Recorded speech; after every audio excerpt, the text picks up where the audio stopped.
Okay, Is it's it a live going? stream now. There you go. Alrighty. Welcome. Hello. Hello. We're finishing up this game today. Yeah. Oh, The wait. first one. What?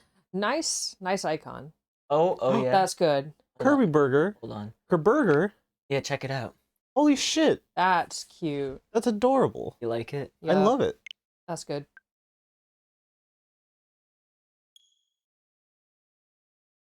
Oh. All right. What do you remember from?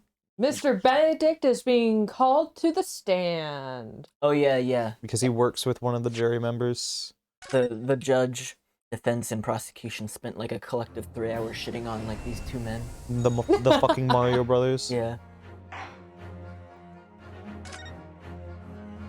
Adventure of unspeakable story. It's a story they can't speak about. It's airlock Sholmes shit. Shit, it's 2 days after 17th of April. Oh, we're almost caught up in We're real time. almost caught up. Ah, Gina, how are you holding up? She's just doing swell, apparently. I'm starting to feel quite warmly towards her frequent cold shoulders. Danny! Are you alright? Why aren't you saying anything? What's the point, eh? Why go through all this trouble and fight so hard for the likes of me? What? Well, you saw it. That picture. Kono Shashin. Yeah. Nani Shashin. You mean this? The photographs taken by Hurley's red-handed recorder. Well, I didn't think it would have captured a scene like this, that's for sure. And it's darn tootin' of you to point that gun up in the air at exactly 1 a.m. Quick question. Yeah. Before we get too into the thick of it. Is there a spare blanket in this room? Want a blanket? I'm Yeah, a little yeah. chilly. You're a little chilly. Hold on. Wait, Nick, we got tortilla in the panda in there. Then we got everything else back there. I got it. Hold on.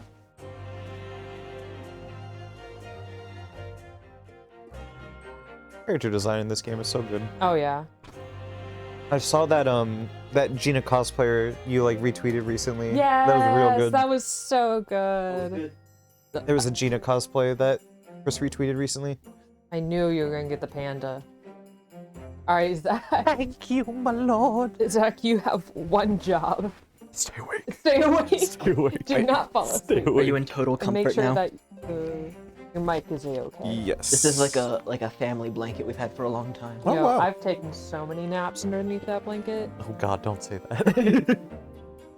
It's hopeless. Anyone who sees that's gonna think I did it, ain't they? Well, I won't pretend it wasn't a bit of a shock when the prosecution first presented it to the court. Surely you've gotta have your doubts about me now. You can't still think I'm innocent. I can and I will. Of course I can. Dot. Jenny, why don't you talk? Ah, that blank stare of Iris's is so like. It's like a look that someone under 10 should never make. Exactly. I've seen the shit of the world. It's like I'm reporting you. Tell us what really happened that night. Eh?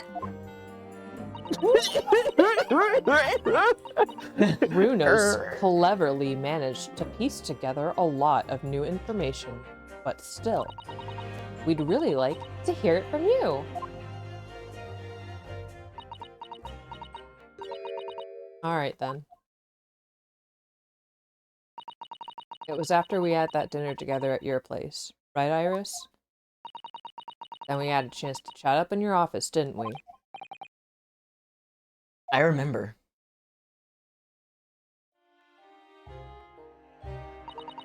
After that, I just couldn't get to sleep. So I slipped out and went down to the street to the 2-to-1, to Windabank's place. I had to know. If Iris' story was there or not? The Hound of the Baskervilles? I don't know what it's about or nothing. But if you ask me, there's something in that Sholmes. in it that films don't like. Something what you don't want people reading. That's why he lied to Iris about sticking it in lug with Windibanks for safekeeping. At least that's what I thought at the time. You broke into Windibanks. I just had to know if it was there or not. I mean, I had no idea all was gonna kick off, did I? I struck the lock and snuck inside. It was dark as you'd like in there. So I gave the oil lamp on the counter a bit of a wick, and that's when... What do you think you're doing? I nearly died, I did, and next thing I knew... I grabbed a gun off the counter and was waving it in the air like, I don't know what! I know how to use this gun! At exactly 1 a.m. I got the girl who was in here this afternoon. I didn't think pickpockets went in for armed robbery. The mantle script. The mantle script. Have you got it here? Did Sholmes leave a load of papers with you? A story? I beg your pardon? Out of the something or other. If it's here, I want to see it. I'm sorry, young lady, but I'd sooner die than relinquish an article belonging to one of my customers. Damn, famous And last die. words. I don't want it. What do I want with it anyway? I just want to see if it's here. That's all. Oh, you want to see it, do you? I want to know if Sholmes really pawned it here or not. Please, just let me see it and I'll go. Oh, very well then. But for pity's sake, stop waving my gun around, would you?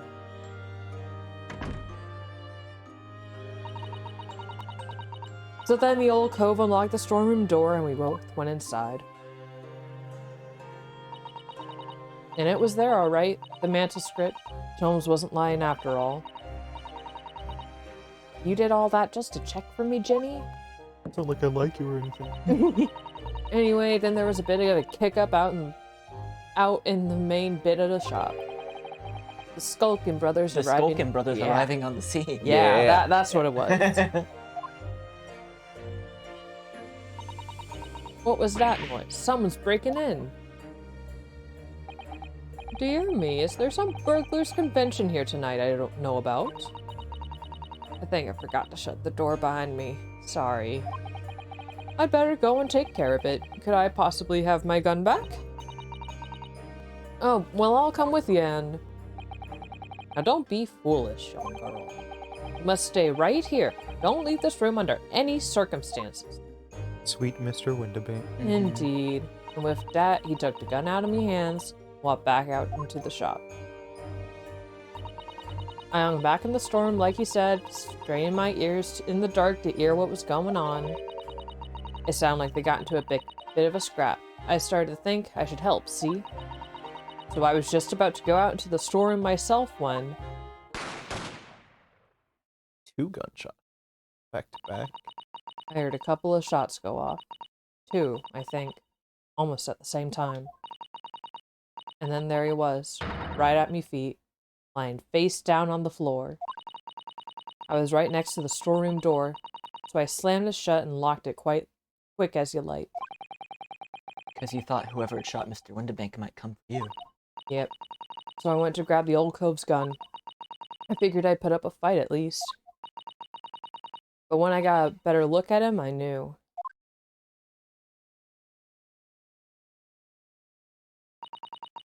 Windibank was a goner.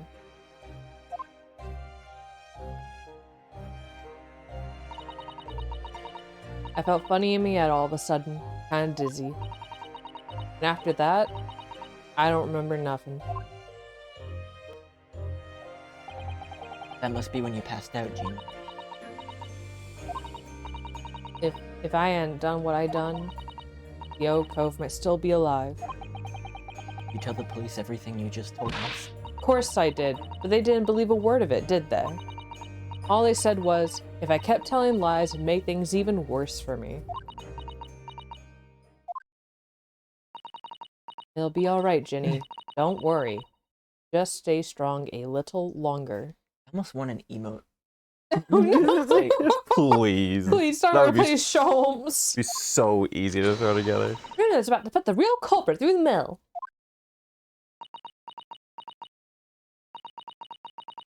That cove, what was there in the afternoon? That Eggert Benedict?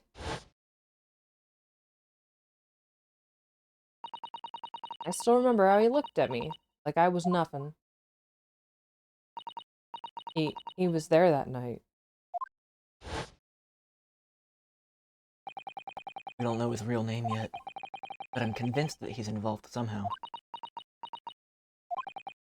Anyway, thank you for telling us what happened, Gina. I appreciate your honesty. You what? You can leave it all in Runo's capable hands now, Ginny.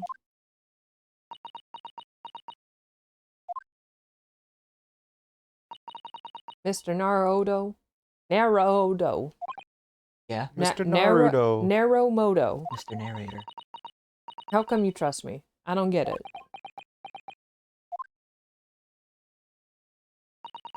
I mean, have you forgotten what happened here before? Come on, it was only 2 months ago. Me and McGilded, we told you a whole pack of lies. And you got to bog-trotter off of him, even though he was a killer. No, I could never forget that. No. I did what I thought was best. The pain of that error of judgment doesn't get any easier to bear. Still, I don't forget that I also made you a promise. I told you that I'd be on your side to the bitter end, no matter what. But what if I'm lying? You could be working to get another killer off the hook for all you know. You're a child. I was once in your position, Gina. I was the accused in a trial. I forgot how old it is. Yep. Baby. Baby and baby. Damn, they Baby and can't be babyer. girlfriends. They can't. That's That's a sad. shame. They can be friends, though. They can be besties. Yeah. You were? Before I left Japan, I was accused of murder. Strange as it might sound, the circumstances of the crime were pretty damning. I was sure no one would believe it wasn't me who'd done it. Yeah, they thought I murdered Iris's the details aren't important. Oh, Bruno. But there was one person who stood up for me, who believed in me and was prepared to defend me. My best friend, John Wilson. It's so good. It evokes a powerful emotion, but not the one you would think. Mm-hmm. Ryunosuke, no one believes in you more than I do. Leave this to me. All you need to do is put your faith in me, and I'll do the rest. I was so happy I cried. Boyfriends. But even then, somewhere inside me, I couldn't help thinking, surely he doesn't really believe in me. Not completely. But I was wrong. Hey, Gabe! Hi, What's up, Gabe? As soon as my trial began, it was obvious that he had an absolute, unwavering belief in me. God, I'm so fucking sad. God, it's so fucking sad.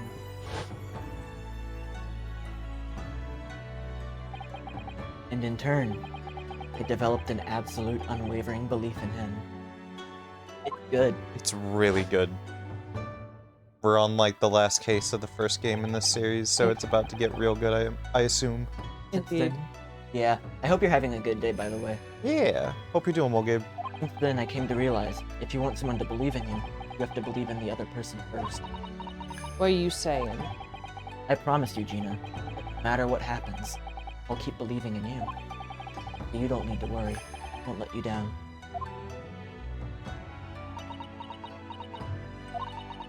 Even though I'm a diver and no good liar? You're not like McGilded. I know that. Eh? Nice. Hope work's good. Thanks for the lurk.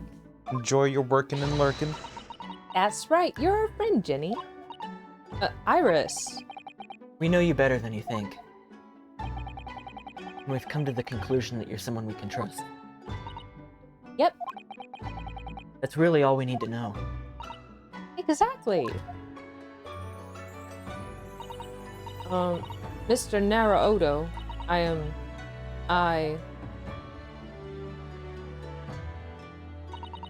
Oh. Defendant Gina Lestrade, a legal representative. Court proceedings are about to resume. Please head into the courtroom immediately. Of course. Thank you.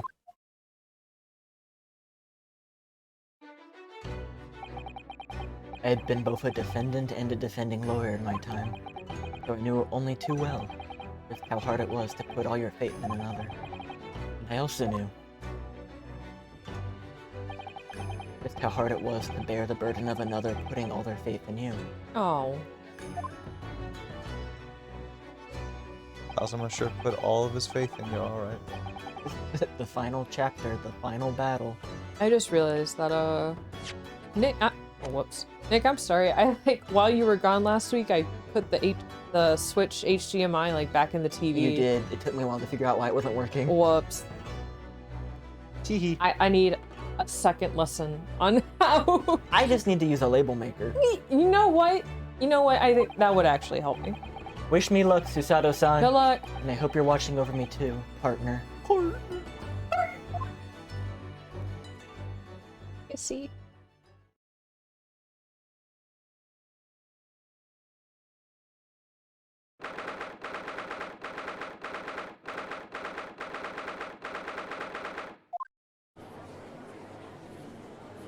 Shit. God damn it. God. Okay, wait. Okay, hold on. What are my keywords here? What does he sound like? Fuck. My voice was kind of like this. The thing that The judge. Yeah. Oh. Say, Okay, I There you remember go. now. That's your... That's my key. Yeah. Okay.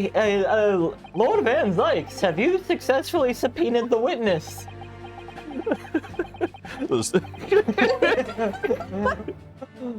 That's such a good anchor for that voice. The subpoena was delivered to the communication station where the man works immediately, my lord. However, the heavy rain has delayed the arrival of his carriage, it would seem. I see. Then let us turn our attention to Inspector Gregson's precis of the case heard by the court this morning. The glaring omission of the third bullet in your report is a serious blunder, Inspector. I want to dock your pay for this. Yes, I can only apologize, my lord. And although the defense's chemical analysis of the blood at the scene makes for a compelling argument, I cannot permit such untried methods to be used as evidence in my courtroom. It's a big mistake to cross Hurley and me. A very big mistake. Lord! Dude. Dude, the subpoenaed witness has just arrived in the building. Whoa. Thank you, officer. Show him to the stand without delay. Mr. Eggert Benedict. I didn't expect to be crossing paths with him again so soon. Certainly not like this. Ya foiks. This is literally just a fucking JoJo episode. Like, the cast of a new part is just in the witness stand. Yeah, this is the whole team. Thank you for complying. Sorry now. Oh, anchor yourself. Order.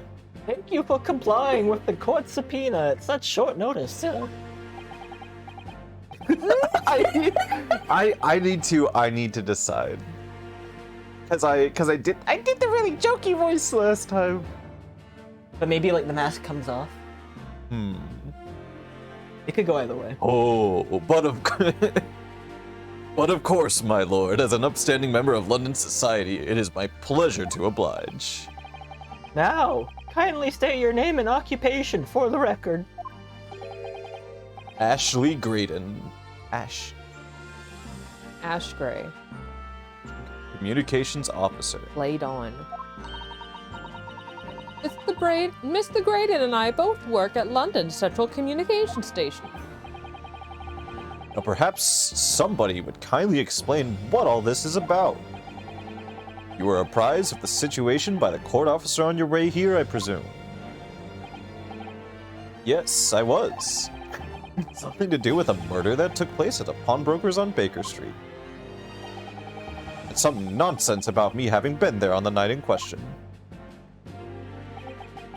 That is the accusation indeed. This really is beyond a joke, you know.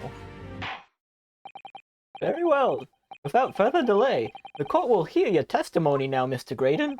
You will respond to the accusation made against you under oath. By the way, Zach, if you ever start to fall asleep, my hands are really cold. So I'll place them on your neck if you start to doze off. Nice. It works Let's very go. well. I got you. Thank you. Gladly, my lord, gladly. Holy fucking shit. This is such a treat. I want to take all of his movements and make little, like, looping, reversing gifs with them. Oh, they exist. Oh, man. The accusation. Naturally, I have occasion to make use of a pawnbroking service from time to time. Are you seriously suggesting I colluded with these thugs to break into the place on the night of the murder? I have no intention of admitting to such an outrageous accusation. Even if certain parties here present claim that my blood was found at the scene of the crime, some Scaramouche detective's homebrewed tincture can hardly be taken as serious evidence. Interesting how Mario there, like, isn't looking at him, even though before, like, he was looking at the bailiff and looking at the inspector when they were, like, right next to him, and now he's like, Oh, he's probably scared shitless. yeah, it's like, oh shit, I'm not even gonna look. Like, just don't perceive him. Do not perceive. So you deny the accusation completely, do you? I must say, I am dismayed. Highest court in the land to be swayed by this self-professed detective's toy? It was the will of the jury, and our great British justice system demands that the jury's will is upheld. It would seem we have the misfortune of a most inept assembly of jurors today. Hey. By golly. How long am I expected to be detained here? Are you not even gonna, like, acknowledge that your coworker is also part of this jury? Yeah, get fucked. If by following the defense's cross-examination, your involvement in the matter has not been established, you will be free to leave immediately. Good, then I shall be away in time for afternoon tea. Some small consolation at least. My mornings begin with a spot of tea. Let us not hold up Mr. Graydon any longer than necessary, counsel. Please proceed with the cross-examination. So, we meet again, Mr. Eckert Benedict. Or should I say? Or is it Mr. Graydon? My apologies. You are... Ryunosuke Naruhodo, Ace Attorney. We've met. If you say so. Ashley Graydon. Enchanté. Ooh. Ooh. Ooh, I wonder if we can get the special ending with Ashley Graydon. I'd pay to see that. I'd pay for that I'll DLC. show you what's under his hat. So... Oh! Ah! I trust we can conclude this quickly. Forgot he did. But I'm not holding your flashy hat while we do. What timing? He really does have the trigger hair, it's crazy. Uh-huh. Straight up. Like the JoJo eyes, the trigger hair. The, he looks like one of, Diana's, like, cousins or some shit. Oh, yeah. Oh. Alright, L. L is how I press. Yes, we even met in the very pawnbrokery where the crime took place on the afternoon of the day in question. Though, of course, you introduced yourself by a different name at the time. It was Mr. Eggert Benedict, I believe. Tell me, what made you... Witness is here to testify about events that took place that night. He is under no obligation to answer such unrelated questions. You can't be serious. Thank you, because I certainly do not feel inclined to answer such an inappropriate question. Oh, Oh. they looking They respectfully. think he's pretty. Look at them blushing. It was going to be evasive, is he? in an effort to not give anything away. This could be tricky.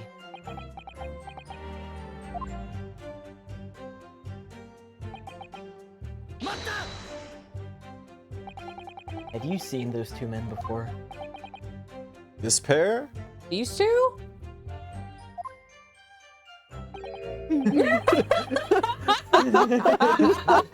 No, I don't associate with criminals. Said by a man who introduced himself as Eggert Benedict.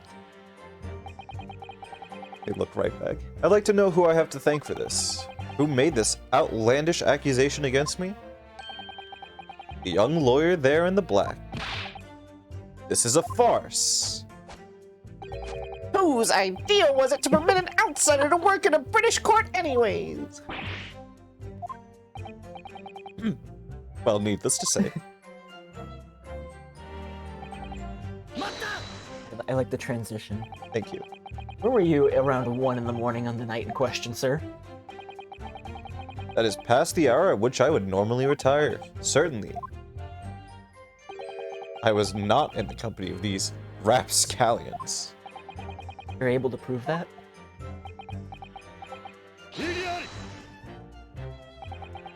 Listen carefully, my learned Nipponese friend, for you appear to be under a gross misapprehension on this point. What do you mean? Witness maintains he was not at the scene of the crime. There's no obligation to prove his absence. Your accusation is that the witness was present at the scene? The obligation lies with you to prove your assertion. You will fulfill that obligation before putting any more unreasonable questions to the witness.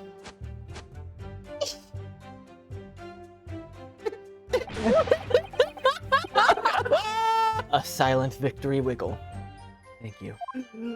Oh, it's so A good. victory wiggle. We haven't even concluded the case. This might be, like, favorite new Ace Attorney character ever Cool. already. Oh, cool. Blood was found at the scene of the crime. There's no question of that.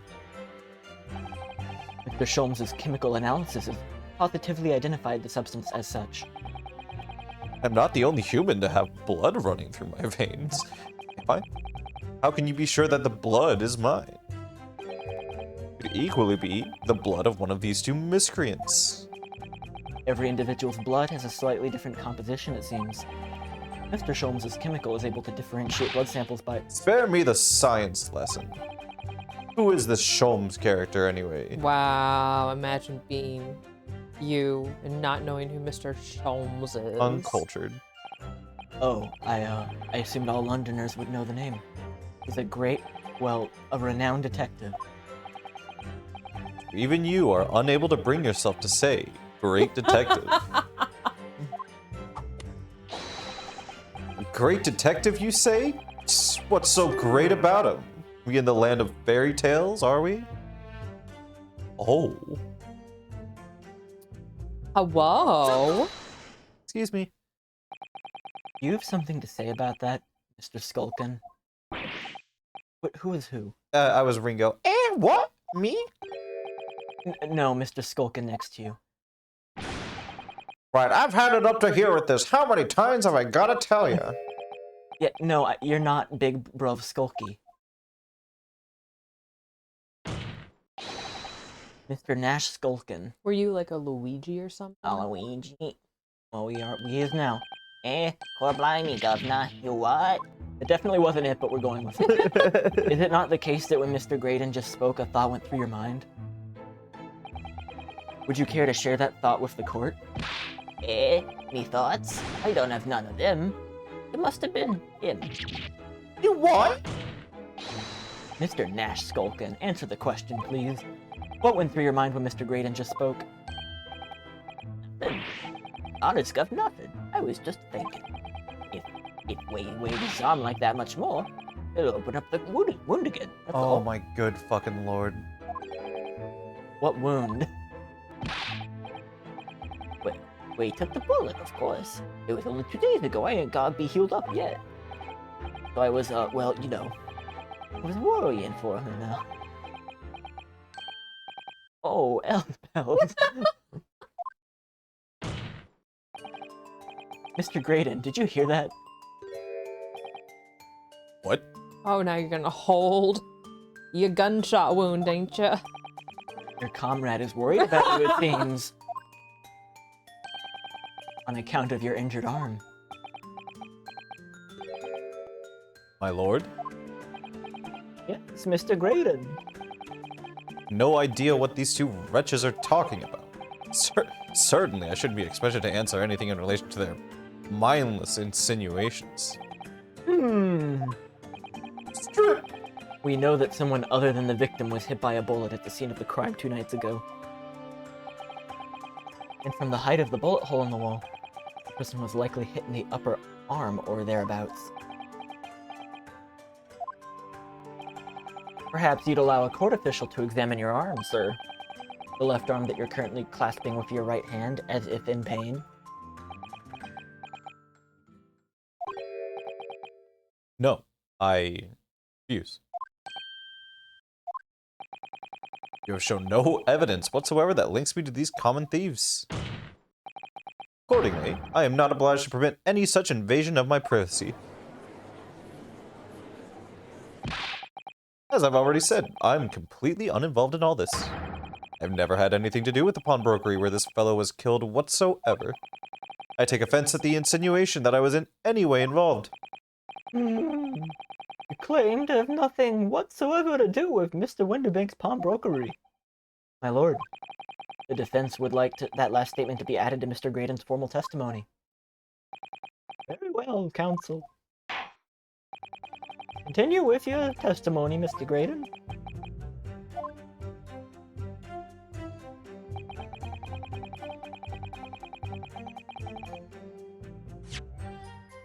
That's not true at all. Is this what we would present since it was at that pawnbrokery where the man was killed? I say give it a shot, but maybe we can save beforehand if you're unsure, but I'd say that's a pretty good shot.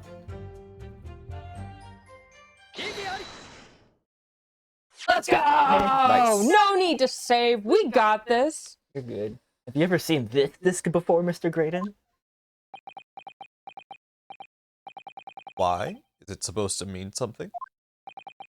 This disc was, until the day of his murder, a pawn in Mr. Winterbank's shop. It was redeemed by the defendant, Miss Gina Lestrade, this afternoon. That afternoon, somebody mysteriously appeared to try and take it from her. And that someone was you, of course, wasn't it, Mr. Graydon? As I reiterated numerous times now, you are mistaken. That was not me. That was Eggert Benedict. Different person, obviously. Happens all the time. I've never seen that disc before in my life. Pinky promise. It may have escaped your notice, but there's a small smear of blood on the disc. Ah, yes. Resulting from an abrasion of the thumb, perhaps. That's right. The surface of the disc is covered in hundreds of tiny metal bumps. And in the skirmish to acquire the disc, the thumb of the person who tried to take it suffered minor lacerations. So, while the disc bears the remnants of that skirmish in the form of a smear of blood, the thumb of the person in question must bear the remnants also, in the form of a scratch.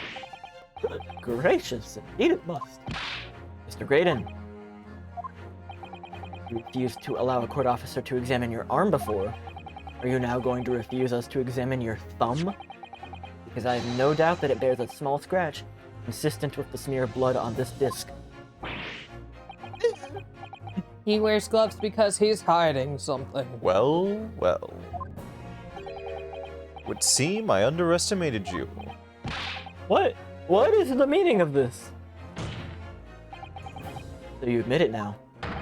You admit you have a scratch on your thumb from when you attempted to take the disc from the defendant.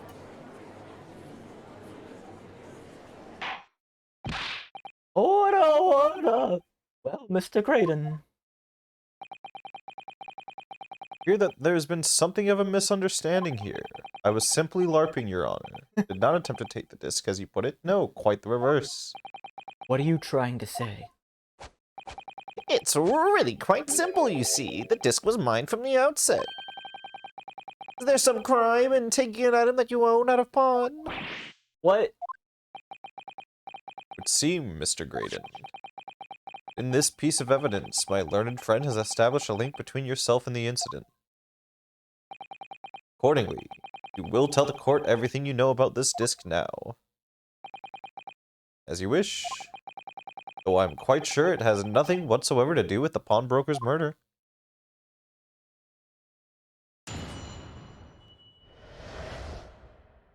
The disc. Dark disc. There's a note on this disc saying, "For McGilded, but the item belongs to me.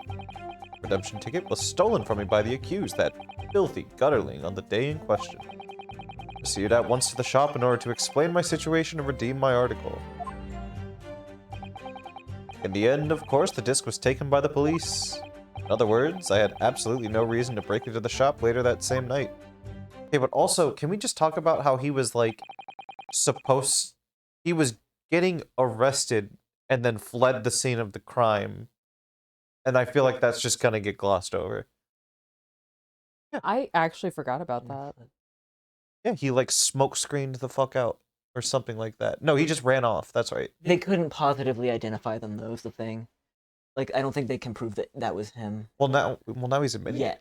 Yet, they have to establish it. Okay, yeah, I guess. Did I hear that correctly? McGilded, you say, the famous London philanthropist?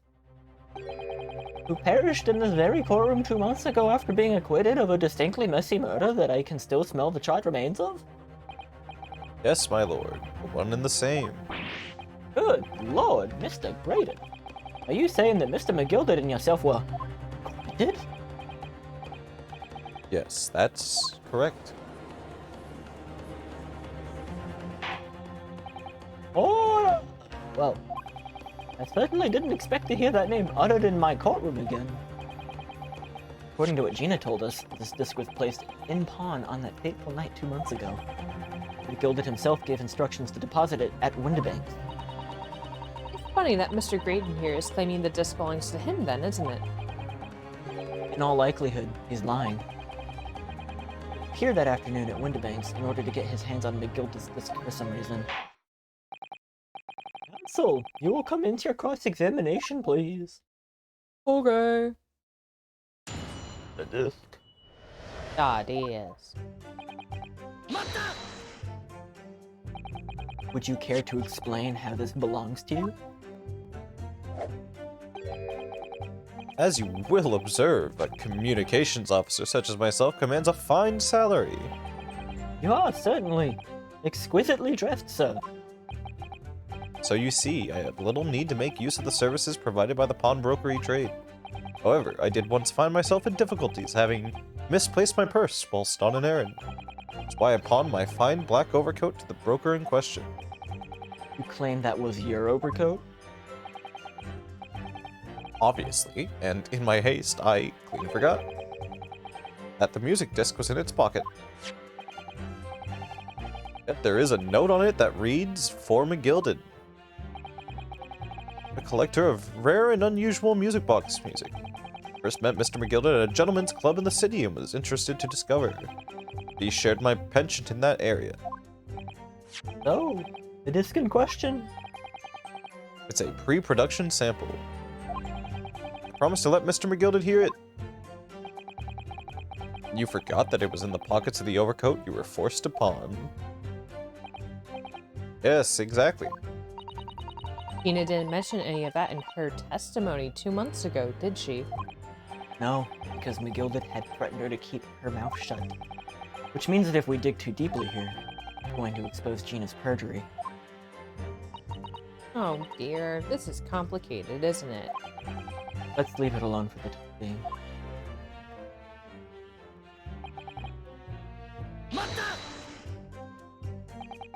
So you're saying that Miss Lestrade lifted the ticket from your pocket or bag? That's right, despite being mindful of danger when walking in the insalubrious areas her kind frequent. What the hell? Miss Lestrade did no such thing. Well, of course you would take that stance, but the girl is a regular offender. You came to the pawnbrokery that day prepared with all the information you needed to identify the defendant. You were looking for her. That's what brought you to Windibanks. You get your hands on Mr. McGilded the disc. My learned friend is a veritable font of nonsense. Nonsense? I concur with the prosecution. Counsel, you will refrain from conjecturing in this way. Is that clear? Yes, my lord. I will continue with my testimony for what possible use it can be.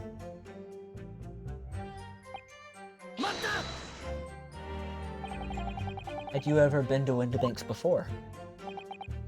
Only once for the purpose of pawning something. But like many, I enjoy browsing in such establishments. So when you notice that the pickpocket had taken your ticket, you chased after her. Is that correct? Yes, that's right. I didn't notice at first, of course, such is the art of the pick purse. But when I did, I headed to the pawnbrokery at once in order to reclaim my coat before the thief could. I was merely trying to recover what was rightfully mine in the first place. Ugh. He can say what he likes because he knows we have no evidence to contradict him on.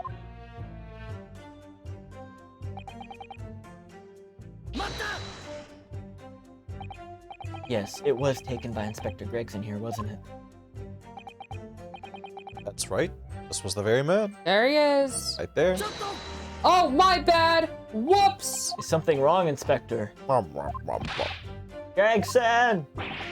I can't be here. I haven't time to stand around in the bloomin' stand. Oh.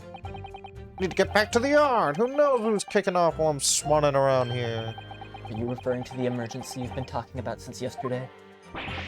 I haven't been talking about anything of the sort. That's a top secret assignment, that is. Says the detective at full volume in the courtroom. The public gallery. Well, anyway, the point is you need to get this trial over and done with as quickly as possible. I didn't expect that to happen. I'm gonna go back. I feel like Yeah, it's probably I didn't finish that. Blah blah. This guy right here. Apparently, the police are collecting anything that has a connection to Mr. McGilded as evidence. Oh, You were just a little early. Oh, I had the right idea though. I definitely knew this was going to happen. Definitely. Is something wrong, Inspector? what do you mean? The last remark Mr. Graydon made in his testimony seemed to trouble you in some way. No, it didn't. It's nothing. Leave it alone. Let me ask you this, Inspector. Why is Scotland Yard gathering at Mr. McGilded's possessions? Can't tell you something like that, sunshine. What is it, Inspector? Investigative secrets? Yes, exactly. You should know all about that. Agnes McGilded, who died so unexpectedly after his trial 2 months ago. And renowned throughout the capital for his great contributions to public life, yet he had a dark side too. Where are you going with this, Van Cheeks? I suppose the police are dealing with the aftermath of his nefarious activities, are they? That's enough! Coppers like me have duties to carry out that we're not at liberty to talk about. That's all you need to know. Duties conferred by Lord Strongheart, I presume. Lord Chief Justice appears to have great faith in you, Inspector. Right. Bottom line is, if you want to get more out of me, you're gonna need Lord Strongheart's paw print first. What's all this about? Like there's something going on between Gregson and Van Zykes here. Well, it would appear the inspector has revealed all he is at liberty to reveal. Mr. Graydon, let us return to your testimony. Gladly, my lord.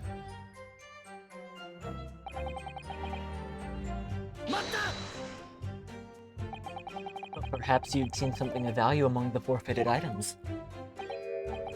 No, not at all. Oh. A valuer was brought in by the police to assess everything in the shop. Without exception, every article on the shelves was common or garden bric-a-brac. In that case, it's clear that you broke into the shop later that day in order to recover McGilded's disc. You've not been listening, man. Even if I had wanted to recover the disc, you may recall that it had been seized by the police that afternoon. There's no more in the shop that night than I. As I keep saying, I simply had no reason to break in. So there was nothing of McGilda's left in the shop that night. Nothing this man might have been after.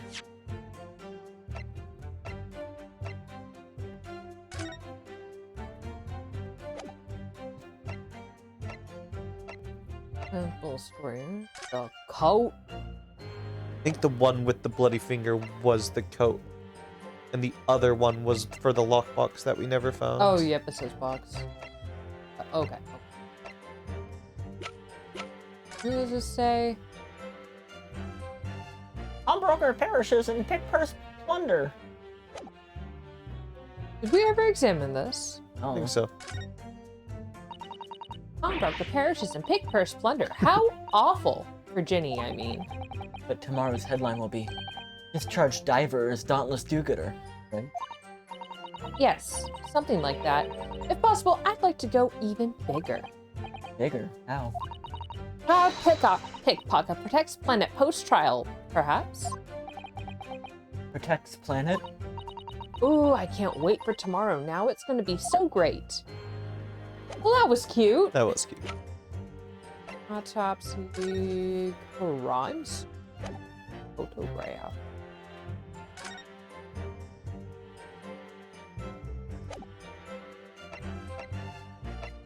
Wendy. Vulcan Brothers. Gina. Post-shooting photograph. Yes, Ouch, the third bullet. Oh. I wonder if that's really true. Bruno, if you have some evidence, now would be the time to present it! I'm dying to see that irritatingly assured expression of his crumble. McGild slipped the disc into the coat pocket and had it deposited at Windibank's. Then, when he realized he was going to be arrested on suspicion of the omnibus murder, he threatened Gina and forced her to take the redemption ticket. There's no doubt about it. That witness is lying through his pearly white teeth. The police were obviously after anything left behind by McGild as well. That's why Inspector Gregson ended up taking the disc into custody that day. But Gregsy's been very strange about all this. There must be a reason for that, I'm sure. I just don't know what that is. For now, I need to focus on exposing the fact that Mr. Braden's lying in his testimony. Would we need to... Do we need to present this? You're on the right track. I think it would have to be the other ticket, right? Because, so, the disc wasn't actually what he was looking for, or he was looking for something else, because remember when he got the disc, he was like, there should have been another one in here, or something like that. He did say that, didn't he? And I think he was looking for that ticket that was also in the coat to redeem whatever's in that box. You couldn't find the box, so he might have taken the box that night. I'm gonna go ahead and save.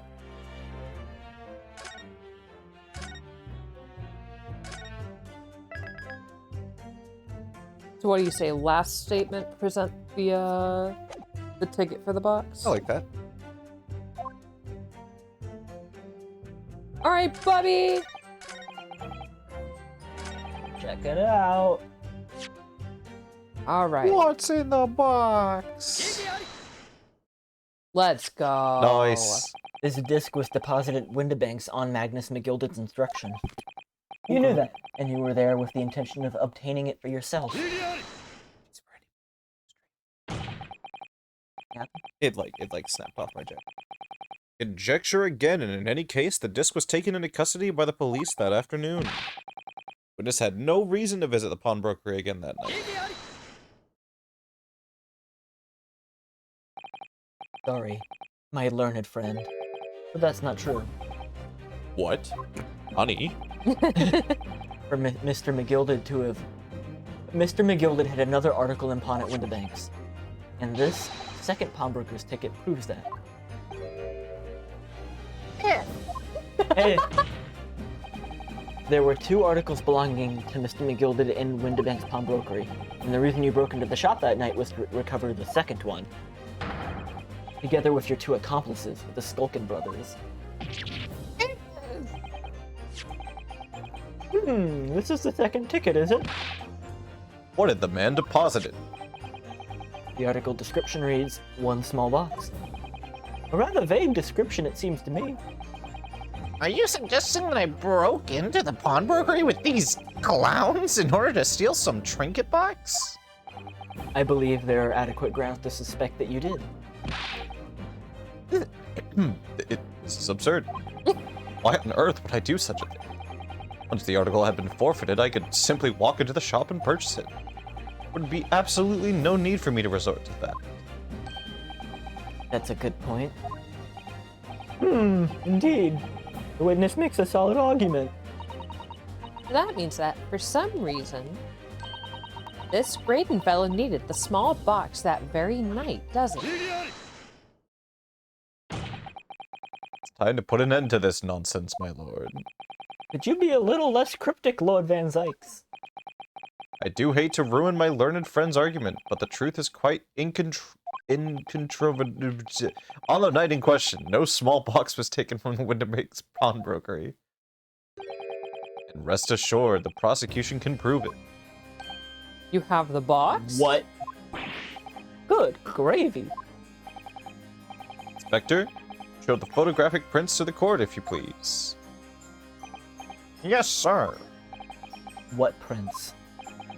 These prints were taken from one of the detective's security cameras.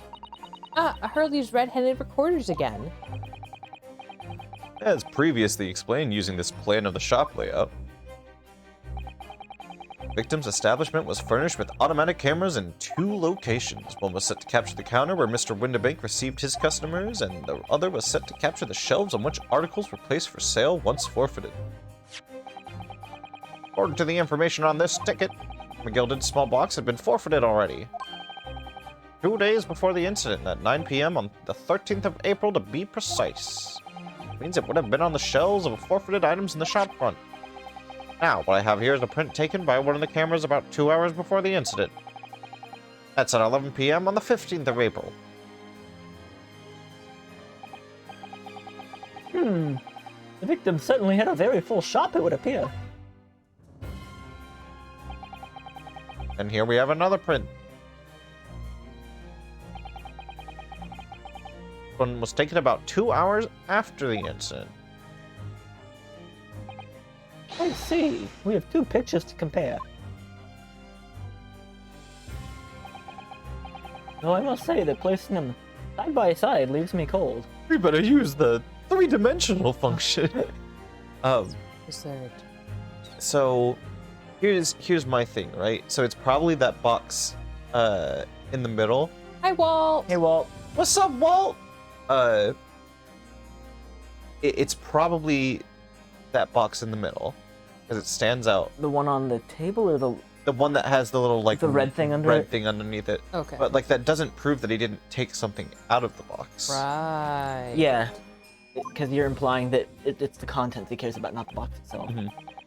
Dear me, that's starting to make my headache. Obviously, at Scotland Yard, we consider theft as one possible motive in this case.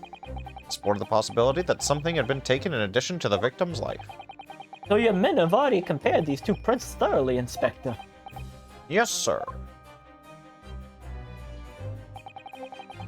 We counted every single item in each of these 2 photographic prints. And the yard's conclusion is that exactly the same number are present in both. In other words, nothing was taken from the pawnbrokery on the night in question.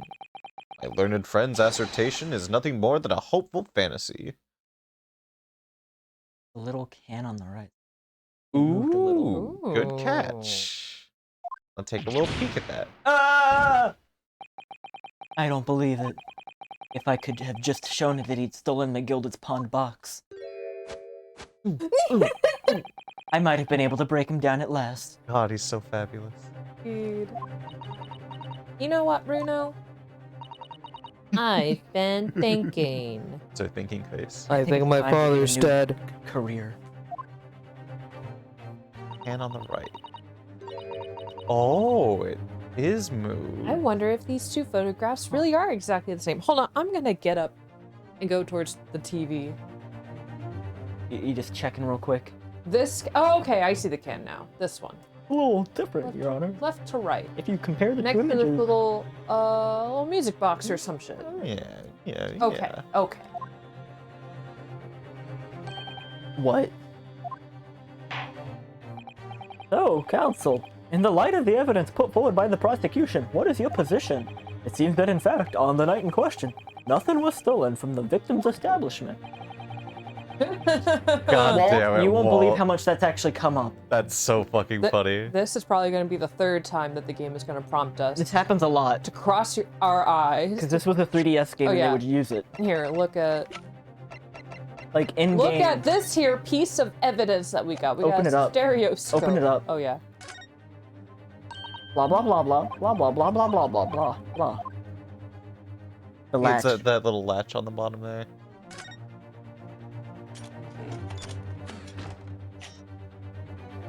It's a stereoscope, Walt. Check it out. Also a face. It is indeed a face. But It's yeah, like a character from Robots. We've been needing to use this because oh wait. Nope, hold on. I know that everyone else has seen this separate Walt, but yeah, Walt, look at that cat. And boom, look, it's another cat. It's slightly different. It's slightly different. And if you turn on your 3DS's 3D slider, you can see it pop out in front of you. I don't know. Could there be some hidden discrepancy in these two photographic prints somewhere?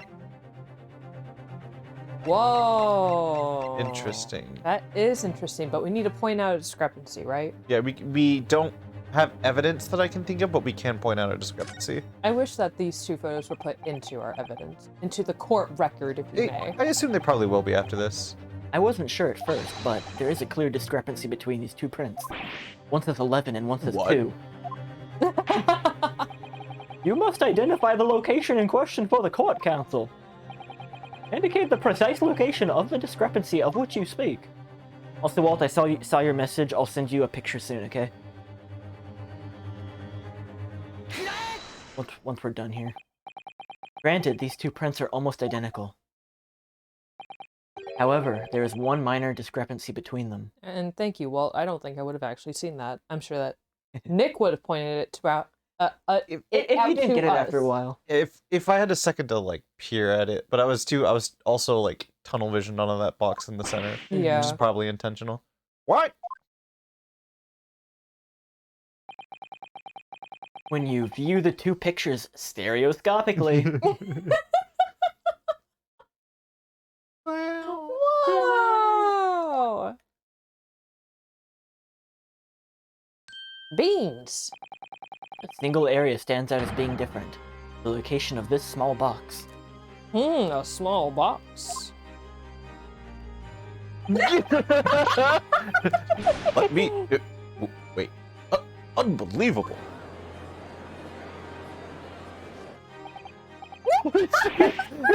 By Jove, you're right! How extraordinary! I love the Nintendo 3DS! What this tells us is very simple. Mr. McGilded's small box was indeed not stolen from Mr. Windibank's on the night in question. However, there can be no doubt that somebody picked up this particular box and then returned it to the place on its shelves. Are you suggesting the small box originally deposited by Mr. McGilded is, in fact... Yes, the very same small box I just identified in the photographic prints. Mindless guesswork. What if it was? So a box was moved on the shelf, nothing was stolen. It means quite simply, nothing's changed. That may be true, but... Alright, McGilded's box wasn't stolen then. But that doesn't change the fact that it was moved like that.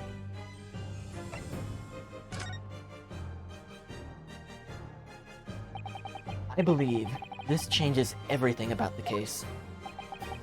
How can that possibly be? The crucial point is the fact that what was moved was a small box. In other words, we have to consider what might have been inside the box. What are you suggesting?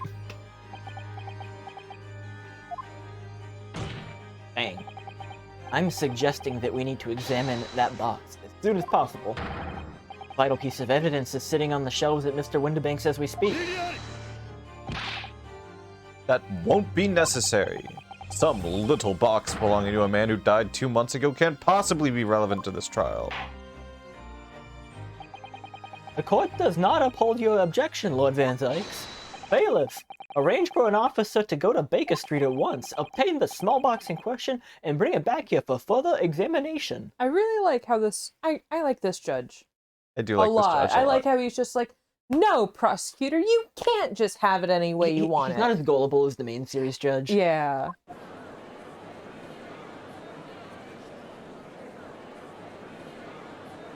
Well, if you're still here, give Widget a kissy for me. Give Widget a big ol' smooch. Yeah.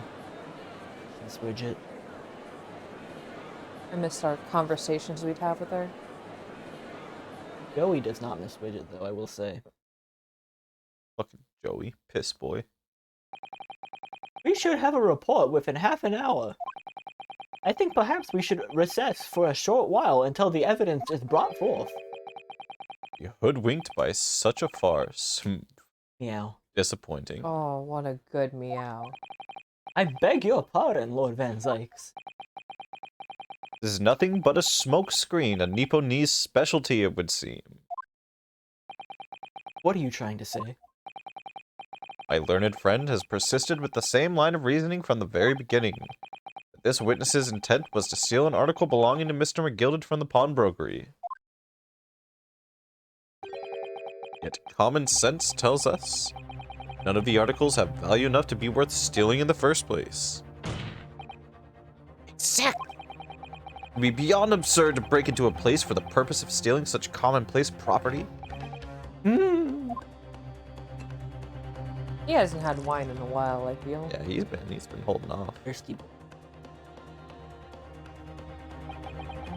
Your lordship recalls, Mr. McGilded perished 2 months ago, immediately after the conclusion of his trial, a trial in which he was found not guilty. A trial in which it was established that he was the upstanding member of society his reputation implied. In fact, oh, he's gonna make us come out on the perjury if we want to go down this road. So I propose a toast to my learned friend in his most insightful defense. Shit. The articles this upstanding member of society pawned were entirely ordinary. A black overcoat that just happened to have a music box disc in one of its pockets and a small box. I assure you, I wouldn't accept even if the man tried to make a gift of such things to me.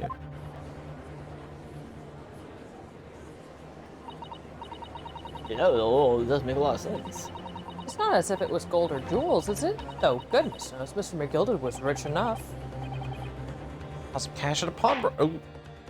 Can't deposit cash at a pawnbrokery, though. The prosecution's argument is undeniably compelling. It is incumbent on the defense now to bolster its argument. Goddamn. To explain what possible significance these commonplace articles pawned by this fine citizen could be. Well, counsel, it is your argument in fact demonstrable. Are you able to show proof that the disc or the box here are in any tangible way related to the case? Well,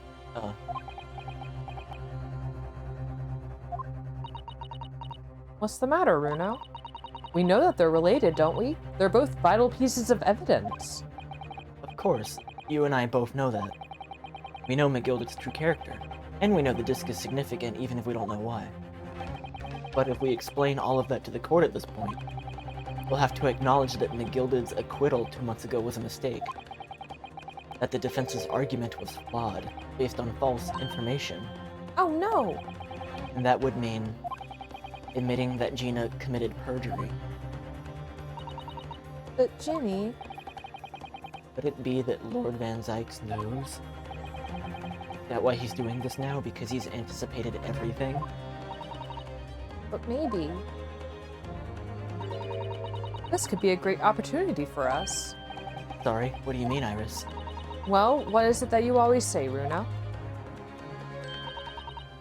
Sooner or later, the truth comes out, every time.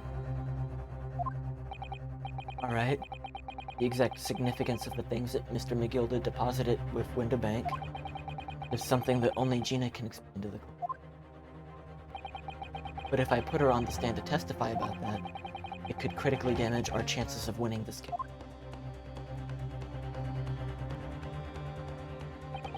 What's the right thing to do here? Yeah, I think we gotta. Yeah, I It's think- either perjury or fucking murder. Nick, we need to have Ginny testify, don't we?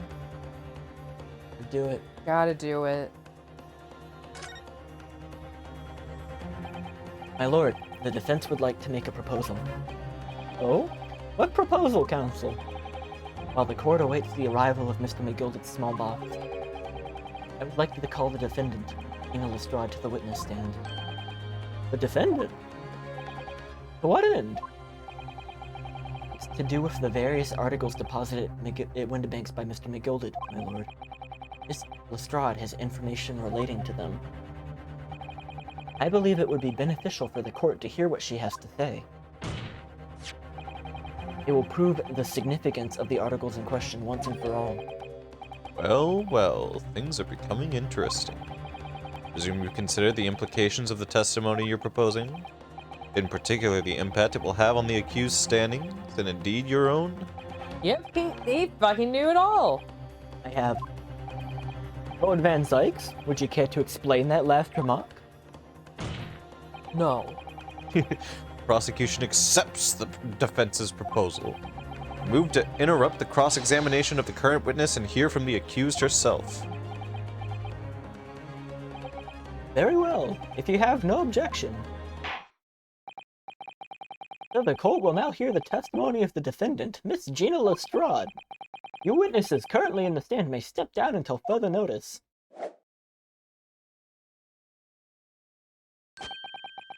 I shall bid you good day. I like how he did that even without a hat. I Brim. love that shit. Wait.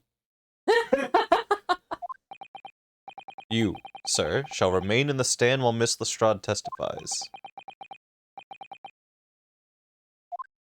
As you wish. All right then, Gina.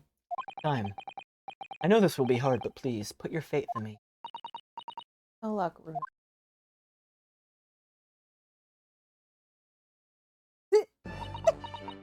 She's so proud. He's like, this man stinks. The articles that Mr. McGilda had deposited in Mr. Windibank's pawnbrokery are intimately related with the omnibus case, the trial of which was heard in the courtroom 2 months ago. Yes, and I remember this young lady being brought before me in that trial as well. That's right, my lord. Her testimony helped to establish the innocence of the defendant, Mr. McGilda. The omnibus case was intriguing, to say the least. Now, here we all are again, the same players in that trial facing each other once more. Twist of fate, perhaps, my Nipponese friend.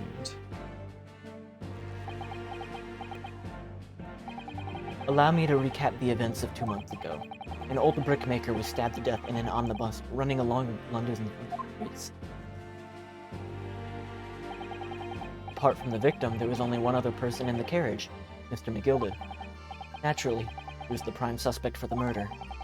But as the trial progressed, another possibility emerged. That the murder in fact took place above the defendant's head on the roof deck, with the body then being dragged through the skylight into the carriage below. It was Miss Lestrade whose testimony brought that possibility to light. At the time of the incident, Miss Lestrade was concealed under a seat in the carriage, hoping to pick the pockets of unsuspecting passengers. Then, immediately after the trial, having been acquitted of the murder, Mr. McGilda died in this very courtroom in the most extraordinary of circumstances. Mystery that remains unsolved even now, 2 months on. As indeed does the omnibus murder itself. Be that as it may, I recall neither the disc nor this small box being mentioned in the proceedings in that trial. Miss Lestrade. Would you tell the court now, please, what really happened in the omnibus 2 months ago? I mean... I don't know what you mean. I already said all of what I know. And what about everything you told us yesterday from inside your prison cell? Please, Miss Lestrade, this is extremely important. But Remember, little girl, it transpires that you willfully withheld information in the trial 2 months ago. Home Office will seek to prosecute you for perjury. Naturally, you will lose all credibility as a witness. Although, let's face facts. You have little credibility to lose. Ginny, don't listen to him. Please, you have to trust Runo now. Iris, we're on your side.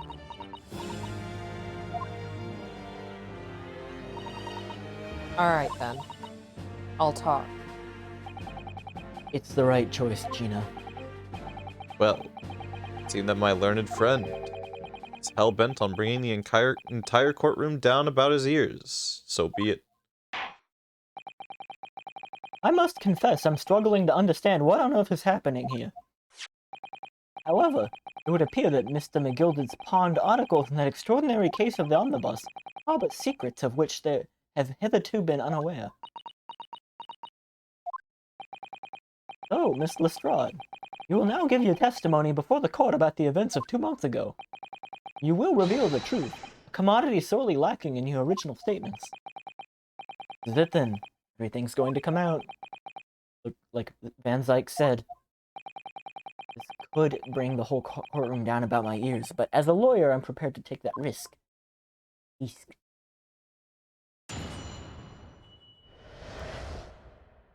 The real truth of the omnibus case. Truth is, that Brickmaker Cove was in the cabin of the omnibus the whole time. When the Irishman dragged me out from under the seat, I saw the disc on the floor. All of a sudden, I heard a scream from over me head, and the pair on the roof deck went off to call the slops. That's when McGill slipped the driver some tin to do a run to the pawn shop roundabout. He threatened me not to snitch, not to say nothing to no one about what I seen or heard. Good grief, this is outrageous! What you've just told the court bears almost no resemblance to your testimony 2 months ago. As you say, my lord. Then there's every chance. I may have adjudicated in error on McGilded's trial. It sounds very much to me as if the man deliberately deceived this court, in an effort to cover up the most wicked of schemes. It do seem that way, doesn't Kinda it? seems that way, yeah. Huh. Without doubt, your lordship is correct. Great injustice was done in this courtroom 2 months ago. The actions of the accused in that trial of this witness and of my learned friend are entirely inexcusable. I don't believe it! The whole trial's a farce! That McGilded fellow was rotten to the core, just like that pickpocket. Don't forget that lawyer from the east! They were all in on it together. You're wrong, the lot of ya. Mr. Naruto, the lawyer there, he didn't know nothing about it. Mom. I don't think so. Are we really expected to believe that? God. He stitched everyone up, didn't he? What an operation to get the man off scot-free. Unforgivable. Stop. The lies have to stop. Stop. Yes, the defense made a terrible error of judgment. I intend to take full responsibility and suffer whatever consequences are deemed appropriate. However, it's imperative that the court allows the witness to elaborate on her testimony, because the true significance of McGilded's pawned articles must be brought to light. Very well, my learned student friend. Given the depths of calamity you have just plunged yourself into, this may well be worth hearing. Words fail me. The situation is utterly deplorable. Mr. Naruhodo. Yes, my lord? I will decide upon your fate following the conclusion of this trial. Of course, my lord. Blimey, Mr. Naruhodo. Now, counsel, proceed with the cross-examination.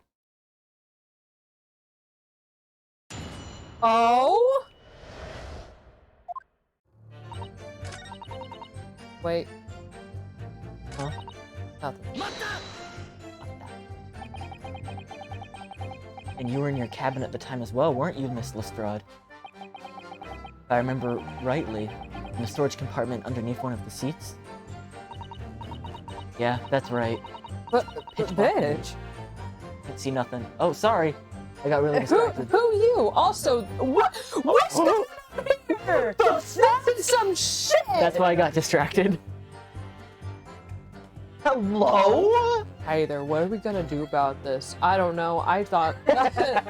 I thought Mr. McGilded was innocent. Well, obviously he wasn't, so what do we do about I don't know, What diner do you get your fries from? Oh, it's a special place down the road. Don't tell nobody. I make them myself. Pitch black, can't see nothing. In your testimony 2 months ago, I feel certain that you claimed Mr. McGilded was the sole passenger, did you not? False testimony, my lord. That's what he told me I had to say. But it's important that you tell us the truth now. Were Mr. McGilded and the two in the victim acquaintances? I don't know. But I did hear him talking a lot. What were they talking about? Well, I couldn't hear too well. But if I had to say, I think it was about money or something. He kept talking about buying and not buying. He wasn't buying anything. What was he buying? I think it was weed. So, okay. I vaguely remember. So, like, Mr. Graydon, Mr. Benedict, Scotland Yard does not want him to be, like, guilty of this for some reason. Yes. I vaguely remember that now, that this is happening. Also remember that he really didn't want the disc to be admitted into evidence. Also that, yeah. Excuse me. What are you talking about over there? Is there something you'd like to share with the court, Inspector Grigson and Mr. Graydon?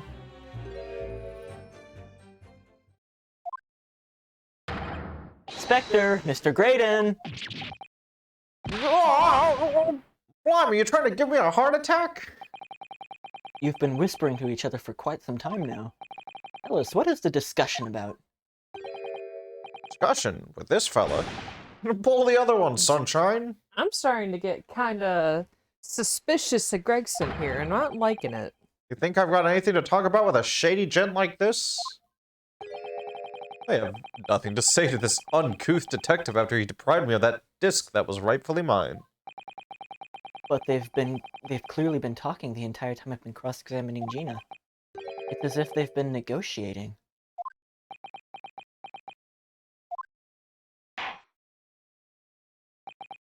You will kindly refrain from talking amongst yourselves while the witness is giving testimony. Please do not talk about Among Us in the court. Sorry, my lord. What were they talking about? Miss Lestrade, continue with your testimony, please.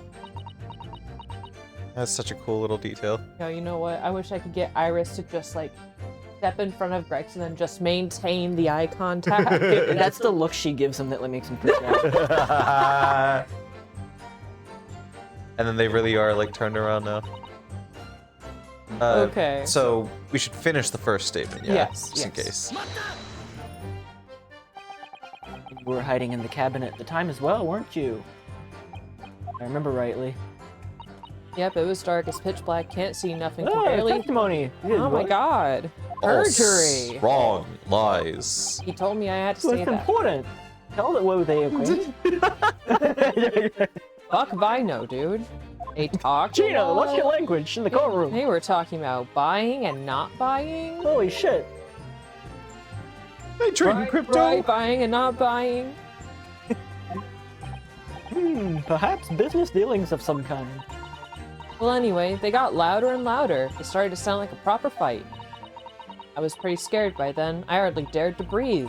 And then, all of a sudden, I heard a noise like someone keeling over on the floor. It was bloomin' loud and all. And I believe you let out an involuntary scream? Yup. That was the thing I did not lie about. I did, in fact, scream underneath that seat. That's what gave me away.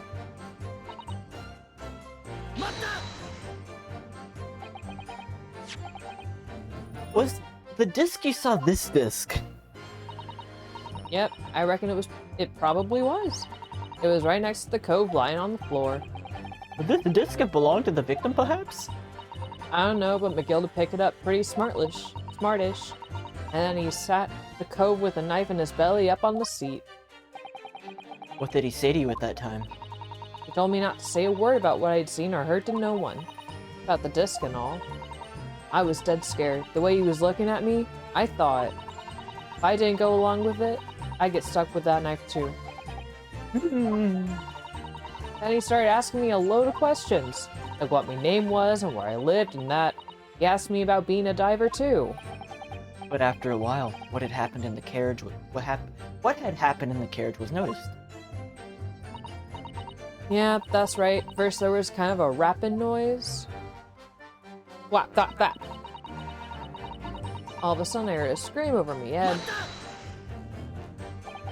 There were two gentlemen occupying the seats on the roof deck, I believe. That's right. They must have looked down through the skylight and noticed the cove with the knife in his guts. When they screamed, the driver pulled up on his horses and McGilda got me out of sight. Out of sight? Where? Back under the seat where I started off. Once the carriage came to an halt, the two coves from the roof ran off to fetch the slots. They immediately left to fetch the police. It would appear they were entirely unrelated to the incident. So that left Mr. McGilded, the driver, and you still at the scene. Yeah, only the driver didn't know I was there because I was under the seat. I heard the cabin door open and a voice from outside. The driver, yes. He also testified in the trial, I believe. Oh, I forgot about A him. fellow who went by the name of Beepo, if memory serves. What did Mr. McGilded and the driver say to each other? I don't know what happened and stuff like that mainly.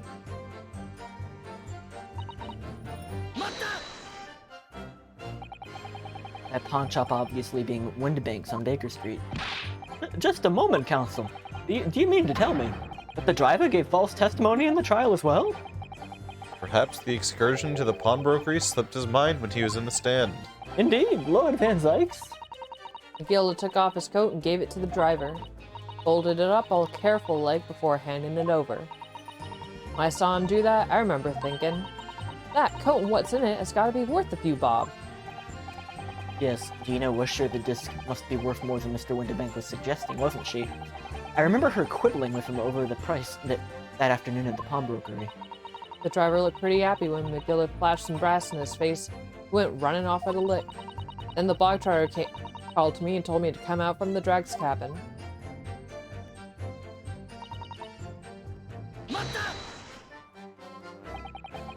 Threatened you how exactly? Told me I'd only been able to scarp her if I did exactly what he said. Which included giving false testimony in court 2 months ago. Yeah, that's it. And there was one other thing he said. Which was? He told me I'd have to hang on to the ticket from the pawn shop and make sure not to lose it. The ticket? Well, I never. Said that if he didn't show up to get the ticket off me before 2 months passed, I had to go to the pawn shop and pay the money to keep it in leg, stop it from being forfeited. He left me with some brass to pay for it. But really? Why on earth would Mr. McGilpin have done such a thing? Depositing his overcoat with a pawnbroker before the arrival of the police makes no sense at all. There would seem to be only one logical explanation, my lord.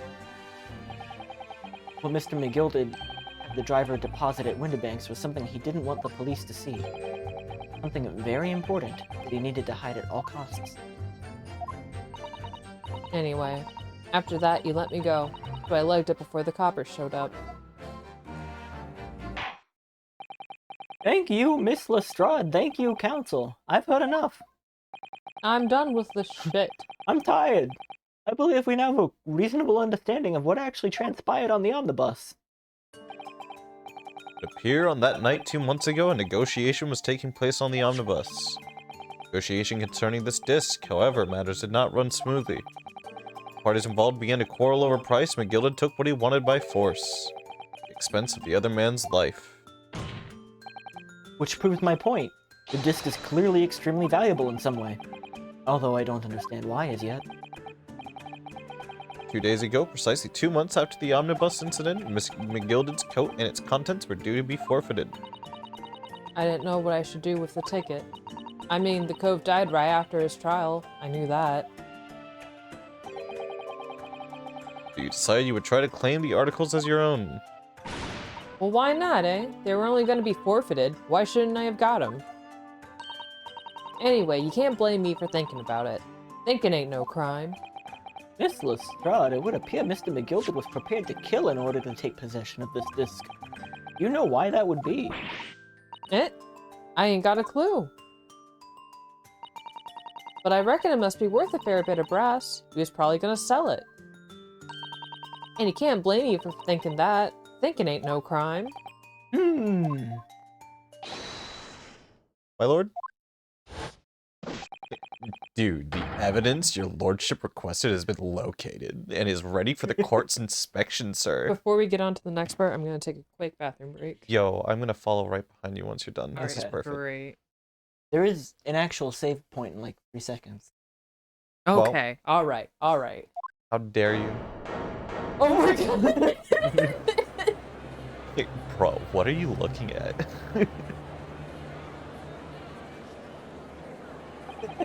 The mysterious little box deposited by Mr. McGilded 2 months ago. It's in the box. No doubt about it in my mind. It's a key piece of a far-reaching puzzle. It's a loot box. Bum, bum, bum, bum, bum, bum, bum.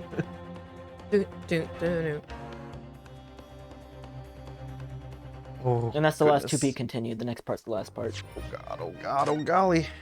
Cool. Should we like BRB? Yeah. I'd be okay with a little BRB. Yeah. We're gonna take a small BRB here. I'm gonna go to the bathroom.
All right.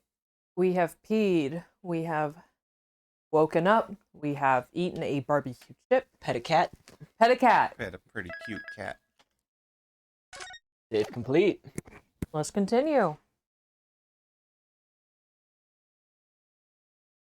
There it is.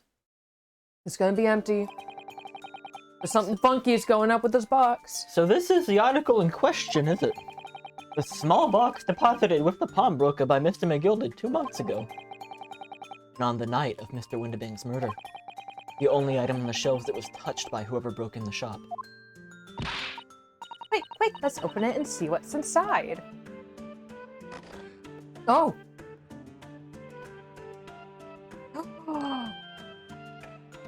Good gracious, this is no ordinary box, it seems. Wow. Although in truth I had an inkling that might be the case. It would appear that the box houses a miniature music box movement. Then, is it too much to expect? It would be reasonable to assume that it is a device for the playback of this disc, my lord. You know, for some reason, this entire time, I envisioned this disc to be, like, massive. I have Oh. also envisioned this to be like a record. Yeah, like a vinyl-sized disc. Yeah, which is why I was like, how the fuck could he fit this so into his It's pocket? teeny. So typically the music box discs are small, they're like GameCube disc sized, but my grandparents on my dad's side actually have this like crazy fucking like vintage music box player where they are like vinyl sized. Huh. And every fucking child they have, my dad and his 3 sisters are all biting at the bit to be the one who Yup. like, gets this thing, because like apparently it's worth thousands. Oh my god. Yep, when we had to go visit your grandfather, like, your dad was like, oh yeah, like, I'll be sure to inherit this, and both of his sisters were like, actually? Apparently my grandmother at some point has told everyone they get this. So that's gonna be interesting. Yeah. Utter chaos, I love it. So we have the means to play back Mr. McGilded's disc deposited at Windibanks at much the same time. Alright, Gregson, what you gonna say? Not strictly correct, my lord. It was not Mr. McGilded's disc. It was the disc of his victim on the omnibus. But why, for heaven's sake? Are we to understand that the brickmaker was trying to sell this music box disc to Mr. McGilded?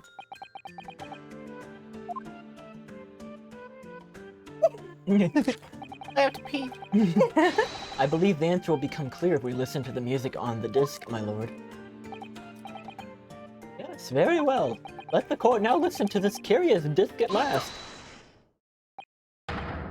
Oh god, Gregson. Wait, my lord! Good grief, what is the meaning of this, Inspector? Music box and disc are, well, they're unrelated to the case. Objection. No need to spoil the somber atmosphere in the courtroom with some silly bit of music. This disc may very well have motivated the culprit in this case to commit murder. Clearly there's every chance that it's fundamentally important to understanding what happened. Prosecution has no objection. But no, that piece of evidence is police property. Book 12, Your Honor.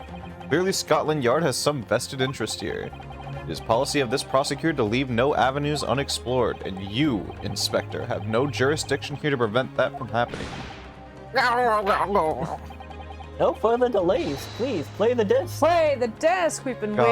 waiting, we've been waiting IRL months for this. Yeah.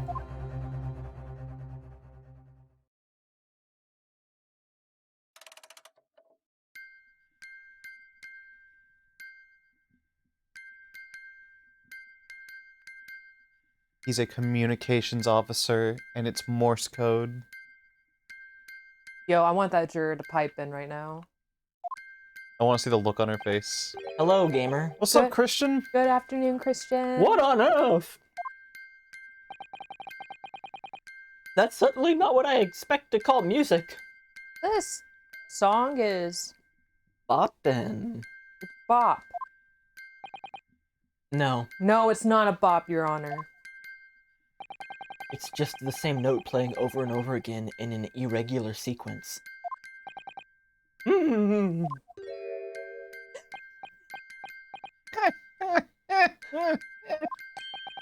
Mr. Graydon! This, it really is priceless. Ooh, ooh, ooh. After all that, the music box is broken. Right. Uh-huh. Broken? It can't be, can it? Well, obviously. In fact, I wouldn't be surprised. Officer sent to fetch it didn't drop it on the way back to the courtroom. Well, with much regret. I feel the court must accept that this music box offers little in the way of clues. Are you ready to move on, counsel? Come on. Alright, it does sound as though it's completely broken, but is it? Could this music emanating from the music box possibly be a new clue? Could be a clue. Yes, sir. I believe that it could be relevant, my lord. Good lord! But how? It's an abomination, counsel. That noise! I hate rock and roll! This I feel- newfound K-pop? I fail to see how it can have any meaning whatsoever.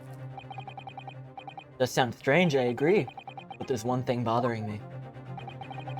While Graydon stands there chortling victoriously, the inspector beside him has a rather telling expression on his face. It's as if Gregson recognizes the sound, as if he's familiar with it somehow. And that's making him appear extremely on edge. That's the stance of the defense, my Nipponese friend. Answer me this. Oh?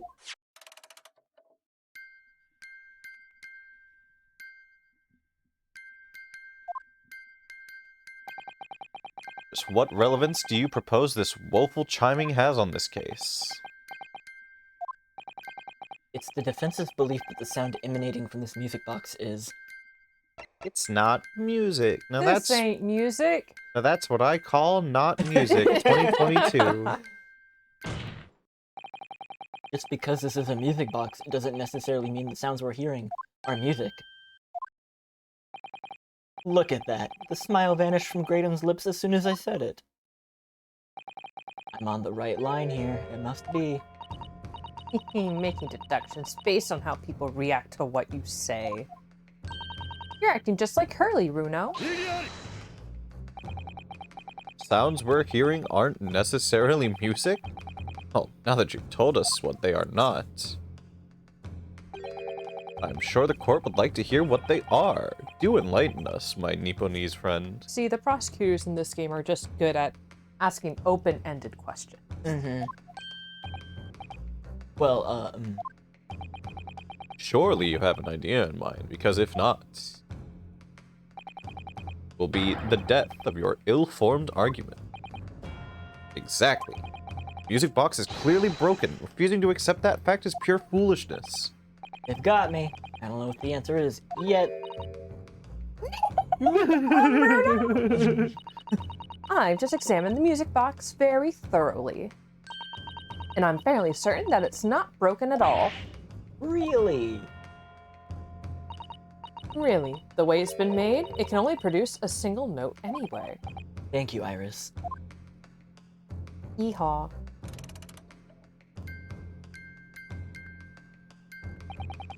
Alright. Well, if the music box isn't broken, it must mean the sounds it's producing have some significance that isn't musical. People who actually know Morse must be, like, losing their shit this entire time. Ah! Could it be? Is that what these sounds are?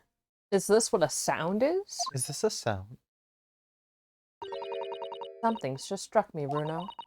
I feel like recently, in the past few hours even, I've heard another sound very much like the one this music box made. Juror number 5! It's a familiar sound. Actually, Iris, I was just thinking exactly the same thing. I'm going to have to press the defense for an answer. If your assertion is that the sound produced by this box is not in fact music, then what the devil is it, counsel? All the evidence we've seen so far, all the testimony we've heard, all pointing to one answer now. Prosecution demands that my learned Nipponese friend presents proof now. Tangible proof of this latest wild speculation. Alright then. This could be the best chance I'm going to get to fight back in this trial. And if I'm right, it's going to join all the dots together.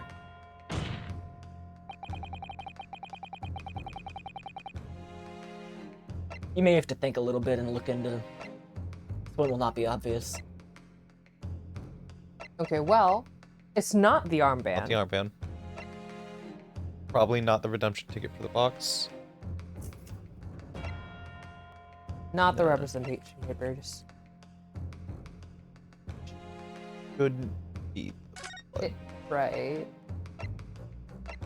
We can't use profiles, right? We have to use evidence. Yeah, I think the judge didn't want this at all anyway. Okay. Versus story main.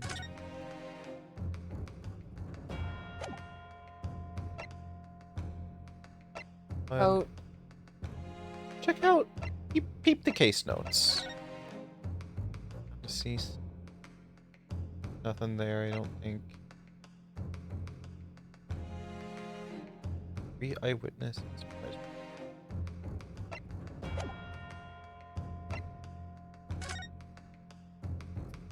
Any evidence to do with the Morse we've heard at all? Autopsy would be both of the pictures, the stone.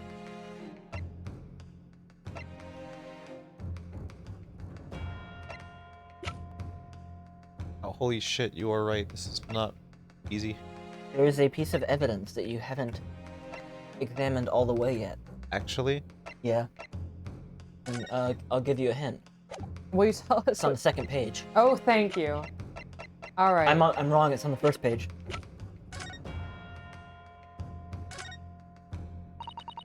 There's a sensational story lower down the front page as well. Look. Ministry mole, classified secrets, may have been leaked overseas from the Ministry of Justice. For a 10-year-old, Iris certainly has her finger on the pulse of the world news. It's about secret communications between Great Britain and its allies. Apparently, they're being intercepted by hostile nations. Communications are being intercepted, but how would somebody be doing that? That's the question, isn't it? I've come up with 3 possible methods so far. Are you looking for a new career, Bruno? No, of course not. I wonder. Perhaps this is what Lord Stronghart was talking about yesterday. Yes, it could be. And it could explain why he has Gregsy running from pillar to post at the moment. Hey, Nick. Yeah? Should we present today's papers? I don't know. Should you? Hey, Zach.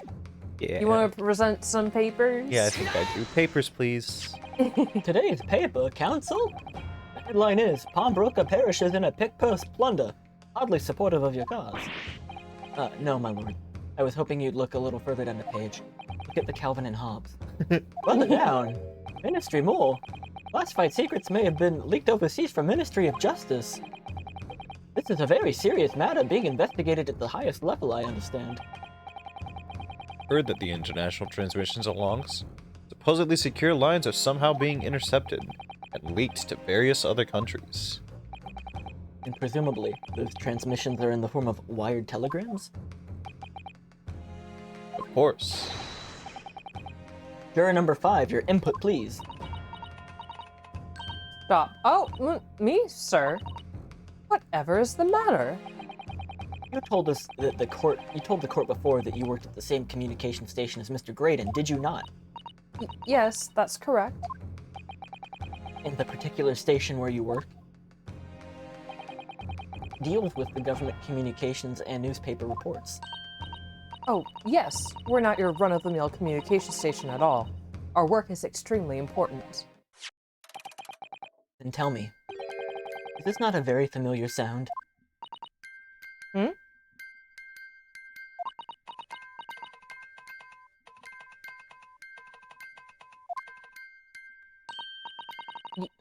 You don't mean to say, is it? That's right, madam. Bears more than a passing resemblance to the sound made by your telegraph machine as you tap it. I believe it's called Morse code. But I don't believe it.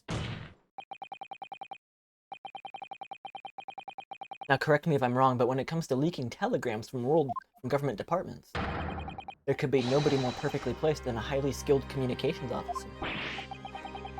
Are you suggesting that the music box disc contains stolen government secrets in Morse code? Order! Order! Please, everyone, order! But this is high treason, Council, deserving of capital punishment. Too much new vocabulary. What is treason? What is capital punishment? The rat must know. Sorts of words I'd half expect you to know. For our sovereign government's confidential information, hostile nations would surely pay almost any price. Yes, and on that night 2 months ago, that was the very negotiation that was taking place inside the omnibus. In the end, McGilded perished, and the all-important disc lay unclaimed in the pawnbrokery. My word! In which case, whoever stole that information in the first place must have surely been beside himself with worry. Because if the disc were to be discovered before it found its way out of the country, it would reveal an act of high treason punishable by death. The culprit had no choice but to retrieve it. And in order to do that, he would have to gain entry to the pawnbrokery illegally in the middle of the night. Because the article left behind by Mr. McGilded would incriminate him too much if it got into the wrong hands. Isn't that right, Mr. Graydon? You think I've been stealing government secrets? Preposterous! Absolutely preposterous! So, in response to the defense's accusation, you claim complete innocence, do you? Well, of course I do. I better stand here in silence while that pretentious foreign lawyer has been prattling away. And by all means, counter the charges, sir. Harry, you scrub. Prosecution demands the witness testifies. Response to the accusations brought by the defense. Delighted, I'm sure. The witness is reminded that the crime under scrutiny in the trial is the murder of the pawnbroker, Mr. Winterbank. That being a most flagitious offense for which the law of this land sanctions of capital punishment. It's bad. It's bad. It's real bad. Flagitious? Flagitious. Flagitious. Flagitious? Yeah. We're gonna say it's flagitious. But the heinous act of high treason is no less a serious crime. I urge you to bear in mind that as you testify, Mr. Graydon. Whoops.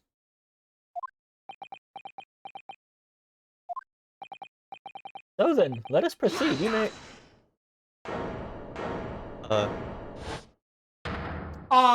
You gotta be You gotta let me have a rabbit and pork over here, Governor. We got things to say. I beg your pardon. Who do you think you are? Name's Nash Skulkin. Occupation is a professional baddie. Name's Ringo Skulkin, but we ain't baddies enough to sell out our motherland. That's right. We what they call the three Skulkin Skulkin brothers. brothers.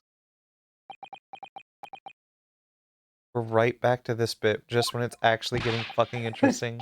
Bad timing, fellas. Very bad timing.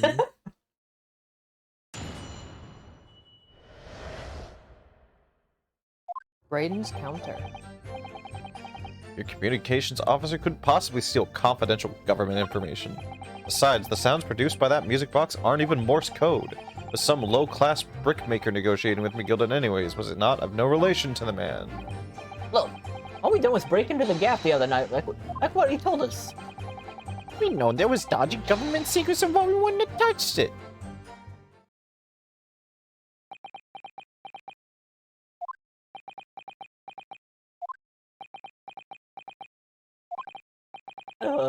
Mr. and Mr. Skulkin. What Mr. will do, Governor? What's up? Do I take it that you now admit to the crime? That on the night in question you did in fact gain entry to the premises illegally? And moreover, you did so as a party of three in collaboration with Mr. Graydon here?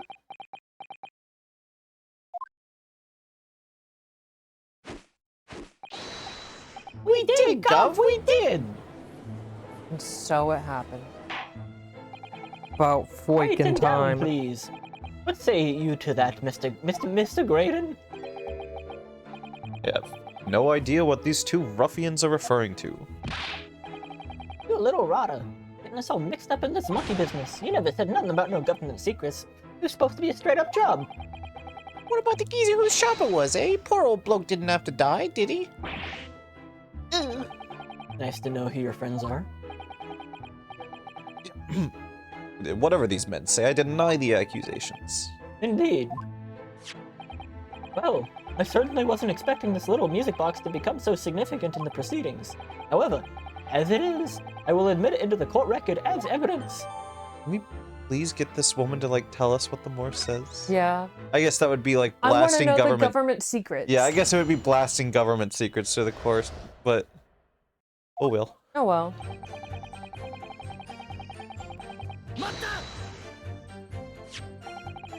So is this newspaper headline accurate? Government communications are being intercepted? Could I possibly know? What do you mean by that? Important government communications are handled by high-level officers, by specialists. General members of staff in the station where I work would never be entrusted with sensitive information. Oh no, stop. Must say something. Stop. Here we go. Let me guess. Juror number 5. We regular communication station officers aren't as lowly as you're being led to believe. A team of us are responsible for setting up and testing the telegraphs used by the ministry. And Mr. Graydon is the team leader. Get fucked. That's fascinating. Graydon is a highly skilled operator. Stop. Currently in presence of idol. Stop. You'd access to the equipment used for these confidential communications, Mr. Graydon. God, he's just getting fucked by everyone left and right. And it's all on the record. It's so good. Well, what of it? The transmissions are always made behind closed doors, so they can't be heard. I want to see what they're... Okay, they're just looking. Cool, You're cool, looking cool. at their bro. And in any case, all messages are sent in cipher. Normal employees couldn't possibly understand them. Oh no, stop. Must say something else. Stop. Mr. Graydon regularly attends meetings with ministry technicians and ministry communications team. He assists them in ensuring that there are no errors in international communications. Oh my god. Damn! And he's received the top prize of the Cybergraphic Convention 5 years in a row now. Graduated top of his class, he did. Fascinating. Yo, he's gonna kill her. Yeah, she's gonna wind up fucking dead if this man isn't behind bars. Graydon is highly skilled operator. Stop. Currently in presence of idol. Stop. Like, her idol would appreciate it if you'd keep your mouth shut. You should really pick her idols more carefully. I tell you, this lawyer's accusations are completely unfounded.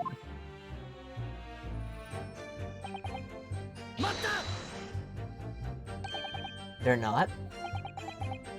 Anyone with a brain, that would be blatantly apparent on listening to that music box for even a few seconds. Of course, of course. Surely it can't be that my learned friend is unfamiliar with Morse code? Ouch. You look genuinely shocked at my ignorance. Oh. I would be more than happy to demonstrate the basics for you, sir. Are we gonna have to decipher it? Oh god. A lesson here in the court? Again, Morse code is a continuous series of 2 distinct tones. Tones, you say? Yes, a short dot and a long dash. By combining those in different ways, you construct letters. I see. For example, this is A, and this is B. But when you listen to the sound produced by this music box, you only hear one tone, don't you? But it sounds so similar. The rhythm of it is the same in everything. There's no discernible meaning to this apparently random sequence of sounds. So your assertion is fundamentally flawed. This is not Morse code. No! Really, you shouldn't be so surprised. Wait, none of us are surprised. What did I tell you? That music box is nothing but a worthless piece of scrap. Perhaps you might consider studying your subject matter before casting aspersions in the future. Nothing to say, but stop. Oh, it's so frustrating, isn't it? I mean, if the government secrets were somehow being leaked using the music box, so many other things would slot into place so nicely. There still be something I haven't considered? Would it really be impossible to use this music box now to play Morse code? What do you think? I would like to take a look at my court record real quick just so I can actually examine this. What's with that switch? This is the mechanism that bumps on the disc into sound, isn't it? Yes, the movement is all thanks to the comb with its teeth that are plucked by the passing bumps. Usually the teeth from the comb are different lengths so that each one produces a different tone. But this comb is very strange. All the teeth are exactly the same length. Well, what does this mean? It means that no matter which tooth is plucked by the passing bumps, the music box will make the same sound. I've never seen a music box like it before. It is strange. The music box can only play a single note. There has to be some significance to that, surely. Okay, 2 ideas. One, that little switch. I'm sorry, this like little switch? Right there, yeah. That's anything in particular? Will it say something? Just the mechanism that turns it on. It's the same Movement, Okay. teeth, comb. Now, this seems fucking silly, but would the fact that that note is on the fucking disc, unless there's a hidden button? Oh, What is it, Bruno? it's a hidden button. I just noticed something about this music box. It looks like the bottom of it opens as well. Ah, you're right. Well, come on then. What are you waiting for? Let's open it. Alright, then here goes. Look at that. There's another movement on the underside. So does that mean I can set another disc to play back on this side? Yes, I think so. And it looks like the two movements are linked together. Certainly. So if you had 2 discs, they would both play back at the same time. And he was insistent at the pawnbrokery that there should be another disc. Who'd have thought there'd be a second movement on the underside of the box? And the movement is like the other one. The comb's teeth are the same length. This movement only produces a single tone like the other one. Yes, it must do. Except that the length on teeth of the 2 combs isn't the same. So the single tone produced by this movement will be different to the single tone we've already heard. What? Basically, each movement can only produce a single note. One produces dots, the other produces dashes. Yeah. Can play 2 tones. Is that all we can investigate with this? That's important. It Nah. It didn't update. The Chaos Emerald! Oh! It didn't update. You don't need it to. Alright. Give it a try. Still, every possibility this music box was instrumental in leaking of government secrets. That's the belief of the defense, at least. Does it please you in some way, my Nipponese friend? Repeat the same line of argument on infinitum? Already been established that to be Morse code, 2 tones are required, dots and dashes. Yes, I'm well aware of that. And what? Well, it would appear the defense has a hypothesis to put forward. You had better present your idea once, Counsel. How do you propose this music box, which appears to produce only a single tone, could have been used to cipher secret messages into Morse code? Ah. Yeah, we're just gonna throw you here anyway.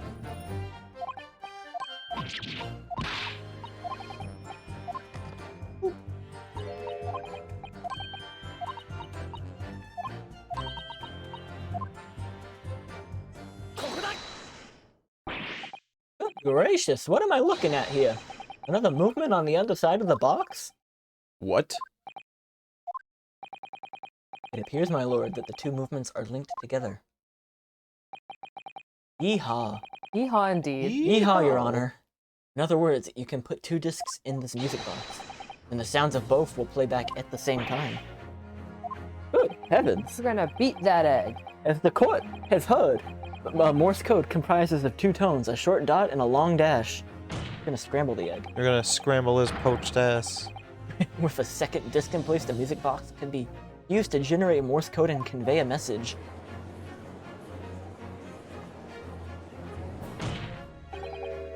This is beyond a joke. I'm sorry? This poor excuse for a lawyer has absolutely no evidence to support his claims.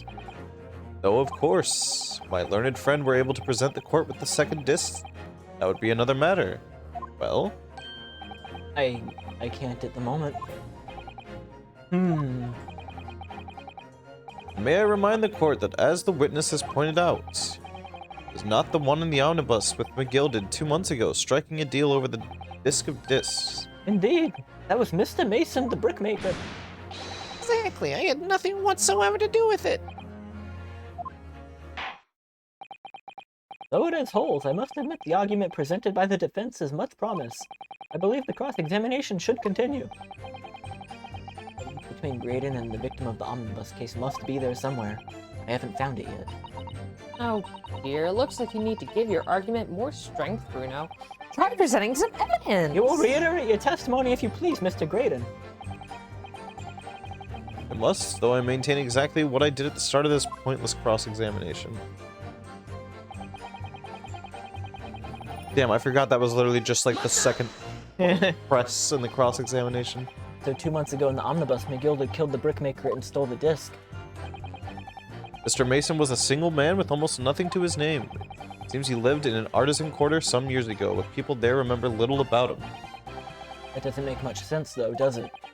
How would a humble brickmaker come to acquire secret government information? Oh, indeed. There must be somebody else involved behind the scenes of all this. Somebody who acquired the disc and gave it to Mr. Mason.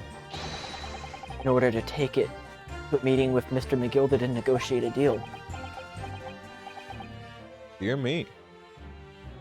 Yes, dear, it must be you. You may have it in for me, sir, but I assure you, I have far more class than that. An old brickmaker from an artisan quarter and this well-to-do communications officer. If only I could find some evidence to link the two of them together. Oh, look at that smile. A little smile. Good smile. It's also kind of like a nervous smile, though. If you have nothing more to add on that note, let us return.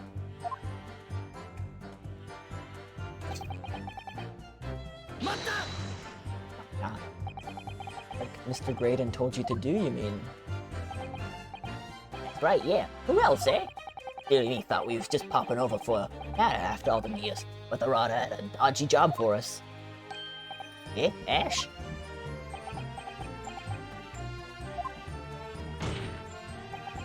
Let me stop you there, Mr. Skulkin. For all them years, you say? You mean to tell me that Mr. Graydon is an acquaintance of yours? He's the sociable kind of baddies, you know? Sure. Let's say Graydon's in old China. Oh, Old China. Oh, oh, look look at at him it! push those jowls. Ooh. Is something wrong, Mr. Skulkin? Eh? No, the other Mr. Skulkin. Doing it again. Oh, there we go. What? Who, me? When your brother was testifying just now, he said something that seemed to cause you to react. Oh, I was just remembering the old days, that's all. We used to have a right old laugh together way back when. Together with Mr. Graydon, you mean? Yeah, with Ash, I mean. You look at him now and his fancy whistle and flute, and you wouldn't Adam and Eve it. When he was younger, he was from the poor part of town, just like us. That's so.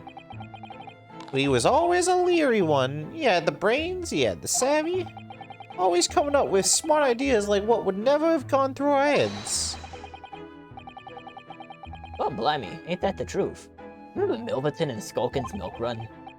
That was a corker, eh? Save it until after the trial. Your reminiscing has no place in this courtroom. And neither does your fruit. Oi! He's asked us a question, didn't he? And we was answering. Yeah, we ain't done nothing wrong. Nevertheless, the court is not prepared to accompany you on your trip down memory lane. Counsel, can we turn our attention back to the testimony, please? I don't know, could that sentimental story be relevant somehow?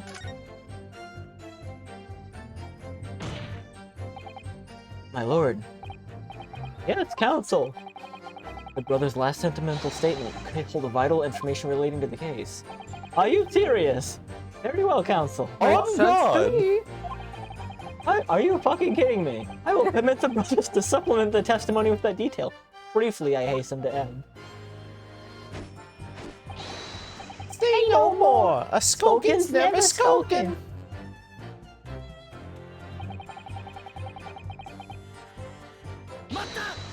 Tell me about them days. I'm sure I'm going to regret asking, but what exactly was that? Some kind of business? Just a little scheme we had going back when we was Just a little scheme we had going back when we was youngsters. A bit of fun, actually. Delivering fresh milk to the locals, that's what it was all about. That sounds alarmingly legitimate. There must be a catch. I suppose since we're here, I should ask them to elaborate, but on what? So, how did your little business work exactly? Well, every morning down our way, the milkman would come with with his cart to deliver milk, see? And if you stuck your empties out your front door, he would leave you them full again, right? So we swooped in on the action, got people to sign up with us. Promised to deliver milk at half the price the other geezers doing it. People couldn't wait to sign on the dotted line. We were raking it in, we were. So, did you live on a dairy farm or something? Wouldn't bet it. Are you off your rocker? We had nothing. We were too poor to have a farm. Right. Wait, yeah, go with it. Simple, once you had the idea. You just switched them over, you see? Customers' empties with the full ones from anyone who wasn't on our books. A doodle, right? So I think name is important because that's probably the Mason's name. Probably, yeah. I think you meant to say a doodle. It was just an honest bit of fun, that's all. Milking the general public is in such a fashion is most certainly not harmless, as you put it. Well, it was. I'm not come up with the idea. Ash is the evil genius. You mean Mr. Graydon? Yeah, Ash always had his head in a book when we was growing up. Said he was gonna get himself an education, get out of the slum we lived in. Oh, we all ragged him about it, didn't we? Told me he was soft in the head, even think about it. Well, look at him now. He's only gone become a blinking communication officer, ain't he? A communications officer, Mr. Skulkin. Jones and Wilson's Milkman. No, Iris, don't even think about it. All of a sudden, we seem to be in our necks in a serious matter of national security, although this talk of interception of secret government messages is still conjecture at this stage. It would explain a number of things, though, wouldn't it? The negotiations Jenny overheard on the omnibus 2 months ago, the break-in at Windibanks. But the trouble is, it wasn't Mr. Graydon in the omnibus with Mr. McGilded. No, that was Mr. Mason, the brickmaker who was so horribly murdered. If only there was some link between the two men somehow. I know, but Mr. Graydon's testimony seems to be as watertight as ever. I wonder if the key is to making headway with the cross-examination here. It'd be those two brothers.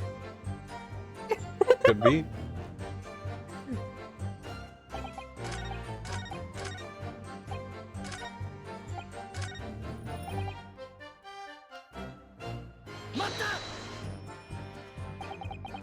Hey, I'm gonna regret this. What business? It's skiing fun. Yeah. Legitimate. What's the catch? I suppose since we're here, I should ask them to elaborate. But on what? So this business was just a bit of fun, you say? And it was just yourselves and Mr. Graydon involved? Yeah, that's it. Milverton and Skulkin's milk run, was it? Yeah, that's it. And where did the Milverton part come from? All right. Clever clog like you would have worked that one out. It's just Enough of this.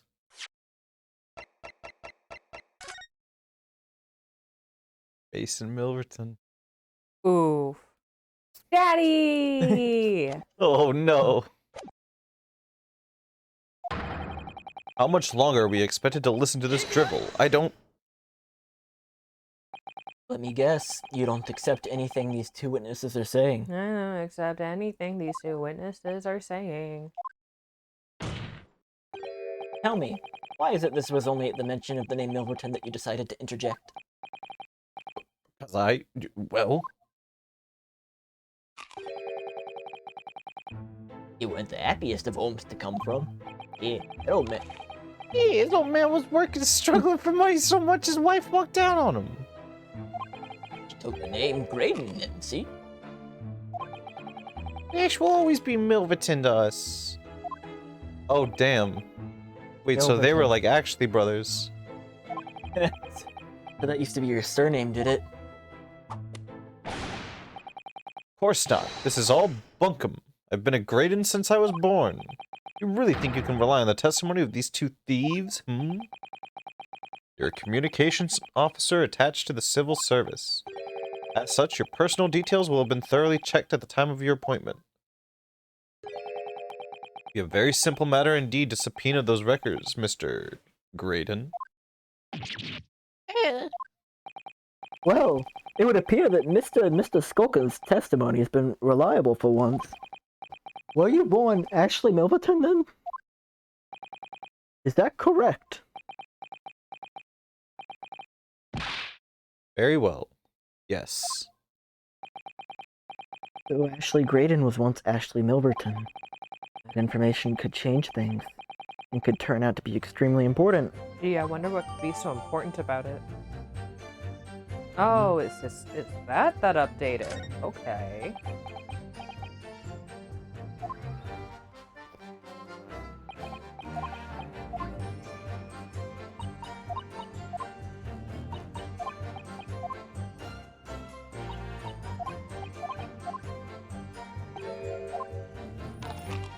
Alright, let's go through this again.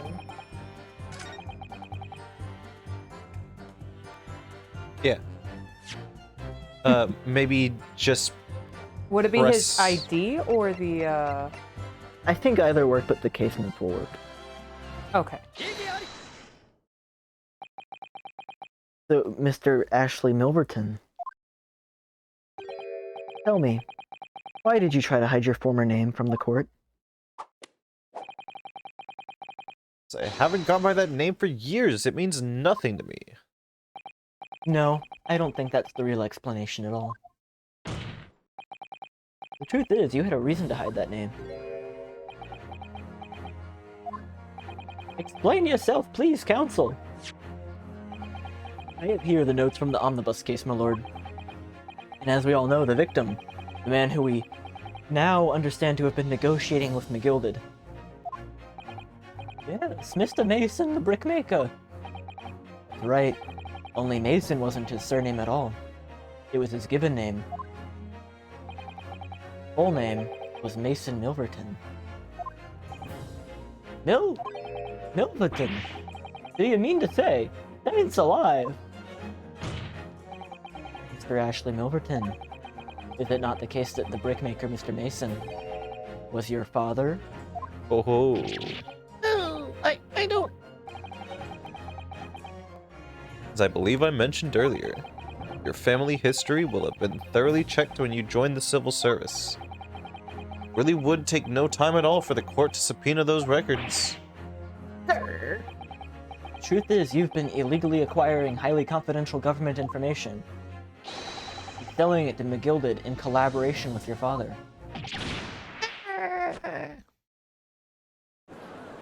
What a spin. Mm-hmm. The new facts and evidence unveiled by the cross-examination of this witness all come together to reveal the truth. The truth, you say? That you collaborated with your father, Mr. Mason Milverton, in illegal dealings with Magnus McGilded. By dint of this music box, you mean, counsel? Yes, stealing information being sent in government communications and selling it on to McGilded. Mr. Graydon concocted this elaborate scheme of using 2 music box discs to encode the information, as presumably a safety measure against the information falling into the wrong hands. And a very effective one. I shouldn't have given the scheme any credence whatsoever. But the deal with Mr. McGilded went sour and the brickmaker met his end. Yes, but before he was arrested, McGilded managed to temporarily dispose of the stolen disc at the pawnbroker. Then, having learned of the situation, you appeared at Windibanks 2 days ago, and attempted to recover 2 articles that Mr. McGilded had in pawn there. Attempt failed. One of the discs was seized by the police and the other you never found. That same night, you enlisted the help of the Skulkin brothers and broke into the pawnbrokery. This time, determined to recover the second disc. Are you suggesting the second disc was inside the music box? Eh? We never knew nothing about that. On the night Mr. Windibank was killed,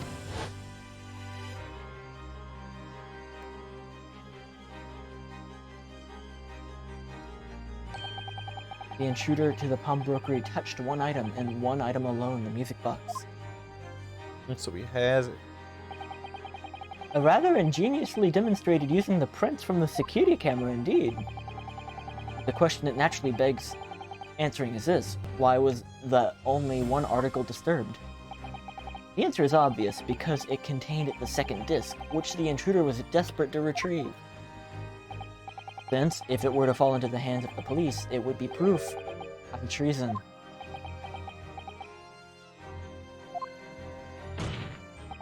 Well, Mr. Graydon, you deny that all of this actually began on that fateful night 2 months ago?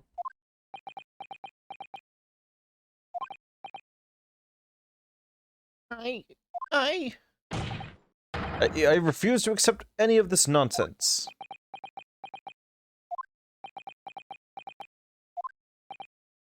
Press F to doubt. Sir, Doubt. Doubt. there appears to be blood sleeping through the sleeve of your jacket. What? Ah! 2 nights ago, you know that 3 shots were fired at the scene of the crime in Windibank's pawnbrokery. 1 took the life of the pawnbroker himself. 1 struck the poucher on Mr. Shulm's waist. And the final bullet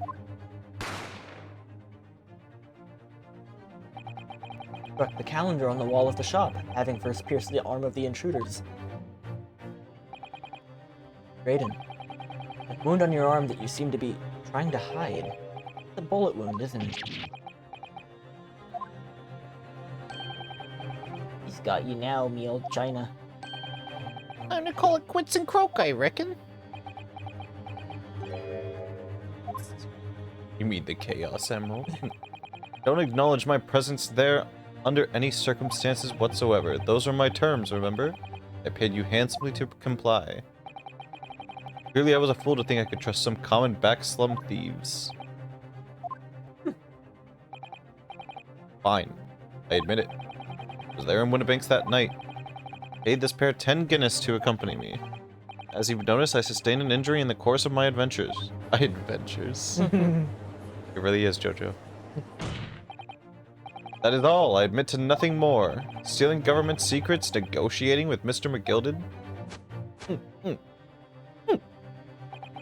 As God is my witness, I'm sure I recall nothing of the sort. He's not going to go down without a fight. Until I can show hard evidence, I suppose. Nevertheless, the defense has now established a crucial fact. Which is? Well, you know, 1 bullet was fired from each of the 2 firearms we have in evidence.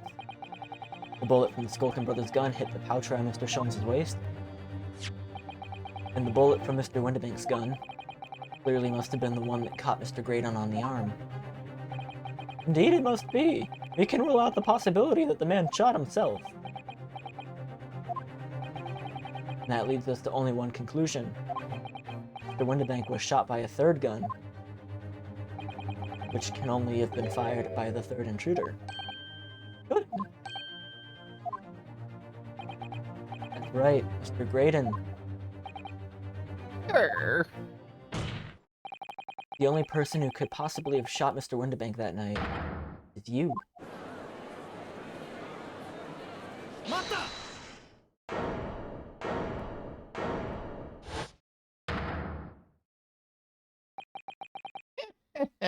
He's gonna go cuckoo for Cocoa Puff. I hope he does.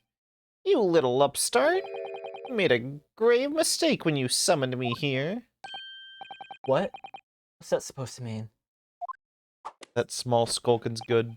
On the pedestal. Yes, as you rightly say, I was there at the pawnbroker's. I did my best to hide the fact, naturally. I had no intention of ruining the distinguished career I'd built for myself at the communication station. But did the thought never cross your mind? Did you never consider the possibility? What? What do you mean? What thought? What possibility? Possibility that if I was there at the scene, I may have witnessed the crucial moment. Oh god, it's gonna drag out longer. You see, there was a fourth intruder.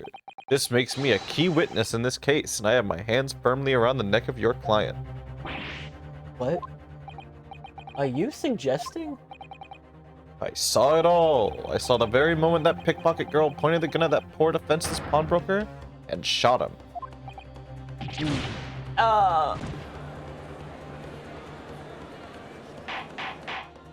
Order, order, order! Well, it would seem we are finally entering the last act of this theatrical trial. Are we? Are we? Mr. Graydon. Yes?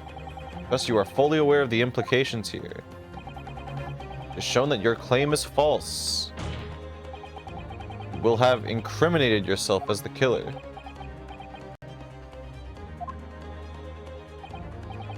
Oh, I understand fully. Then I must ask you give your formal testimony once more.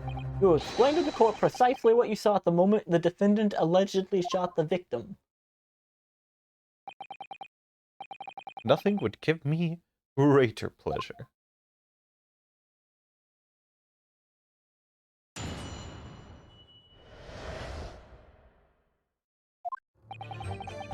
While those ruffians were jostling around with the broker, I was still near the entrance to the shop. When Windibank threw Nash over the counter, I felt a sharp pain in my arm. I pursued the man, but he shut himself in the storeroom. I couldn't see him through the peephole in the door, though. The accused in a black coat shot the man in the back as he was trying to flee to safety.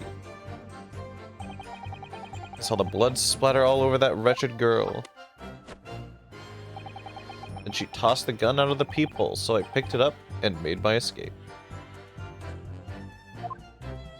That is... There's... Yeah. Good gracious, quite extraordinary. You claim, sir, under oath, to have seen the defendant pulling the trigger.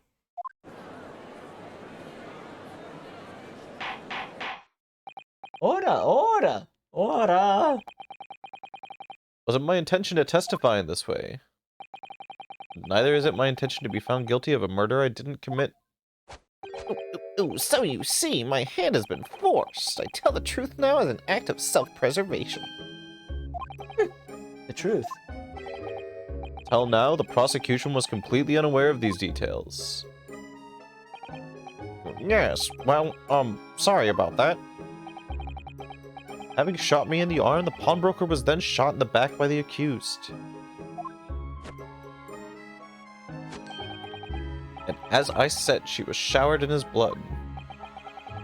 You say the blood splattered over the accused's coats. Are you sure on that point? Oh yes, quite sure. All over the black overcoat that pickpocket girl was wearing at the time. Really? If her coat could somehow be shown to harbor vestiges of blood, that would be conclusive evidence here.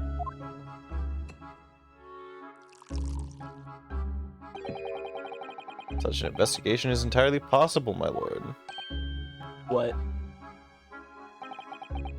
Very recently, a German scientist has developed a technique to identify human blood. Here's to true science, not some amateurish detective's dubious foray into the world of chemistry. There's nothing dubious about Hurley's work. His ideas are all sound. I Ideas are no use to us here. In science, as in law, theories must be proven before they stand. In Germany, the technique has already been employed in the courtrooms as the basis of evidence. Scotland Yard is a small quantity of the chemical reagent used with your lordship's permission. We could shatter all the vestiges of doubt within minutes. This doesn't look good, Bruno. Why not? Well, we know, don't we, that there's blood all over the front of Ginny's coat. If they test it with their chemicals...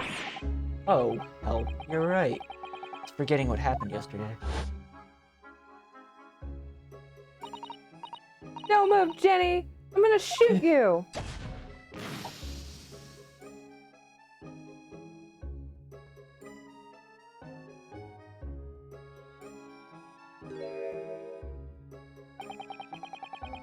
That's not Mr. Winterbank's blood. That stain is from 2 months ago. Mr. Mason's blood from when he was stabbed by McGilda, who was wearing the coat at the time. My lord, the defense objects to the test proposed by the prosecution. Overruled. Lord Van Zykes, make it so at once. With pleasure, my lord. And while we await the results, the defense may proceed with the cross-examination. They find that blood on the overcoat. Tina will be counseled. Yes, my lord. Your cross-examination. Of course, my lord. This cross-examination doesn't go well. If I don't manage to uncover some decisive evidence or something really compelling now, I have a very bad feeling about the outcome of this trial.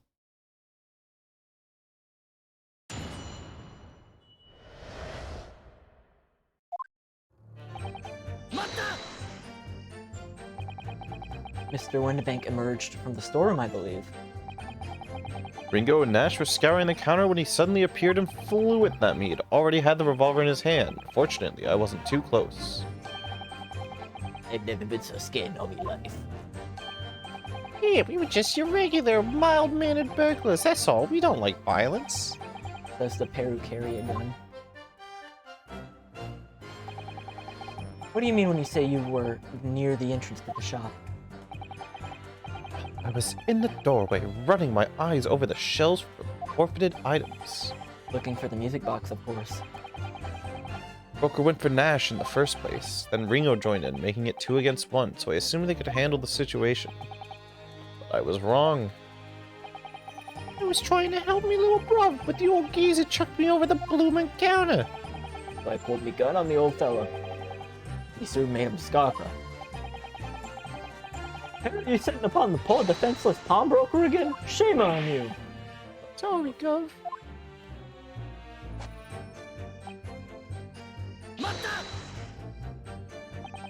You mean that's the moment you were shot?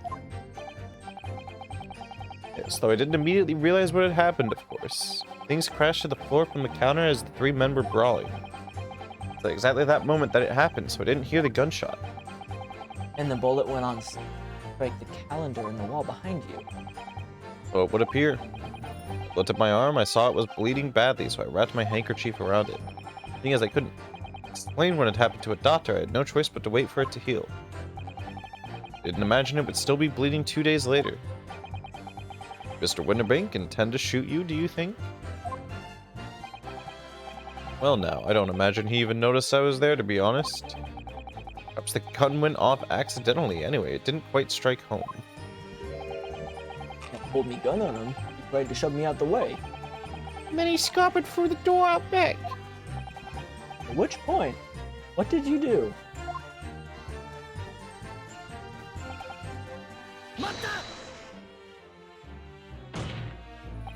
You mean you chased after him? Don't recall the reason why, but I ran after him to the back of the shop. And what about this people in the door you mentioned? Well, unsurprisingly, the storeroom door is a solid job made of stout wood. There's a small opening in it, and it's about head height that lets you see what's in there from the outside. Actually, I should know that. No. I looked through it myself that night.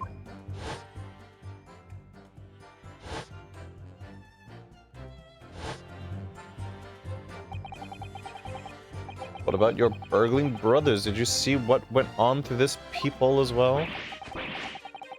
Not likely, Gov. Didn't see nothing of the sort, Gov. Oh, these two buffoons were even aware of the peephole's existence. So the Skulkin brothers were there, but they didn't see the killing of Mr. Windabake. At the storeroom, I could see the broker and that young girl standing there. The defendant? Yes, though neither of them noticed that I was looking. The girl raised her gun and pointed it straight at the man. And then? What did you see next?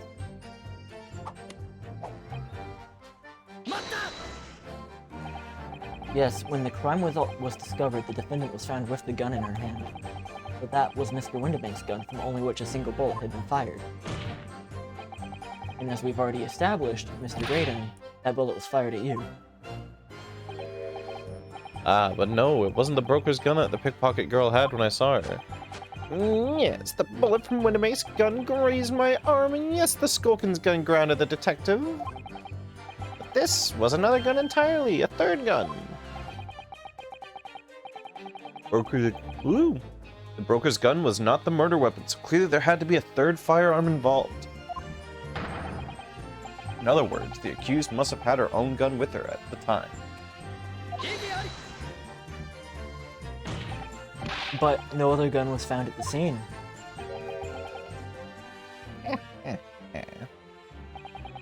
Calm yourself, counsel. Sorry. Must consider the events in order. First, I saw the broker and the girl glaring at each other, but then, all of a sudden, the broker turned to run. It was at that moment, Ow! That the little gutter rat shot him in the back. A chilling image, I must say.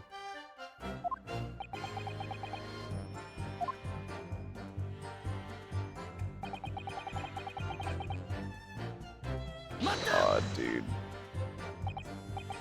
All over her? And then just the blood splatter. Oh, yeah. Yes, through the peephole I saw it clearly.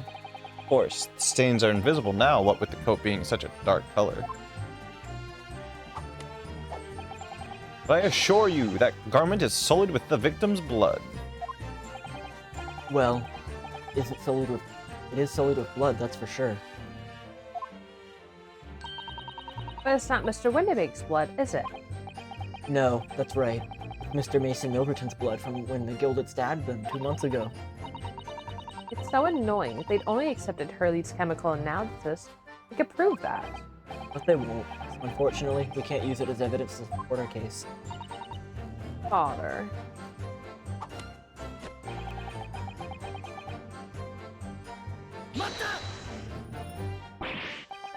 Did I hear you correctly? She threw the gun out of the room? Right after the broker fell to the floor, she started walking over. Over where exactly? Direction of the storeroom door to where I was watching. So I quickly retreated, and then... the girl dropped the gun through the peephole on the floor on the side of my door, on my side of the door. And why on earth would she do such a thing?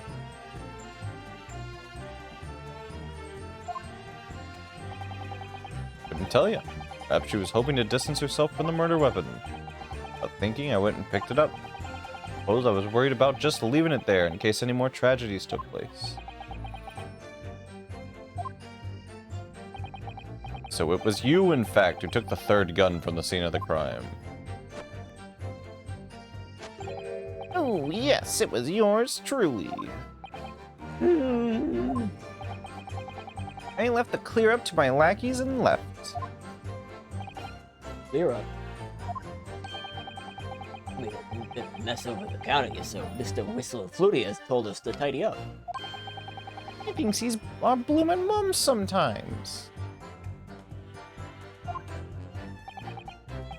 I was paying you enough, by God.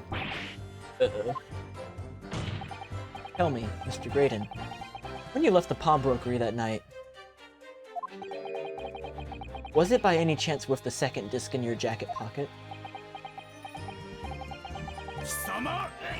like a bull at a gate, aren't you? Oh. Oh.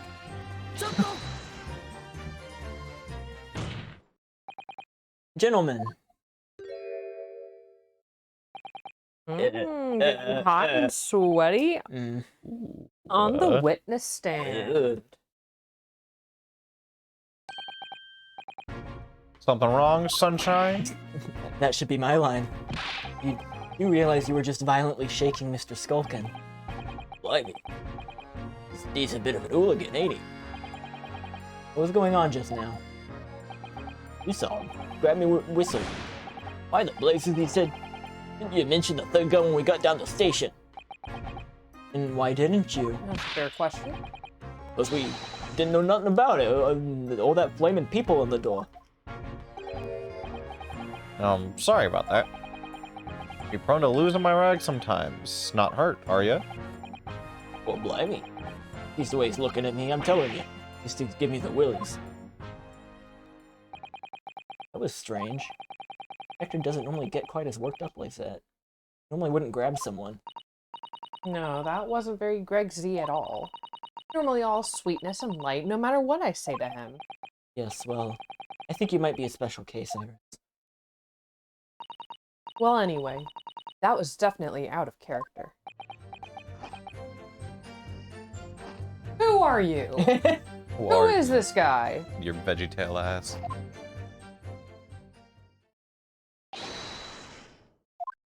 My lord, dude, requesting your lordship's permission to interrupt the cross-examination.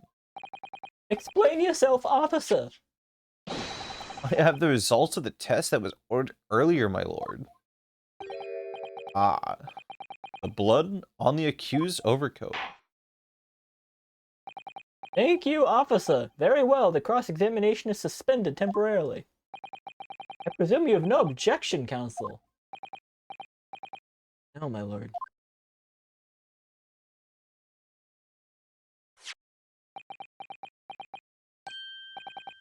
Well, there you have it. Report, please, Inspector. Yes, sir. Traces of human blood were found on the overcoat of the defendant, Miss Gina Lestrade. From the extent of the stains, it would appear that they were the result of spattering following a gunshot wound. End of report. Goodness me! Ooh! See, what did I tell you? What's the name of that, the guy from One Piece with that does that? The spin? He Oh, was, but number 3. what was his name? Was it Bon Clay Bon Clay. Okay. No. What on earth makes you say that, counsel? The coat originally belonged to Magnus McGilded. Before his overcoat was deposited at Windibanks, McGilded had fatally stabbed Mr. Mason Milverton, so the blood on that overcoat is the blood of the brickmaker from the omnibus case. Well, the dead cannot speak. Isn't that right, my Nipponese friend? What the fuck is DNA testing? That's right, this That's a isn't... K-pop song. Sorry? You're welcome. 2 months ago in this very courtroom. Do not argue fervently for Mr. McGilded's innocence, and yet, now that the man is dead, you brand him as a murderer?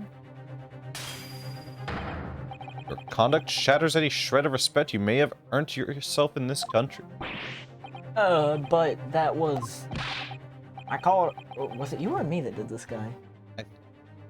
Ow. It's An you now. appalling disgrace, treachery, that's what it is. Having the time of the blood test on the coat 2 months ago or not? Even a stereoscope couldn't help the answer to that problem pop out. I Can't be remember done. it was me because you did him. Oh. That's what it was. I was a detective, not a chemist. I don't sound old. Would you put such faith in a chemical formula devised by me, for example, when I'm a communications officer? I held out Peroski to starving boy. He ran away crying. Damn. Airlock Sholmes is barely more than a figment of the public's imagination. Parallax Sholmes isn't real? His name carries no weight in this courtroom. No weight at all. How could you say that?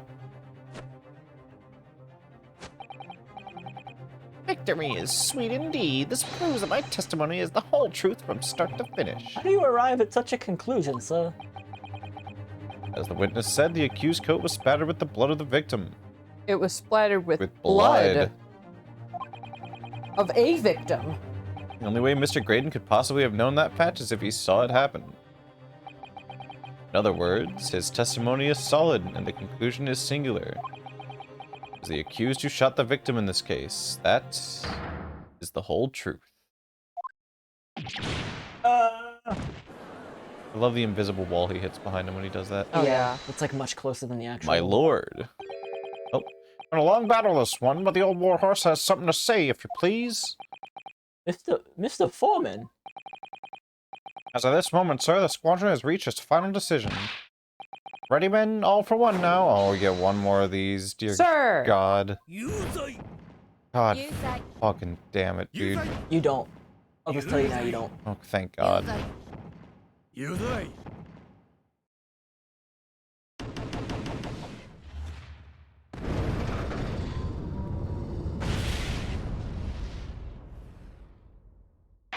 Guilty. Well, it would appear the ladies and gentlemen of the jury have reached a unanimous verdict.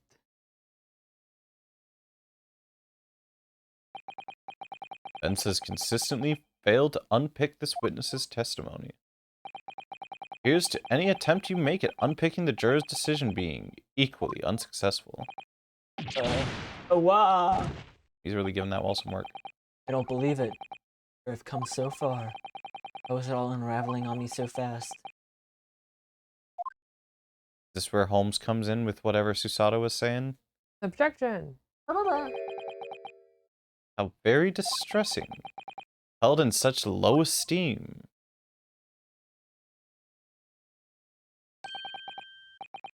Oh.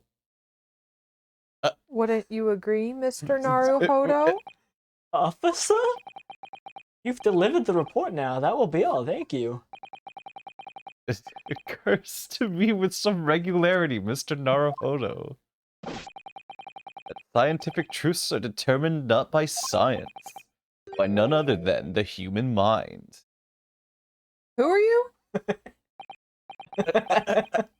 I know that voice. It totally is him, isn't it? Am I going mad?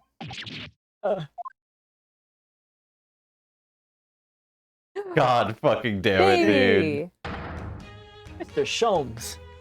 God fucking damn it, dude. God fucking damn it. Shit. What? What is the meaning of this? Oh, that leg up is such a good touch. Leggy. What?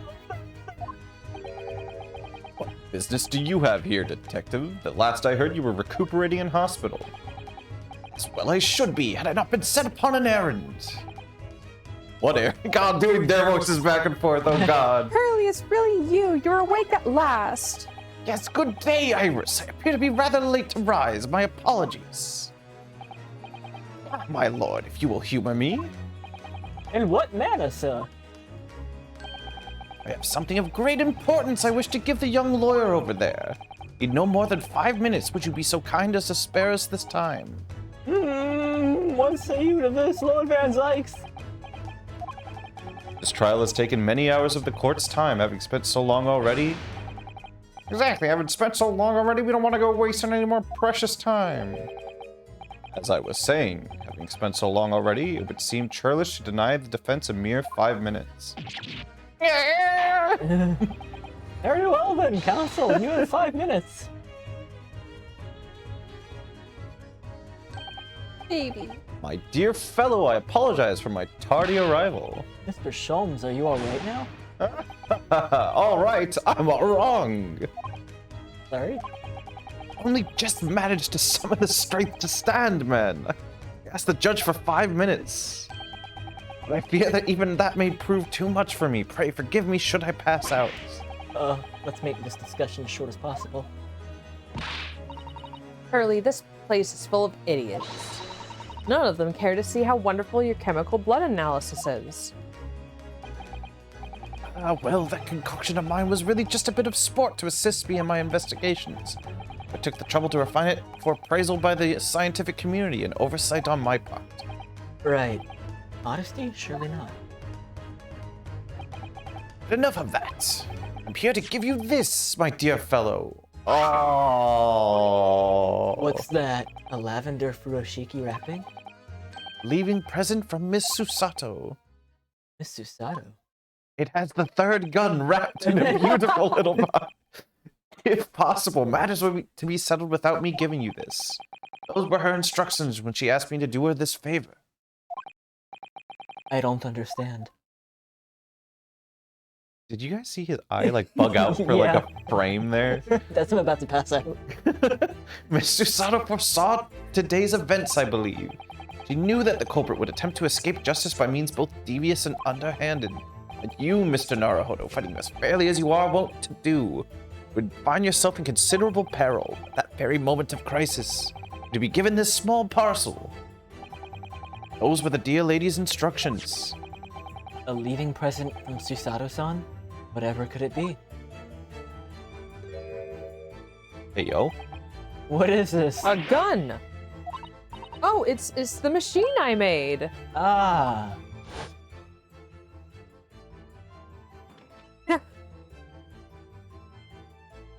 Aw. Look, I used this. It's my latest invention. What is it? I call it the cat flap-o-mat. I can make a cat flap for a little furry friend like Waggy in seconds. Ooh. What's Susie up to? Well, hold on.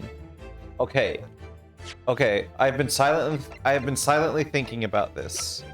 How in the two pictures, yeah, you're of the same mind. So, I am of the same mind. So then I after all these testimonies, I was like, I guess I'm fucking crazy. I guess that was just like a small oversight in the game. It's fucking not. This is not an oversight. It had been so long since the start of this case that I forgot about the fucking cat flap-o-mat. Yeah. We were thinking about the sudden fucking flap that occurred. They like to set up the things that you're supposed to not remember till the end really early. Miss Susato muttered the following words before she left. I'm a failure. I don't deserve to be a judicial assistant. What? Didn't she say something like that? You really are the best judicial assistant in the world. Well, that's extremely flattering. But I'm sorry to say that I've been a complete failure. Like, Whatever did she mean by that, Mr. Sholmes? You have a thought? there's still the whole, like, how did she know the name of the fucking thing? So, like, did she fucking make that hole and crawl through it? I don't fucking get it. She squeezed through it like a pillow man. Susato made use of this Oh my contraption for a God! certain purpose. Yeah, something akin to it. Oh god, that is your answer, dear fellow. No, not at all cryptic then. Susato-san used this cat flap-o-matic that night, but why?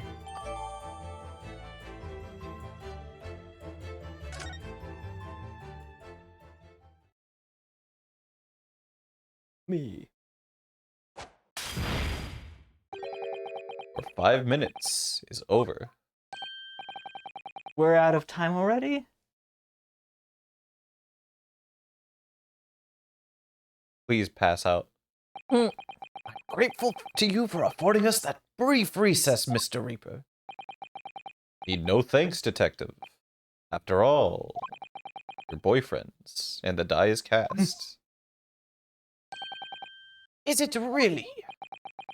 Jurors are unanimous in their leanings. No doubt my learned friend will consider a summation examination. Any attempt to alter the verdict now would be utterly futile. I wonder. Mr. Naruhodo, Yes. the rest is down to you, dear fellow. What is your plan? The rest is down to me. I need to be careful here. If I make a wrong move, the trial will end badly. Maybe I should save.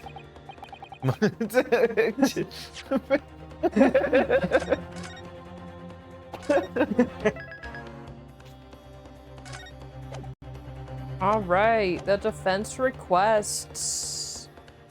No time to think. None of that. So what do you want?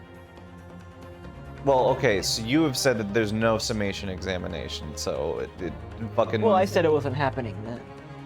But what do you want to happen? You said last stream that we had our last summation exam. You That also was said of that that. stream. No, okay, so he's full of shit. So Okay, let's ignore yeah, what so he's he's saying. full of shit. So,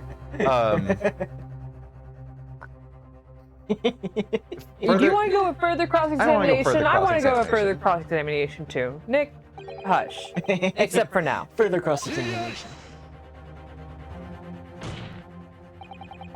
Jurors have spoken. Protocol dictates that you may not cross-examine a new witness now. dictates that you can't cross-examination a new witness.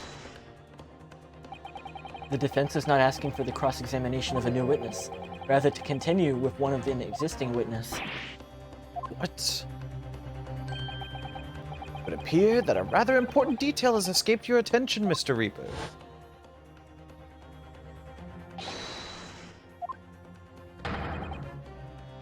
Interrupt. Oh ho ho! Enchanté. Suspended!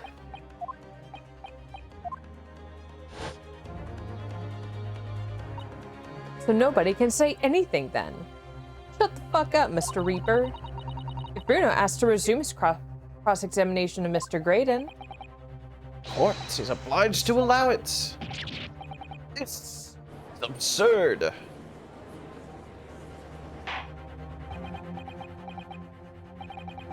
I would remind those present that this is my courtroom, and I concur that the defense is entirely within its rights to request a continuation of the cross-examination.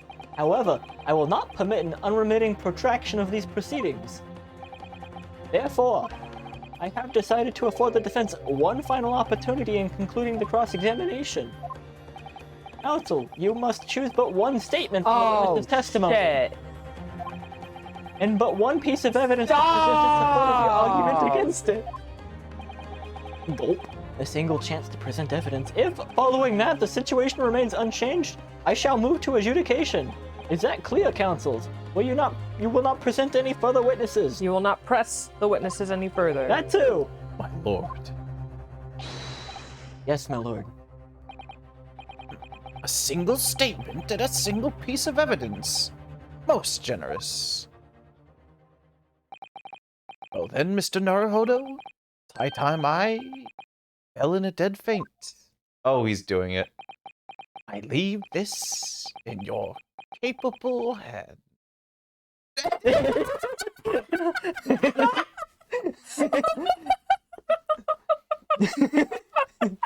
Oh dear lord, he has the grace of a fucking pigeon. Mr. Sholmes. F. No one's even looking at him. Doctor and the Damn, jury. Iris, what the fuck are you gonna do? Yeah, where'd the brothers go? No. Dies. Dies. To stand so insouciantly before the court in a state of such high fever, either this man has extraordinary strength of mind or an extraordinary lack of feeling. Imagine he's feeling very little now. The detective is sleeping soundly in one of the antechambers.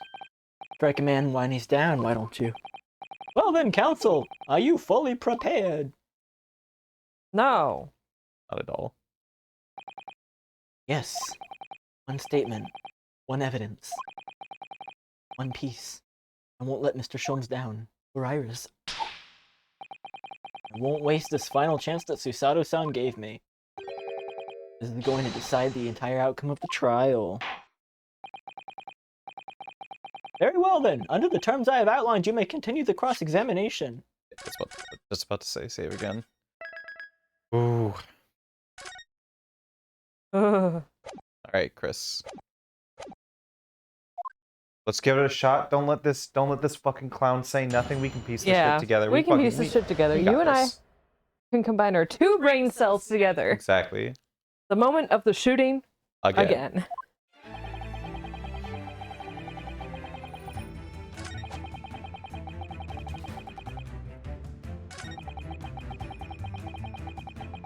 Okay, I will only ask one thing about the mechanics of these conditions. If we press, is it over, or is it we get the one chance to present?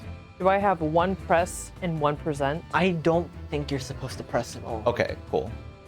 That's all I need to know. Well, I don't think it would penalize you because you technically already pressed everything here, like before.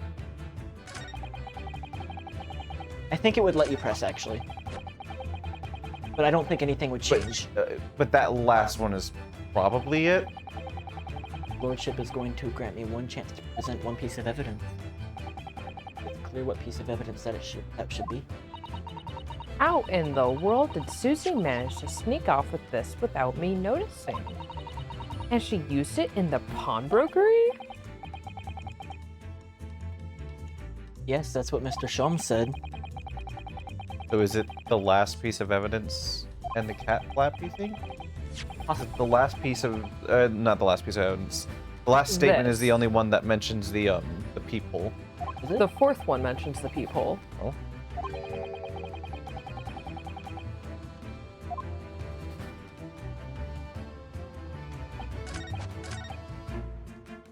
Alright, So you put that peephole, one. and what was the last statement? Y'all come to your decision while you back real quick. Good. Toss the gun out of the peephole. Can you look at the two pictures real quick so we can get Yeah. a time frame for when the peephole popped up? Oh gosh, it's on the present though, so don't let me press do X. not press X. Alright, 1 a.m. no peephole. Gina is there. Gina is here and there is no peephole. Post shooting. Peephole. Peephole. And that was after she arrived. So the peephole was not present the entire time for all of that until Susato got there. And somehow... So that literally must have been in the time... Literally in the time that we were chasing after the Skulkin brothers. He must have done that.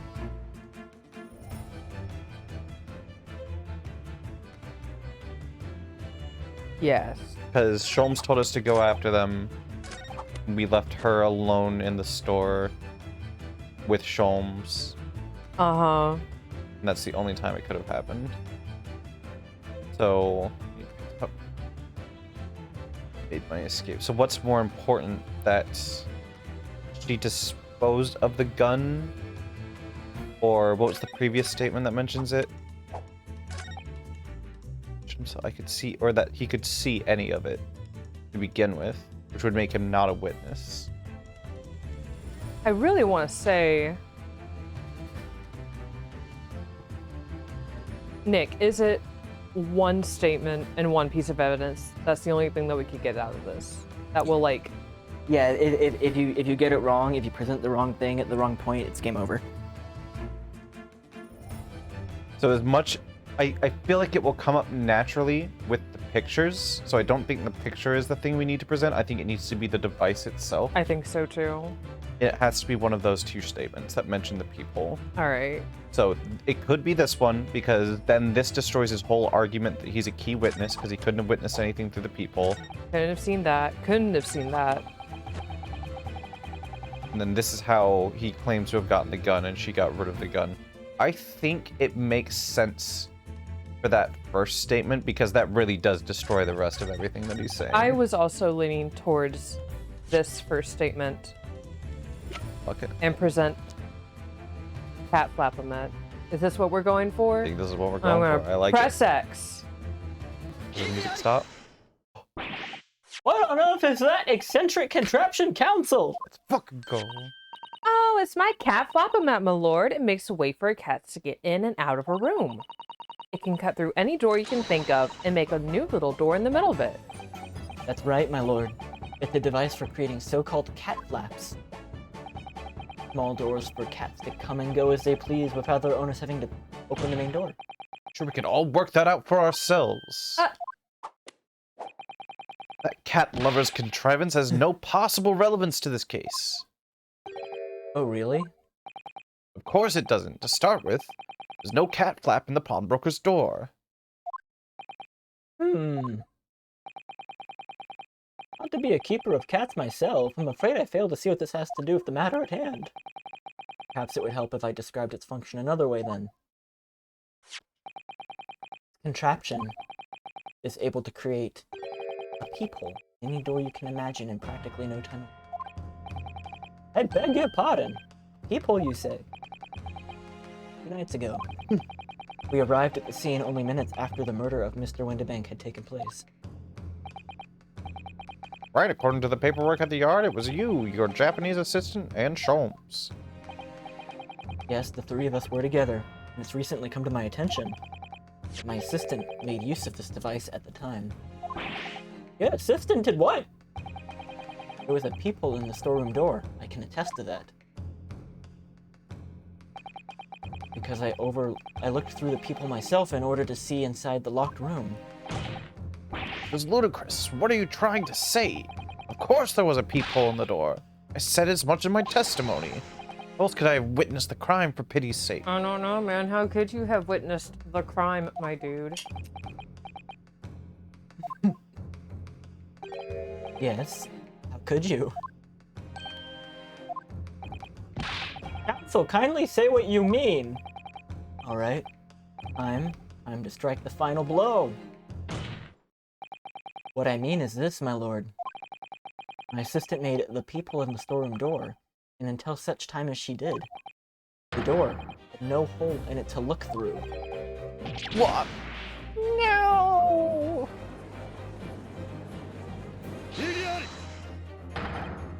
What is this farce? Are you really suggesting that the peephole in the door was...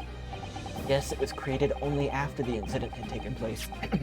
By my judicial assistant, using this device. Your assistant tampered with the crime scene while being fully aware of the gravity of her actions? This is a most serious act of vandalism. For which I humbly apologize, my lord.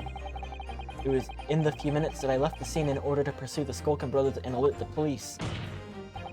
Nevertheless, in the light of this new information, it has become apparent that Mr. Graydon's testimony is riddled with holes. Riddled with? Blame yourself, Count. The majority of Mr. Graydon's testimony appears to incriminate the defendant. It's based upon what he witnessed through the peephole in the storeroom door. That filthy girl's shooting the man in the back. However, at the time of the incident, the peephole did not yet exist in the door. There's no possible way that you could have seen what you claim to have seen. Short, your entire testimony is a pack of lies.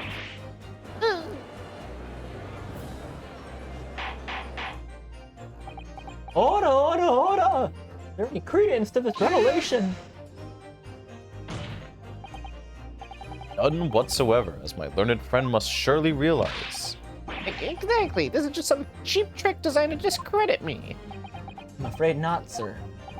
Of course it is. Do you seriously expect people to believe that plaything can cut through a solid wooden door?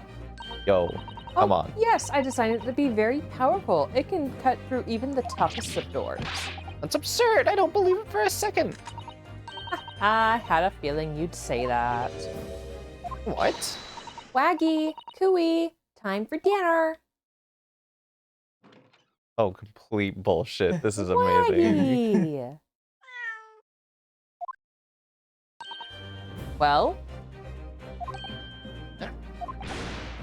Young lady, this is the Old Bailey. Why doesn't it make a cat flap in the old paneling at the Old Bailey? I'm not done yet. Don't worry. This doesn't mean that the people in the storeroom door at Windibanks was made by your machine. There's no way you can prove that it was. no, but it's easy. What? Cat flaps, my cat flap I make creates are all of a fixed size, and the dimensions of the people at Windibanks are an exact match.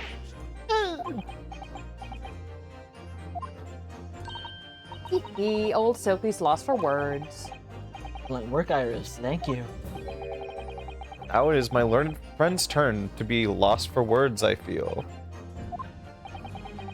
I believe your judicial assistant has already left the country for your Eastern Island home. Well, yes, that's true. You may have some difficulty in establishing all of the facts. For the sake of argument, let us assume the people has dimensions that are a perfect fit for this contraption. In that case, when was the peephole cut? The prosecution demands proof for your answer. We got it.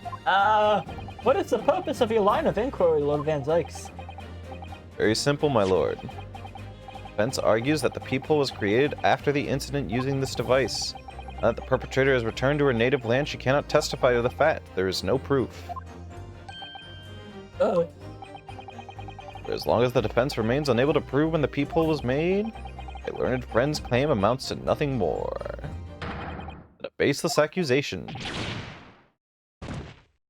Time for 10 more loops before we can present the evidence that we already know. Indeed, that is so, Mr. Zykes. Counsel?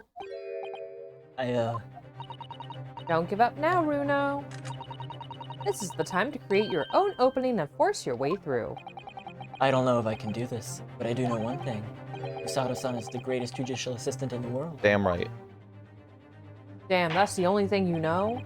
Very well. Counsel for the defense will present the evidence to support the claim. Proof that the peephole in the door was created after the event and not before. So we present the first photo, right? Okay, cool. Pretty sure the one with Gina in it, right? Yeah, because it's not there. Okay, Yep. cool. What are you? A print from that detective's infernal cameras again? My judicial assistant, Miss Susato Mikutoba, is an extremely intelligent and capable woman, which is why I never had any cause to doubt that she would have considered this scenario and made sure that I had the necessary proof. And the necessary proof is this photographic print, Counsel. This print shows a scene in the shop moments after the defendant entered the premises. Agreed. It also shows the accused mercilessly wielding a gun in the direction of the defenseless broker. But, more to the point, pictures of the storeroom door in the background. Let me see that print again. I don't believe it. It's quite remarkable. The door to the storeroom is completely devoid of a peephole. Mr. Graydon, you couldn't possibly have witnessed the crime as you claim to have, because at the time it happened, there was no peephole in the door. In other words, your testimony is a big bag of doo-doo.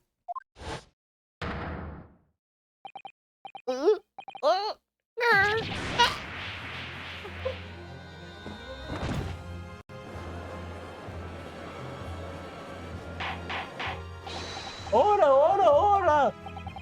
I am satisfied with the defense, and it has substantiated its claim beyond a reasonable doubt.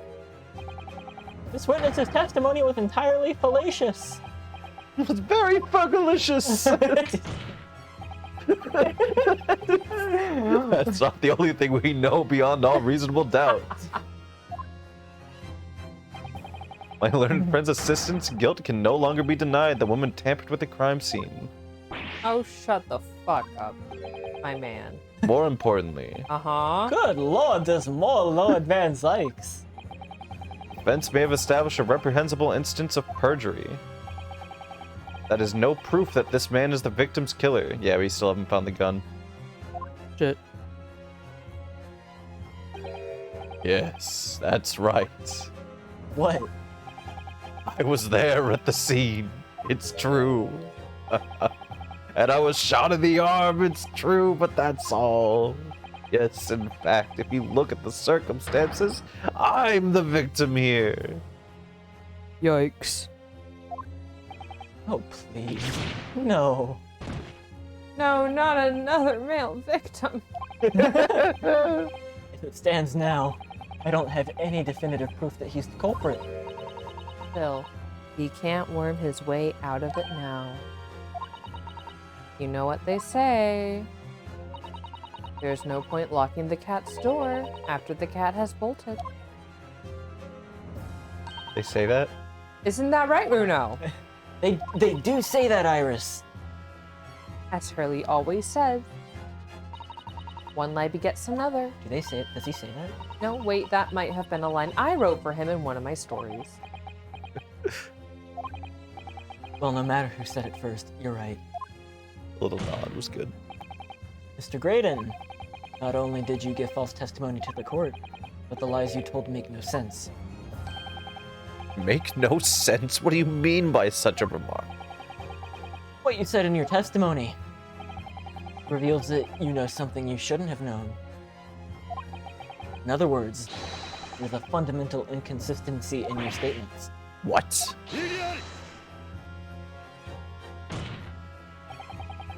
This provocative talk, counsel.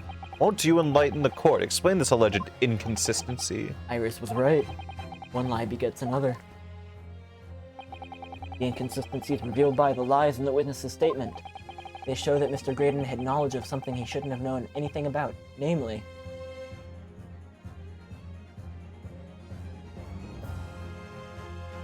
So the peephole makes sense, but I feel like the bloodstains on the coat make more sense. Yeah, I agree with this.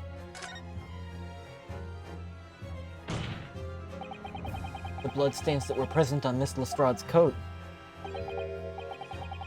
That's right, the victim's blood splattered all over her when he shot him. How could you possibly have known that? Obviously, because I saw her do it through the people in the... Hey, all you people! The point is not that you lied in your testimony, Mr. Graydon. The nature of the lie you concocted that is so revealing. Not making any sense. Let me ask you a simple question. How is it, Mr. Graydon, that you knew of the existence of the people in the storeroom door? What? Well, obviously, I... Has the cat got your tongue, witness? The people in the door was made after the incident occurred. And once they returned to the shop having failed to catch the two burglars, Scotland Yard's investigators arrived immediately. At that time, the police have been at Windybank's constantly carrying out their investigation. my fucking... Isn't that right, Inspector Gregson? Gregson! Well, yes, of course. This is chock full of pond articles, and my lads have to thoroughly examine them all. Okay, so I have also been thinking of this. Uh-huh. So, is it possible... Oh no, I'm losing the train of thought already. The information that's being leaked isn't Great Britain's, but is Great Britain's enemies, and Strongheart and Gregson and them are essentially like in on that and trying to protect that interest. That is the only thing that makes sense to me as to why they would try and cover this up so hard. You were thinking the right way, is all I can say. Okay. Gave the order to have officers working around the clock in shifts so we get through it all. And consequently, there's no way that you, Mr. Graydon, could have gained access to the shop. Therefore, you could have known nothing about the people in the storeroom door.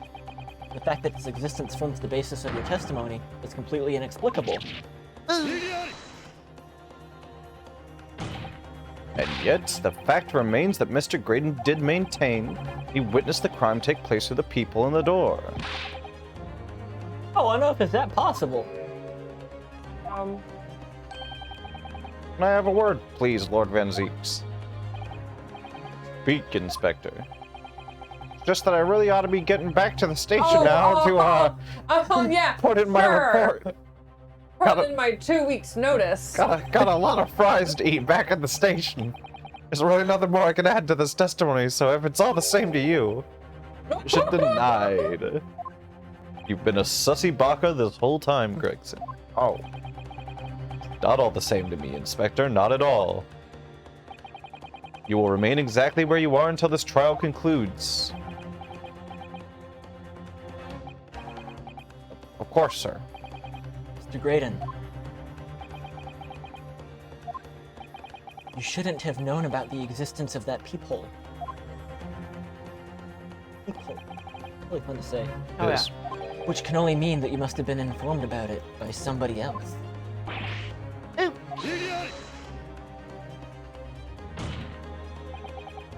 Stop there, my learned friend. You realize, I trust, that the words you just uttered have extremely serious implications. Yes, This has been a very serious trial, my dude. but the defense believes that the details about the case that Mr. Graydon claims to have seen must have been revealed to him by a certain person before his testimony.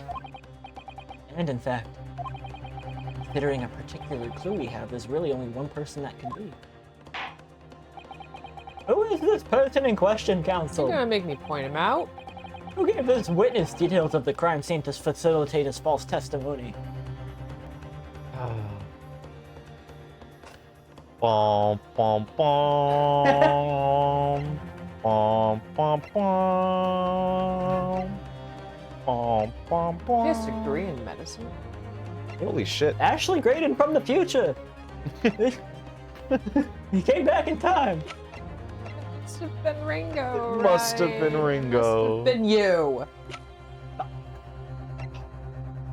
Gregson, why, man? You see? Truth is, it can only have been you, Inspector Gregson. Me? You had better have some proof to substantiate such a rash claim, my learned friend. Consider the fact that we have only been aware of Mr. Ashley Graydon's identity for the last few hours.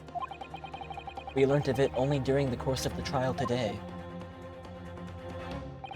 Indeed, preparations for his testimony were made with great urgency during our hour-long recess, while the police executed the subpoena and brought the man here from the communication station. And until that time, Mr. Graydon would have no idea. No inkling that he would suddenly be required to appear in court. Are you suggesting that until such time as he was summoned? Yes, my lord. Then it's reasonable to assume he knew nothing of the people. It was only once Mr. Graydon was in the stand that he realized his position, that he would have to defend himself against the accusation that he was the third intruder. You're suggesting to the court that it was while this trial was in progress that he received the information. That he could commit perjury in order to save his skin. Exactly. And the only person with knowledge of the investigation that he had any contact with was you, Inspector Gregson. This is a blooming outrage! Why would I be giving away details of our personal investigation of this fella, I was summoned to his lordship's chambers during the recess in any case. Had you forgotten that? Quite true, I had a number of questions regarding the events that transpired at the pawnbrokery. Which means... first time these two laid eyes on one another was after proceedings resumed following the recess. However, they did have a sussy little whisper between the two of them. Since then, they've been in full view of the stand where such illicit discussions couldn't possibly have Couldn't occurred. have possibly have occurred because a Couldn't have fucking fool would have done something like that. We would have noticed, right? Ooh, I just remembered something, Bruno. What is it, Iris?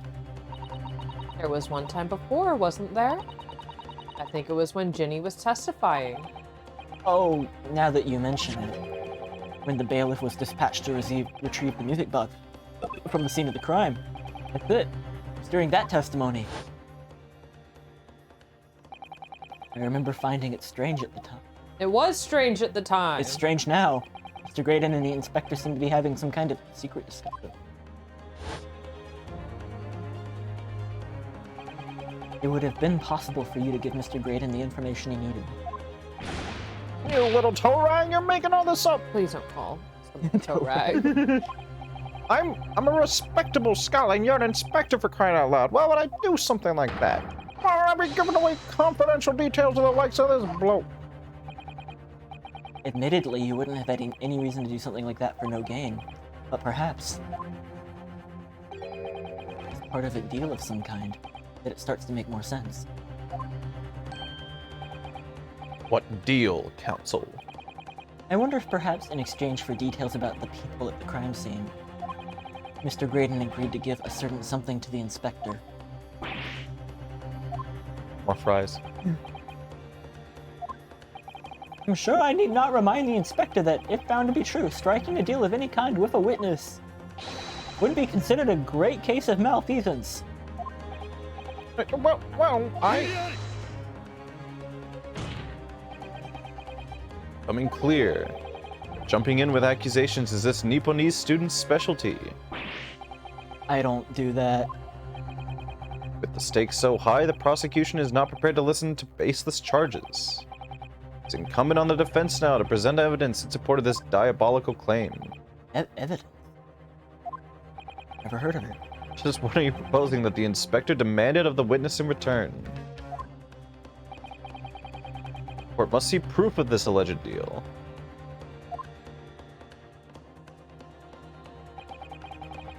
Inspector Gregson really did strike a deal with Mr. Graydon. Then logically, there's only one thing he could have asked for. That must be it. Bruno, do you think it could be? Yes. It's the missing link that would join all of the dots together in this puzzle.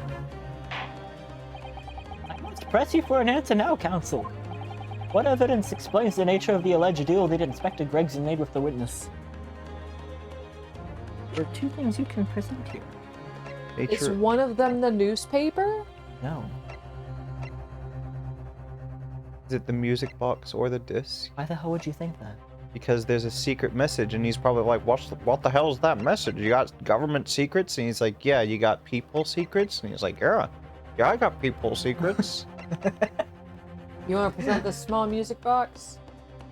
Will that nuke the game immediately if we do that, Nick? Yeah, it bricks the switch. Okay. No, it's cool. okay. We haven't gotten any of these wrong so far. You're still good on points.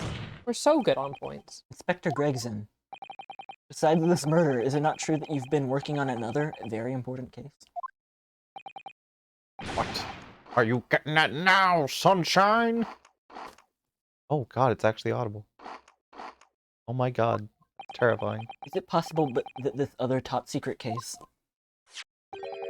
is what's alluded to in this newspaper article here? Hi. No, you couldn't. Oh, damn it. The classified secrets were being leaked overseas from the Ministry of Justice. How the bleeding Nora could you? We discovered during the course of this trial the music box deposited at Windibanks by Magnus McGilded. Special music box designed to play 2 discs at once. It would seem very likely now that encoded on the pair of discs that were in McGilded's possession are the leaked classified secrets.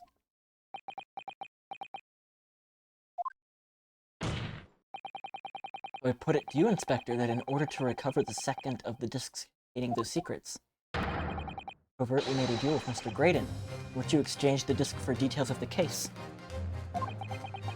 You little And they're back. The brothers are back now. They like. They've been there for a while. They went away for a little bit, and they came back. They're in and out. They really just like want to be in with this hot tea. With their brothers. On the day of the incident when we met you at Windibanks, you said this. Be taking on whatsoever, and you're gonna thank you very much. Hand it over. Gimme. It's mine. No, don't give it to him. It's mine, that is mine. Oh, I said it's mine already. I'm sorry. But anything belonging to McGilded has to be taken in as evidence now, sucker. Scotland Yard already knew at that time, isn't that right? That Magnus McGilded was involved in the stealing of government secrets. Orders were cover the medium used to convey the secrets leaked from the ministry. Do it on the QT, hush-hushy. That explains why when I presented this disc as evidence to the court, you objected so heavily, I presume. As you knew that it contained highly confidential information. Well, I mean, not likely. I mean, I wasn't that sure of it myself. As there was a possibility, that's all. Inspector, surely you're not saying that in order to acquire the second of these music discs, you did reveal confidential information about the details of the crime scene to the witness? To aid and abet this man in giving false testimony? There's no other way Mr. Graydon could have known of the existence of the people. The only explanation, a deal was struck between these two men.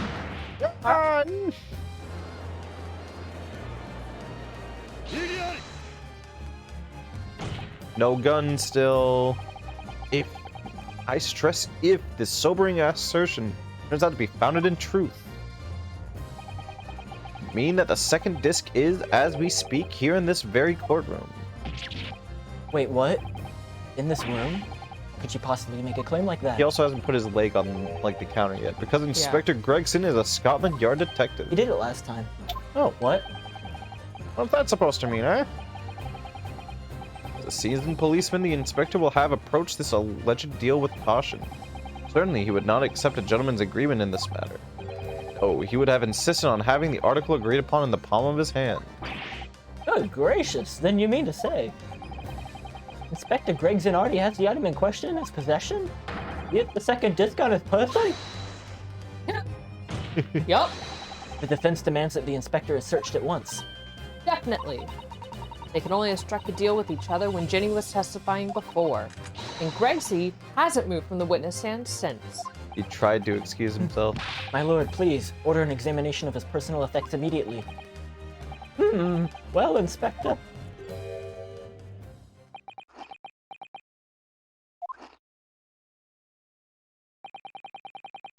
Young lad wants to tone down his imagination. He's insulted me and my profession quite enough.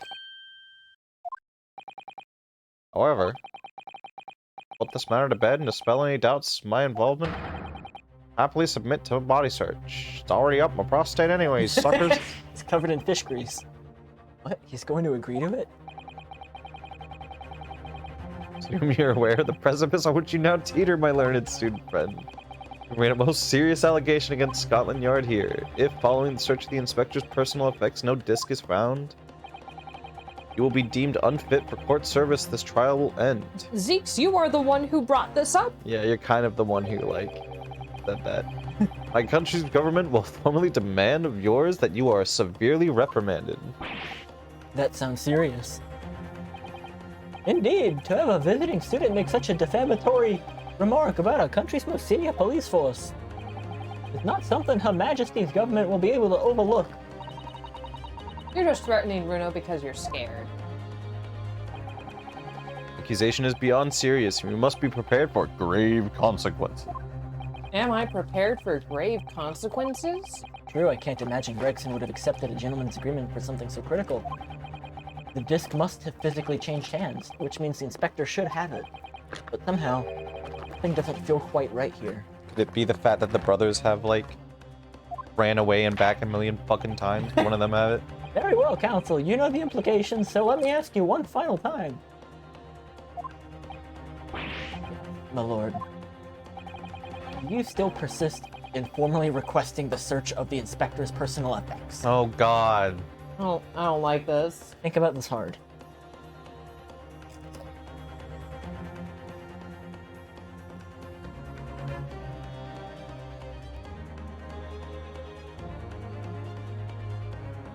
I don't even know where I'm supposed to start with thinking about this.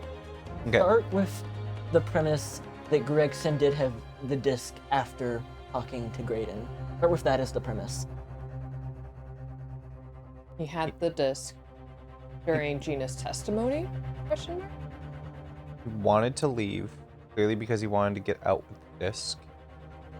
The brothers stepped away a bunch of times and back. I don't feel like that's it. Alright. I'm gonna throw something batshit insane out there. Okay, this is a batshit crazy game, so. If it is not potentially Gregson, could he have literally planted it on Sholmes when he fainted and got it out of the courtroom? May I tell you something? Probably not that. You're half right. Fuck. He planted it on Sholmes before he fainted? Forget about Sholmes. Okay, all right. Someone else has it. He planted on Gina? Yes, the defense formally demands the search be conducted. Oh! It is the brother! Shaky Shaky! Oh! Well,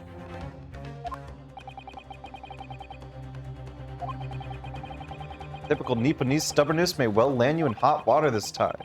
Perhaps a lesson will do you some good. Fair enough, I've got nothing to hide. very well then. They would conduct a search of the inspector's The defense demands a search, but not of Inspector Gregson. What? Now what's all this? I'm the one you're accusing, aren't I? Thought you wanted to search me. No, no, Inspector, not you. Somebody else. What's the meaning of all this, huh? Lost it at last, have you, sunshine? Court shouldn't have to put up with this nonsense. You're being completely irrational. Be quiet, all you. Oh, you were... Yes! Bruno is doing what all you told him to do and having the courage of his conviction, so you should respect that and listen to what he has to say in good faith. Because that's the British way. Also, we should maybe save just in case, even though I'm pretty sure we're right. Been a minute. It has been a minute. Yeah, that was like 45 minutes. Jesus Christ. Oh my god.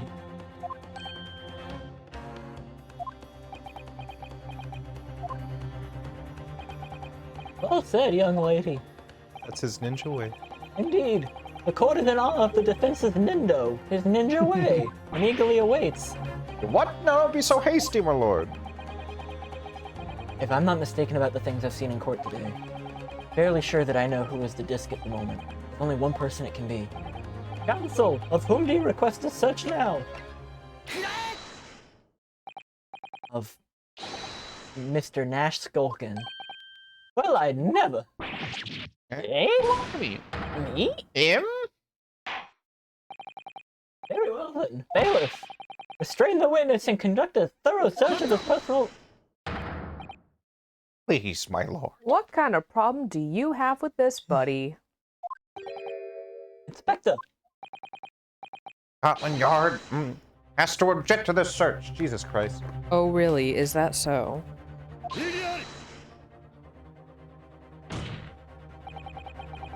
Fortunately for you, Inspector, your objections carry no weight here. This courtroom, only the prosecution and the defense have the authority to object. But Lord Van Zeeks, I have no idea what forces are in play that might influence your actions. But personally, I give no shits, and I will not obstruct the course of this trial. Bailiff, carry out the search! He doesn't know. Hold on. I don't know nothing. Nothing about no disc. Know what? Cut it out. He was also cut a deal. Ah! Here, my lord, in the witness's pocket, I found this. Good lord, that's... Another music box disc. I don't know nothing about it. No, Nothing. Ringo didn't actually.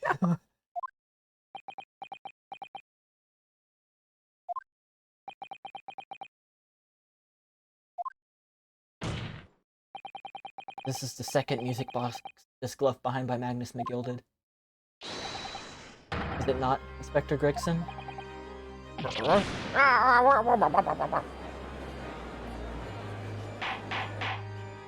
Order! Order! Order! Mr. Skulkin, what have you to say for yourself? Couldn't bet it. I mean, I just couldn't flaming bet it. I swear, I didn't know nothing about that disc. Honest to God. Also, would you please explain what exactly is going on here? The alleged deal that was struck between... This was Ashley and the detective, no? Without question, my lord. Then, for pity's sake, why on earth did this man have the disc? Inspector Gregson is a shrewd, calculating man who rarely loses his composure. But at one particular point in this trial, he exhibited some unusual behavior for a brief moment. I don't recall. What unusual behavior? You don't remember a single thing, Bubby. It was, yes, during my cross-examination of Mr. Graydon. Hey, Mr. Graydon, when you left the broker that night, was it by any chance with the second disc in your jacket pocket? I admit to nothing of the sort. While Mr. Graydon answered my questions, the inspector appeared to have grabbed Mr. Nash Skulkin by the coat and was shaking him violently. This is so fucking funny. Let it happen. Just watch for a moment. Yeah. Yeah, I did. You thought my noggin was gonna fall clean off, I did. I thought it was too. I was wishing I'd been born as me brother I was. What exactly happened to make the detective attack you like that? I ain't got a clue. He just suddenly turned and grabbed me, whistle-like, and started shaking me. Why the blazes didn't you mention the third gun when we got you down to the station? That's what he said. Yelled it right down my e-hole, he did. My head's still throbbing now. The way the detective behaved then was extremely out of character. But looking back now, that must have been when he did it. That would be the opportunity Inspector Gregson created for himself in order to hide the disc. Oh, bless my wig! He did it! But I'm afraid to comprehend the motive here. If the detective had acquired the disc he was after, why on earth would he then proceed to hide it in another man's pocket? This is a court of law. He could have submitted the item as evidence. Appear, my lord. Inspector was not at liberty to do that. Why ever not? And himself revealed earlier, his current assignment has some special conditions.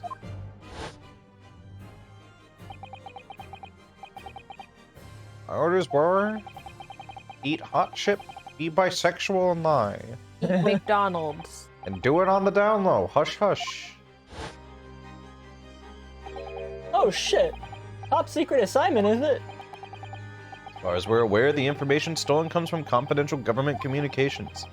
It seemed that if that information were to be revealed in court as evidence, it would be problematic. Problematic. That sum up the situation, Inspector? He's a problem. Operating under direct orders from the ministry. Afraid I'm not at liberty to answer that question. I plead the fifth. So, realizing there was a chance that you may be searched here in court, took steps to hide the disc you had acquired from the witness. Ah, what's that mean? You only pretended to attack Mr. Skulkin in order to get close enough to him. Slipped the second disc into his pocket. It was all a pretense.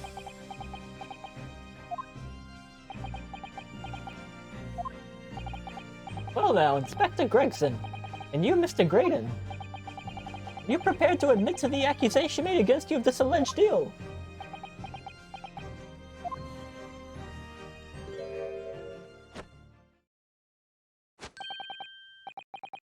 To it, yours truly, please. You still haven't found the gun.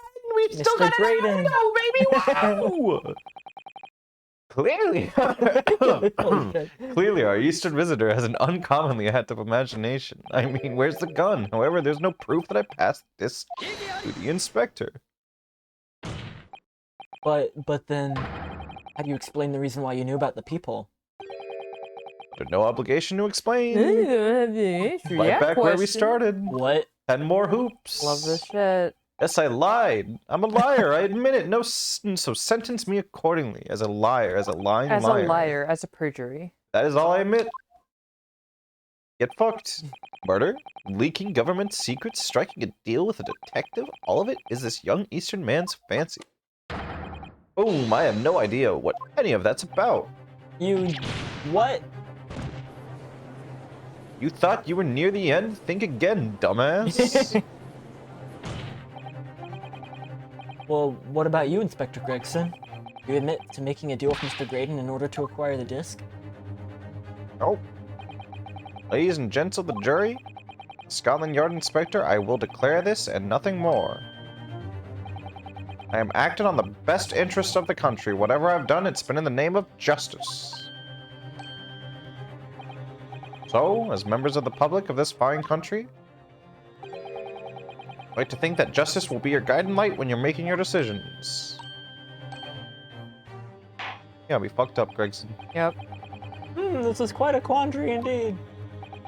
Rarely have I encountered such extraordinary tumultuousness in the concluding of a trial.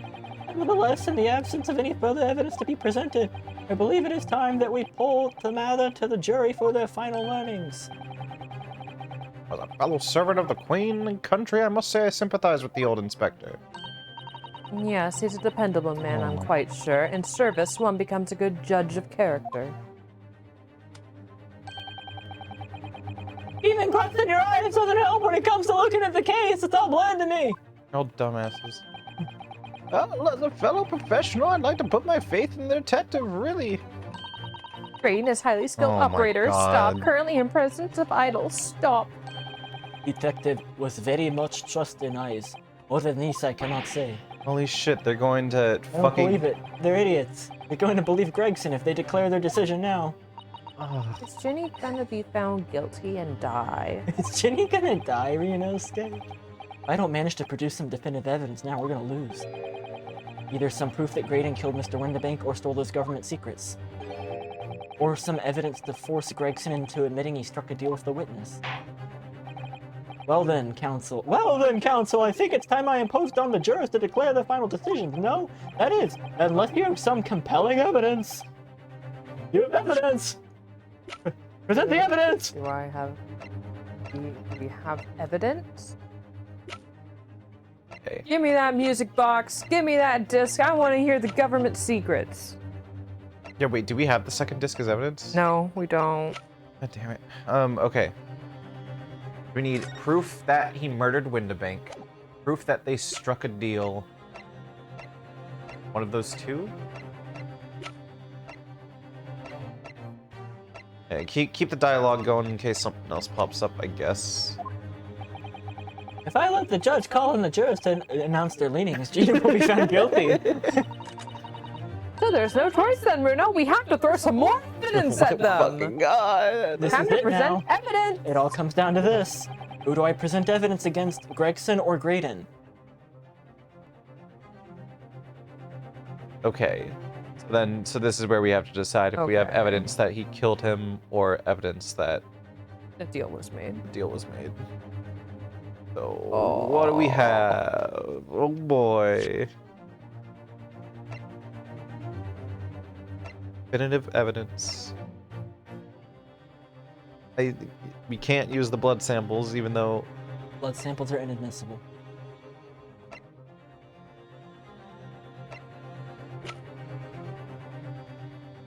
Proof that a deal was struck.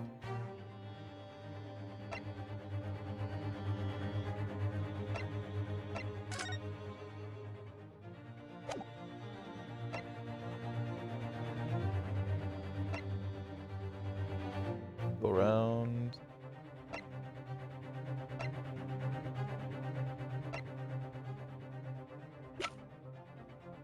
I'm gonna give you a hint here because I feel like this is either a little bit of a fluke or a little bit dishonest of the game. Assume you have access to the second disc. The Okay. small music box?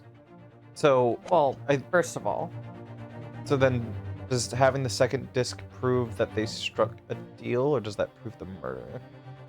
Probably the proof that they struck a deal then, so we Neither. leave it to the jury? No. Gregson? Graydon? Graydon, I mean. Graydon Gregson. Same name. Save and run it Yep. down. Graydon, baby. Woo! What is the quickest way to end a trial? Think about this. Murder. Is to prove Gina innocent. Not guilty. Well, what is the best way to prove someone not guilty? Prove someone else guilty of the same crime. More so an admission, right? Yes. You're trying to force an admission here. Yes. We're The trying. question is of which one of them? Can we go either way on this? No. Okay. There is a right answer. I Okay. think it has to be Graydon. Yeah. I don't think Graydon's gonna budge on this, is he? Oh, okay. So who of the two is more likely to budge is definitely Gregson, and the jury is on Gregson's side, not Graydon's side. So that checks out. I'm gonna choose Gregson then. Okay. Boik it. Dr. Gregson, there's one final piece of evidence I would like you to see. What's that? If you refuse to acknowledge that you did in fact strike a deal with the with the witness here today, then you will leave us no choice but to examine this piece of evidence thoroughly. Oh, go on. This is my last chance. It looks like I'm going to have to force his hand here. Oh, he's about to pull the most baller shit. One final piece of evidence to get this detective to admit to the deal he clearly stuck with Graydon. He's literally gonna threaten to fucking play it in the courtroom with the two people that can understand Morse code, and he's gonna be like, no! Present the small music box. It would be that or the disc. It would be that or the disc. It'll be that or the disc. Is that Mr. McGilden's peculiar music box console? Yes, with a disc already in place, ready to play. I think perhaps now would be a good time to listen to the sound produced by the music box again. Only this time, the second disc we've just discovered in place as well. This disc console! Oh, wait, I can't let you do that! Why not? Why not? Because, well... Because it's got nothing to do with this case, that's why. Not true, Inspector. Eh, The defense has already proposed. The sounds heard by the court earlier from this music box were part of a Morse code message. We know that Morse code comprises of two distinct tones. The defense believes that the second disc contains the second tone needed to complete the message, and now we have a chance to confirm that theory. Crying out loud, Sunshine, we're talking about state secrets here! So letting the whole courtroom hear confidential information like that, it's treason. Then do you admit the charge? That in order to protect those state secrets, you engaged in unlawful dealings with the witness? You're mad! You let that secret information out into the public domain! You'll be making an enemy of the entire British government, you idiot! It's your choice, buddy. Yeah, come on, Gregson. Let's go.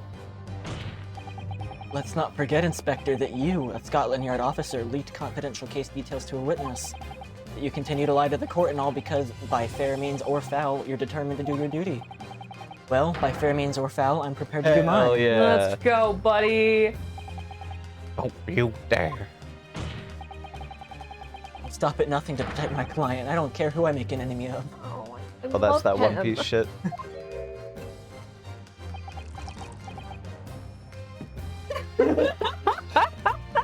He's just watching now. Yeah, he literally didn't say a fucking word. My lord, if you please! The court must hear the sounds made by that music box. Come on, man. Sakes, for Pete's sake, stop him! Yeah, there it is! Oh, Inspector, you should know my methods by now. I'm a prosecutor, not a prostitute. I'm no Scotland Yard puppet. Oh. In this courtroom, my duty is to the law, so let me propose a toast. Uncovering the truth. By fair means or foul. Let's go! Can't wait. I know it's inevitable. I can't wait for whatever his redemption arc, backstory arc, whatever the fuck it is. Very well, the defense's stance here and that of the prosecution has been made very clear, I feel. Therefore, in accordance with the defense's request, the court will now listen to this music box. It's set in operation once more. This time with the second disc in place and both discs playing simultaneously.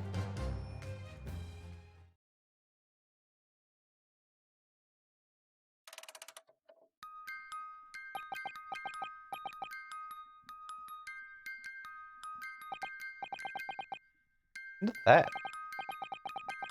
Steak. Morse. All right, I admit it. Whatever you want. But for the love of God, shut the bloomin' box up.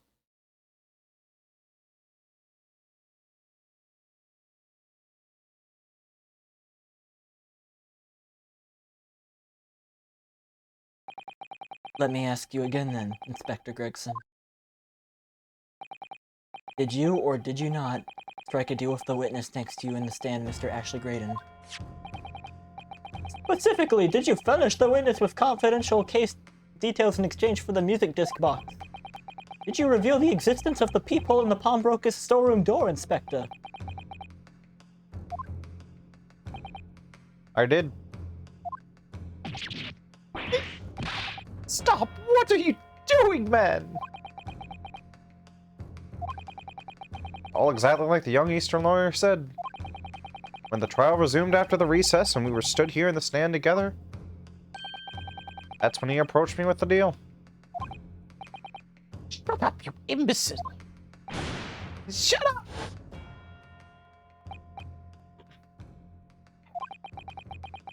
You're the detective who turned up at the pawnbroker the other day, aren't you? I may have something you're looking for, Inspector, with me at this very moment.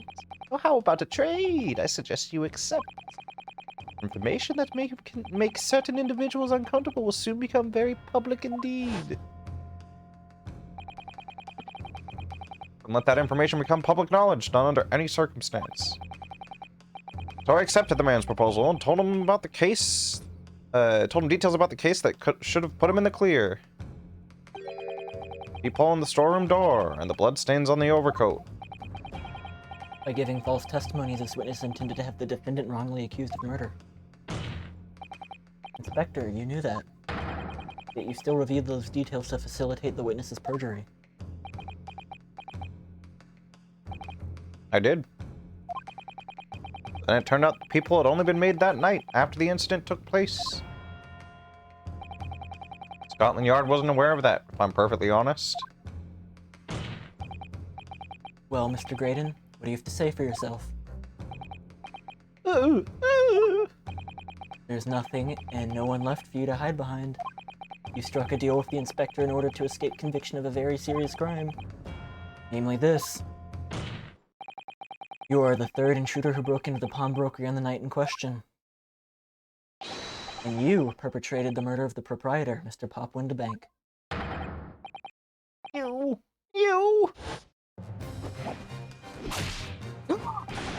Traitor! Hit him! Hit him! Oh! No! Roll? Oh!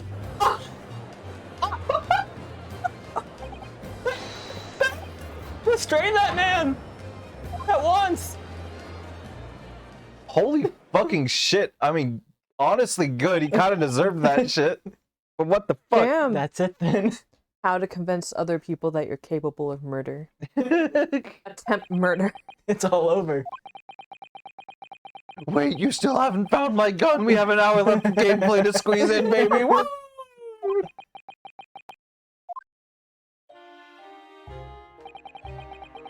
This is...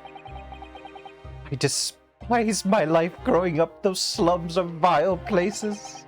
Was cursed from birth, born into poverty, the son of a penniless artisan. My parents did nothing but quarrel all day long. What little money they had was never spent on me.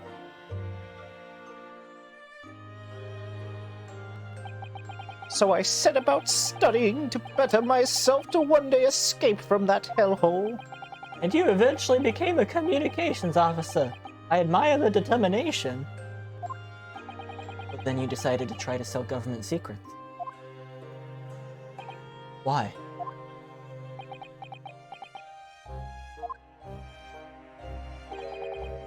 Isn't it obvious? Because I wanted money. Even now, years later, the nightmares of my life in the slums wake me in the small hours. Oh no! Imagine being poor. Oh. Oh, the grown man has nightmares about being poor.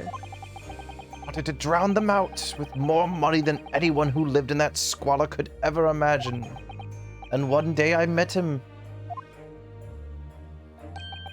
Mr. Magnus McGilded. You're a fiend with a queer talent, so you are. I have money to throw you away if you're interested. All you need do is go along with me little plan now. Hee hee. I am evil.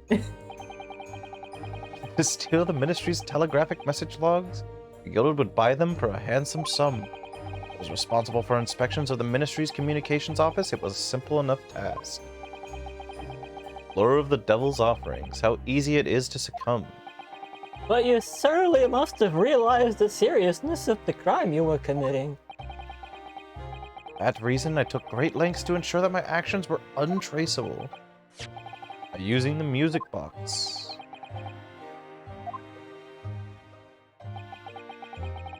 My father was a brickmaster, though my mother divorced him when I was still a child.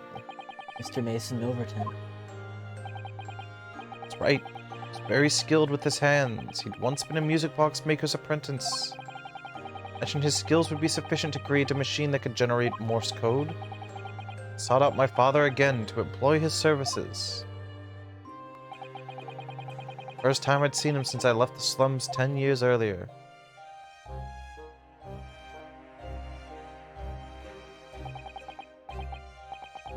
Look at you, Ashley. What a fine gent you've become, eh? Abandoned the one in my memory, a thin, frail old man. Poverty had never broken him, never corrupted him like it had me. I was sure that he wouldn't help me if I told him the real reason, so I made up a story. Yikes. Got some work for you, Father. I need some music box discs made. Music box discs, eh? A musician friend of mine has some music he wants to sell. Sell to the public. I brought the score with me. There are two, actually. I'd be delighted, son. It's been 20 years since I did any work like this, though. Fetch my tools, would you? They're in the loft. So I had to make the two discs, thereby splitting the information in two, taking considerable precautions indeed. Kept myself as much as anything. Meant that I could deal with Mr. McGilded in two separate transactions. First involved the first of the two discs and the music box for playing them. Exchanged them with McGilded for 10 guineas. Isn't that like what he fucking paid each of those two bozos? That doesn't seem like a lot. Yeah. And on receipt of the second disc, he would pay 1,000 guineas. Oh, okay, Jesus. Gotcha. So what happened on the omnibus 2 months ago was the second part of the deal. The exchange of the second disc. Yes. I'd sold the man information that way a number of times already. Seems he became reluctant to part with his money. But that doesn't quite make sense, Mr. Graydon. Why was it on the omnibus 2 months ago? Your father, Mr. Milverton, the one dealing with Mr. McGilded, and not yourself. Received 1,000 guineas after my first completed dealings with McGilded. I had to give 200 to my father for his troubles. My father realized something was amiss. In time, he worked out that I must be involved in something dubious. And when he did, he said to me, Next time there's an exchange, you'll let your old man do it, understand? Otherwise, I won't take your money anymore.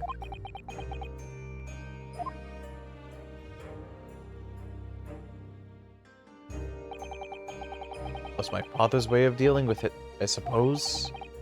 Climb into the omnibus, hand over the second disc, and take the money from McGilded. That's it. Had no idea what was actually on the disc I was acting to make. He never knew. Just like I'll never know why everything went so horribly wrong that night. All I know is that the disc was taken from him, and he never returned home.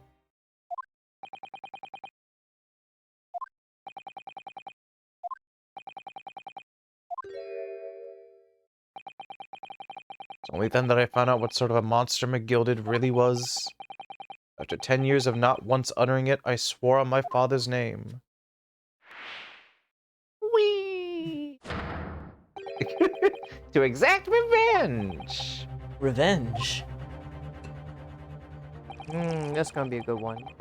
Anyone with even the remotest knowledge of the man will no doubt be able to imagine.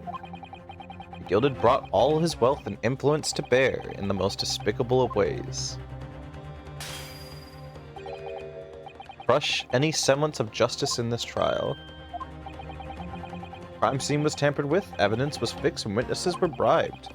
Trial 2 months ago was a farce from start to finish. Oh, he set the stagecoach on fire. My feet had barely touched British soil back then. And I walked into that hornet's nest completely unaware of the sinister background to it all. Plenty of money out of my dealings with McGilded by then, so I spared nothing in my arrangements. 2 months ago, I knew exactly who to hire. You're willing to pay the price? People in this city willing to do anything you ask. McGilden himself had shown me that. Are you saying that Think you have the picture now? He twisted everything to his favor in this courtroom to ensure that he walked free? I took matters into my own hands and delivered the justice that monster deserved. A tragic accident following the trial here 2 months ago was planned and executed by yours truly. McGilded's death that day was caused by this man?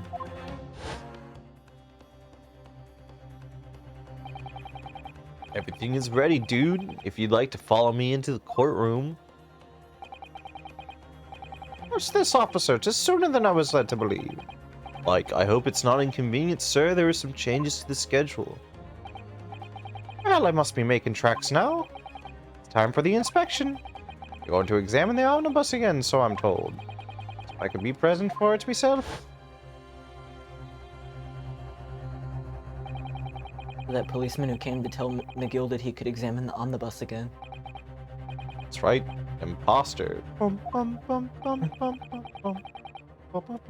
Gilded used his wealth to manipulate the trial. He paid people to adulterate the omnibus with all manner of false evidence. Threatened witness to lie in their testimony.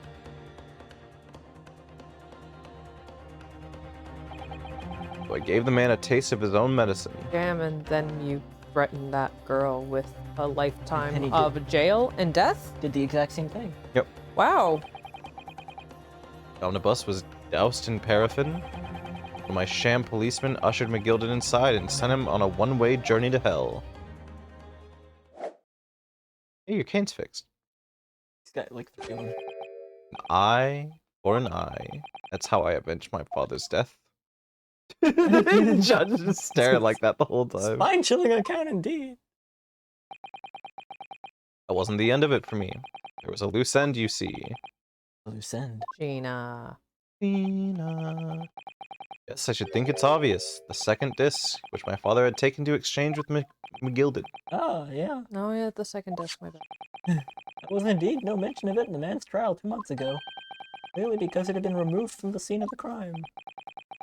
Realized it was missing, I remembered something. Something from the first time I dealt with McGilded.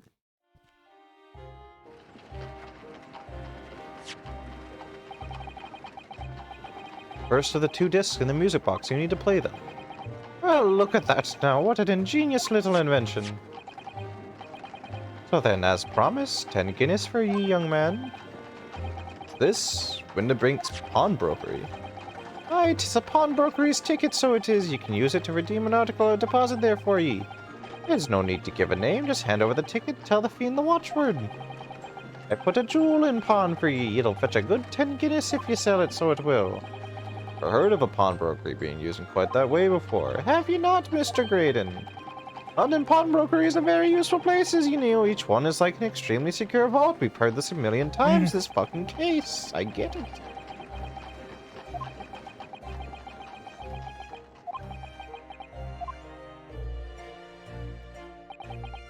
So I knew that if he'd taken steps to hide the disc, he'd be in that pawnbrokery somewhere. And that on the night he killed my father, he must have entrusted the ticket to someone. Yes, to Gina. I remember now that when we first met you at Windabanks that afternoon, 2 days ago, you had a description of Miss Lestrade written down. How did you know who you were looking for? The trial, that pickpocket testimony was clearly peculiar. Anyone could see that. Realized immediately that she was another one of McGilded's pawns and that he must have threatened her somehow. I was fairly convinced it would be her who had the ticket. Started to make some inquiries. Had a strong suspicion the girl would come out of the woodwork on the redemption deadline. He was absolutely right. Yes, sure enough, she did. All I needed to do was wait until the girl went to Windabanks to redeem the articles, but unfortunately, redeemed only McGilded's overcoat and that 1 disc that was in the pocket. The all-important music box with the 2nd disc inside was missing. It had already been forfeited 2 days earlier. I was unaware of that fact. Had I not been, I could have avoided my nighttime excursion. Meanwhile, as our investigation into the stolen government secrets was progressing, We picked up on the fact that McGilded was involved. Spectre. Covered fast. Orders were to recover the stolen information as quickly as possible, so we started gathering the fellow's possessions and examining whatever we could lay our hands on. We had a full-scale investigation going on in the yard, but we had to keep it as quiet as we could. When the inspector here took the disc from me in the pawnbrokery that day, I became nervous. I was sure the music box and the second disc were still there in the shop somewhere. I knew that it was a race against time. I had to find those articles before the police did. That's what prompted you to break into the place that same night. With the help of your old friends, Skulkin Brothers. The worst mistake of my life. Yeah, honestly. What happened that night in the pawnbrokery, I can only describe as a nightmare. When Ash and Ringo were searching the counter, located the music box I'd sold to Mr. McGilded on the shelves of forfeited articles. The second disc was inside. Oh, damn. He really would rather die than let people steal his shit. Yeah. So the second he saw him fucking pocketed, that's when the shit must have gone down. Then something entirely unexpected happened. What are you doing to my shop?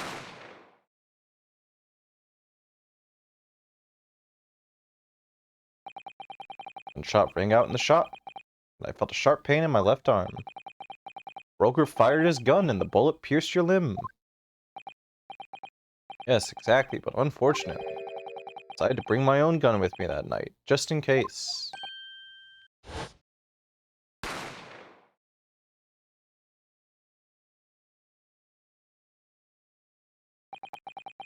Before I knew what was happening, I'd fired back. I had already turned to flee. I hadn't intended to fire in his direction, much less kill him. Unfortunately for both of us, the bullet hit home. Struck him in the middle of his back as he fled through the storeroom door for refuge. Sorry too. All took place in the blink of an eye. Don't imagine Nash and Ringo even realized what had happened at first. I was terrified, so I fled. That's the whole story. Everything that happened at Windibanks on that wretched night.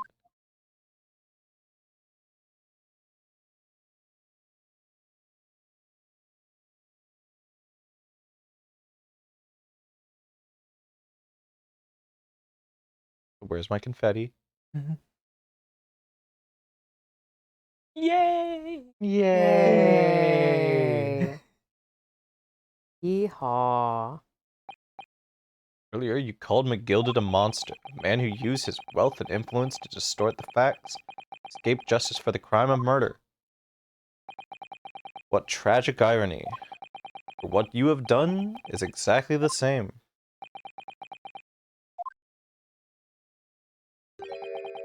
You become the very monster you saw and despised so deeply in McGilded. Yes, I think I have.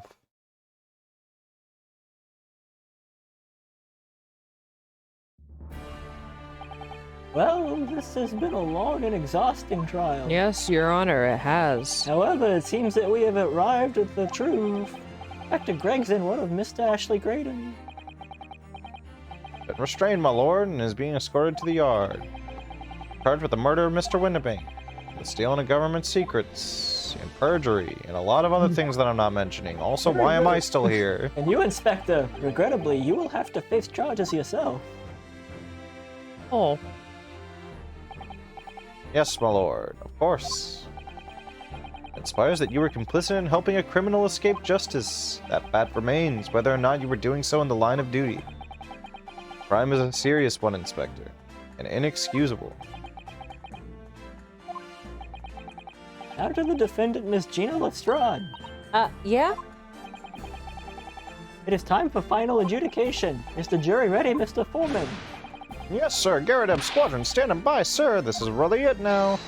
The last push, the final call, the finishing whistle. My men are ready to deliver their verdicts. Thank you, Mr. Foreman. Thank you, Mr. Foreskin.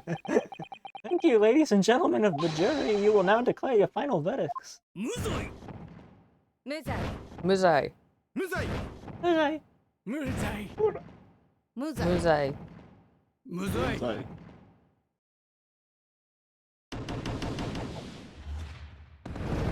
eggs are still sterile.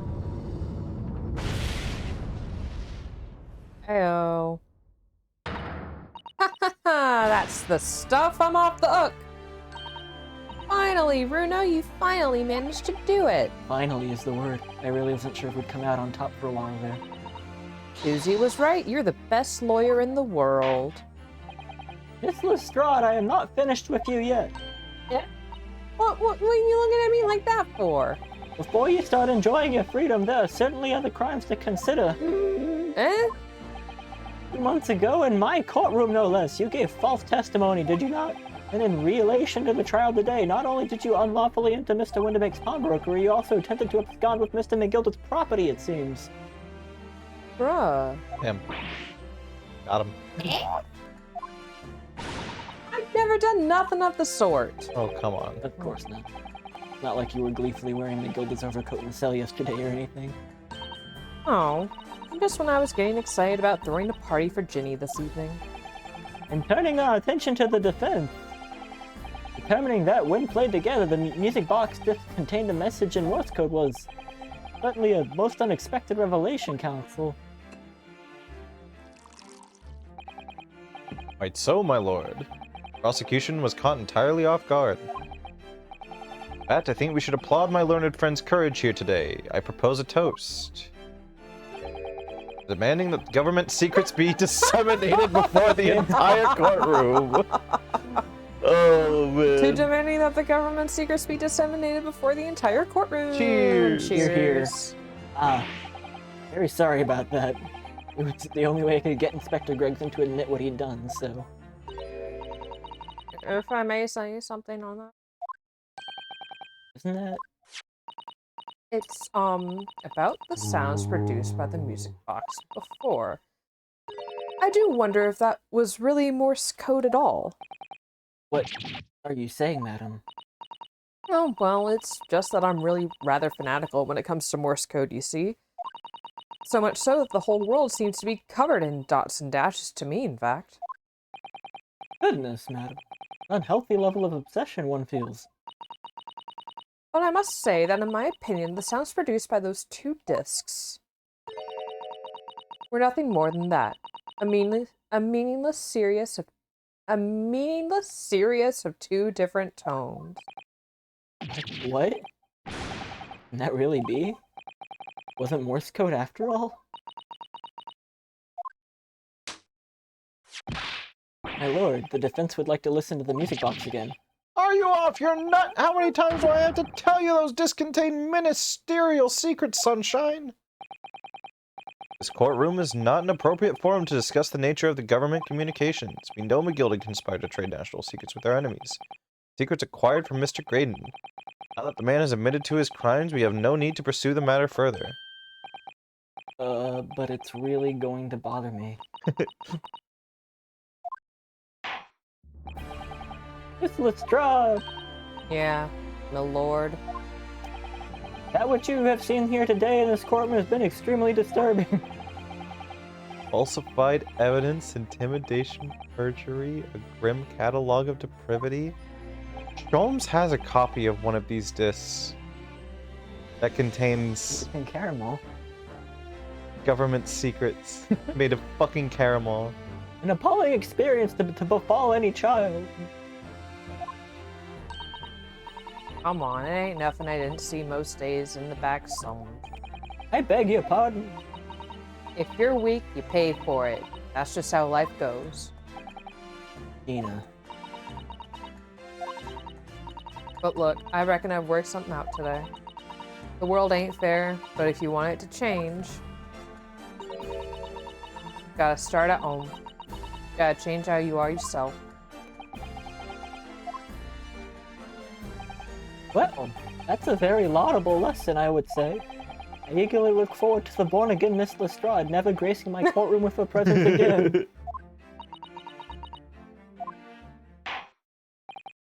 Now, with regard to the murder of Mr. Pop Winterbank, proprietor of the pawnbrokery business on Vegas Street, I hereby declare the defendant, Miss Gina Lestrade, not guilty. Not guilty. Whee!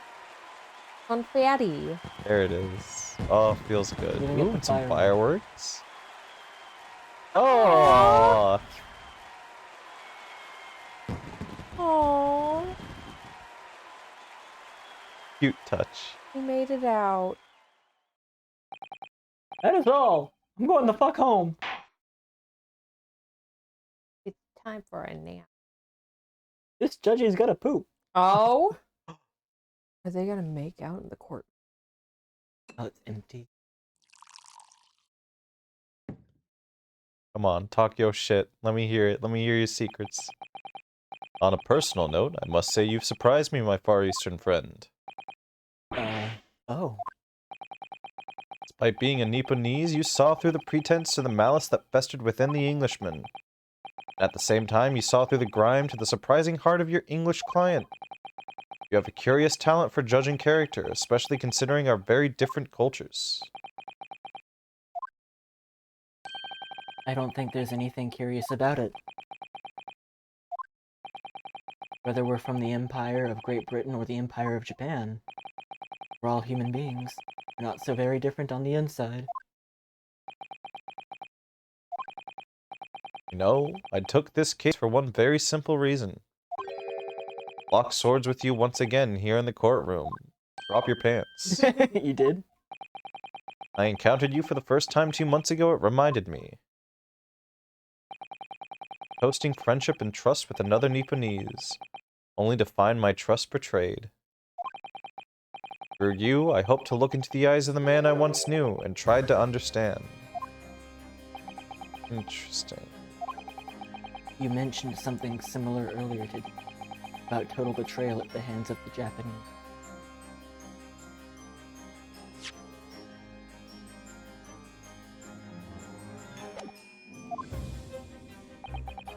What happened exactly?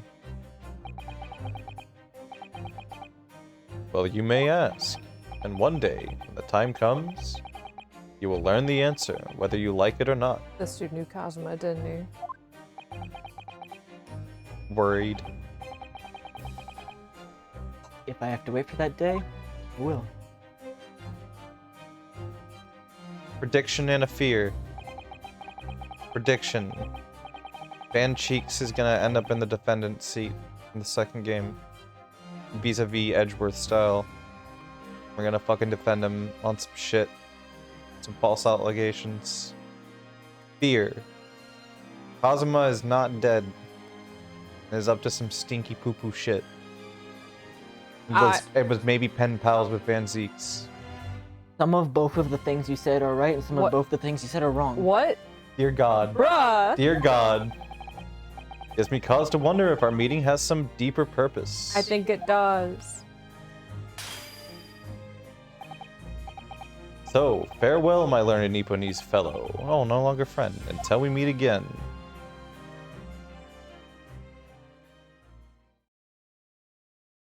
I can't explain it all, but it's really weird how you divided some stuff up. Oh God. Oh no.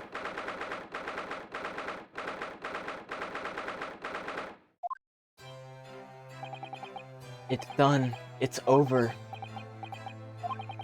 But Mr. Sholmes is dead. Where's Iris? Ah. Congratulations, Gina. I knew it all along. That you were innocent. Well, you did what you said, Mr. Nara Odo. You believed in me, right up to the end. You're as odd as your name. What's odd about it? I told you I had faith in you, didn't I? No one ever has before, see? Kept the promise, I mean. Properly. That's awful. Figured something out today. All me life, growing up in the slums, never trusted no one. That's just because I've been scared of being stabbed in the back. I mean, the more you trust someone, the more it hurts when they let you down. I think I understand that. After all, I had a taste of it in that trial 2 months ago. I trusted someone and paid for it. The betrayal left a big scar. You know though, Gina, I worked something out quite recently too. Trusting in someone else is really an exercise in learning to trust yourself. When your gut tells you it's the right thing to do and your trust is rewarded, There's no better feeling in the world. I think I have you to thank for reminding me of that valuable lesson. No, well, if you say so. Don't make a fat lot of sense to me, though. Trying to say that putting my faith in Eugenia has been a real pleasure. Crying out loud, pack it in. But I suppose I sort of feel the same way. I mean, sometimes trusting someone else is, you know, alright. Thanks. This is the way I see it, Ryunosuke. The defense lawyer is only as good as his faith in his client. That comes down to how much faith he has in himself. After this experience, I'm starting to feel like I understand what you mean, Kazuma. Am I living up to your expectations? Am I turning out to be the lawyer you believed I could? By the way, I'm alive. And evil.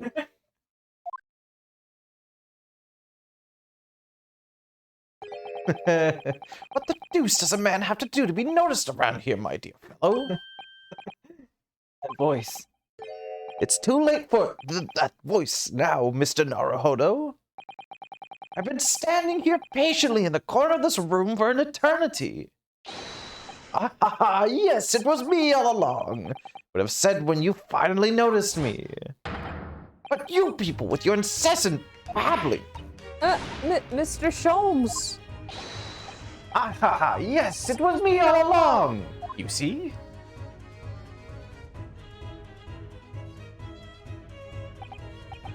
I'd assumed you'd been taken back to the hospital, to be honest. Indeed I was, but I managed to escape again. Stop that. To be aware of one or two foibles of the doctor who was tending to me. He made my knowledge of them known to the man, and he happily issued me with a leave of absence. How very above the board. But enough of my adventures. A fine victory, Mr. Naruhodo. Your tireless efforts justly rewarded, I feel. Congratulations are in order. As a close friend, I tip my hat to you. Tip. Oh, thank you. Some great detective you are. Great at being cold as ice, maybe. Is that where money tips come from? It's like a tip of the hat, but with money? Maybe. Have I irked you in some way, Miss Lestrade? While you've been having a snooze in your nice soft bed, some of us have been fighting for our lives. Ah, well, that bullet did cause me to lose a substantial amount of blood, it's true. I've indeed been feeling somewhat cold. Not perhaps cold as ice, but, well, have a feel. You take your hands off my neck, please. Oh my god. You offered to do that earlier. I did. Damn. My hands aren't cold anymore. I'm sorry. That's okay. I'll forgive you. And some way, I suppose. Congratulations are in order for you too, Miss Lestrade. What's that supposed to mean? Why so half-hearted? Well, naturally, it isn't my intention to alarm you, but... acquittal in a trial with that particular prosecutor is perhaps a little precarious.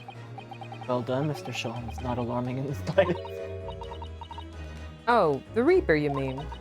Because anyone who's found not guilty in a trial he was working up ends up dead anyway. Is that it? Very point I was trying to make. Exemplified by the fate of Mr. McGilded, in fact. Ah, but of course, I pay no attention to such irrational drivel myself. Yeah, well, it don't bother me. Oh, really? Of course not. The way I see it, the Ripper's a beat like him upstairs. I'm upstairs? You mean like God? Yeah, him upstairs know what's what, right? He knows what people are like on the inside. You won't have got the wrong end of the stick. There are some coves like that bog trotter, or rotten to the core. And at the end of the day, I'm upstairs to make sure they get what they deserve. I suppose that's one way of looking at it. Divine justice is one thing, though. The Reaper taking matters into his own hands and claiming lives is another. Well, I ain't like McGildas of this world, so I ain't scared. I got principles.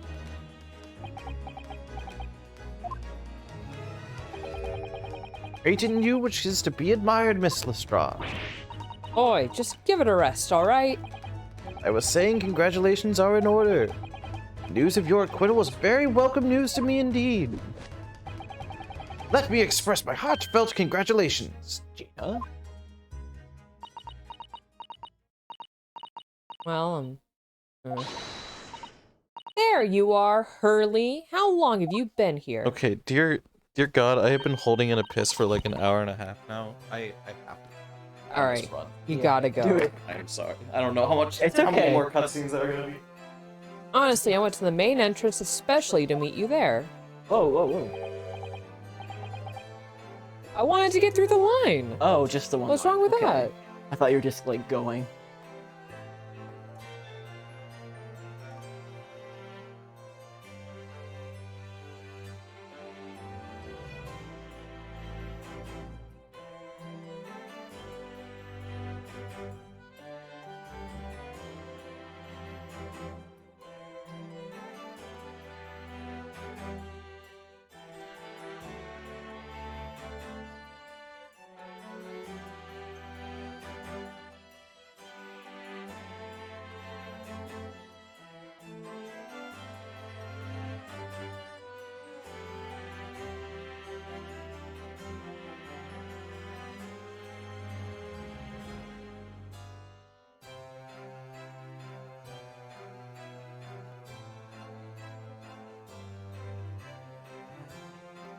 How long have we been live for? Oh wait, no, we can't. We can't know that yet. We'll find out afterwards. We can know that. Have to. Oh, that's right. That's right. 4 hours 30 minutes. Gosh. Like our fourth, fifth longest Ace Attorney stream. Uh huh.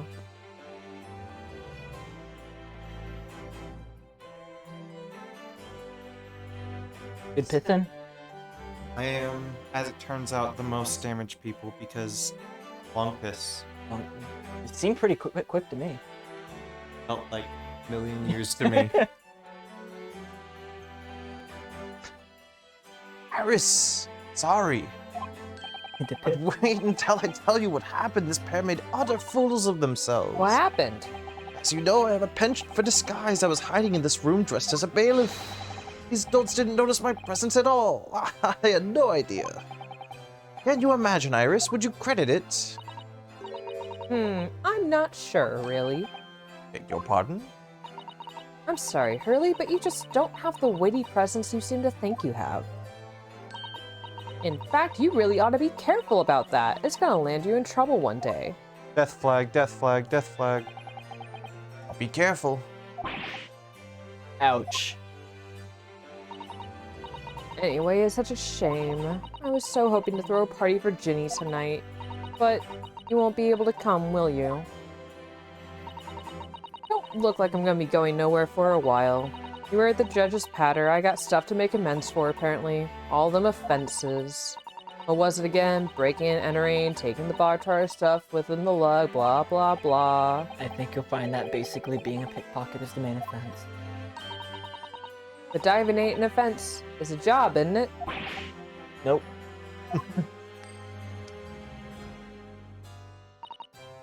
Still, it's got me thinking, all this. Maybe I should start looking for another line of work. I mean, you didn't start off as a lawyer, did you, Otto? Well, no, but I was never a pickpocket. Well, anyway, I reckon I can make a change. I'm gonna do something for all of them lot like me from the slums. Something that makes a difference for them. That's a wonderful idea, Ginny, and I'm sure you can do it.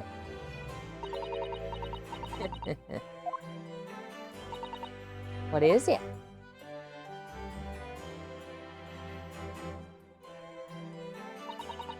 Nothing. Miss Gina Lestrade? The prison carriage has arrived, man. Come with me to the rear gate at once. Let's go to jail! Whee! Right. Well, looks like I'm off then. Yep, goodbye, Gina. Good luck.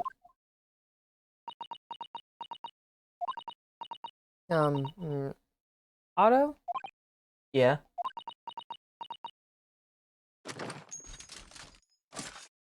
Sayonara, sucker. Ah! What was that for? I don't know. I mean, I don't know what to say, so... Ah, indeed. Situation calls for a phrase hitherto missing from your vocabulary, Miss Lestrade. Eh? Agents such as this recommend a simple thank you. Oh. Oh, yes. It's good advice, Jenny. Right, I see. Well,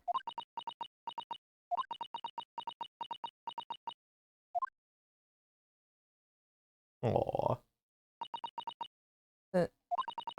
thanks. Aw. Thank you for everything, what you've done.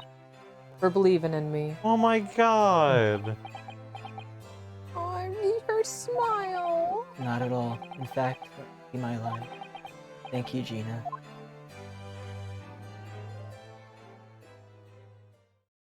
Damn, that's good stuff. Yup. Well, here she goes. Wonder if I'll ever see her again. Well, quite the indomitable pick purse. Oh, I nearly forgot. I bought a paper outside. It's a special edition, and this trial is all over the front page. Pickpockets innocence proven. Isn't it wonderful? Could have shown it to Gina, Iris. She would have been thrilled. Oh no, how silly of me. But anyway, would you like the good news or the bad news? Not again. Well, what do you say, Bruno? Early? As usual, I think I'd rather get the bad news out of the way first. Absolutely not. I have no intention of listening to anything but good news. And there you have it. How people answer that question says a lot about them, doesn't it? Let's not go there. Alright then, maybe let's start with the good news this time. The rain has finally stopped. It was a record level of rainfall, apparently. Well, that is good news indeed. We can journey back in greater comfort. Alright then, what's the bad news?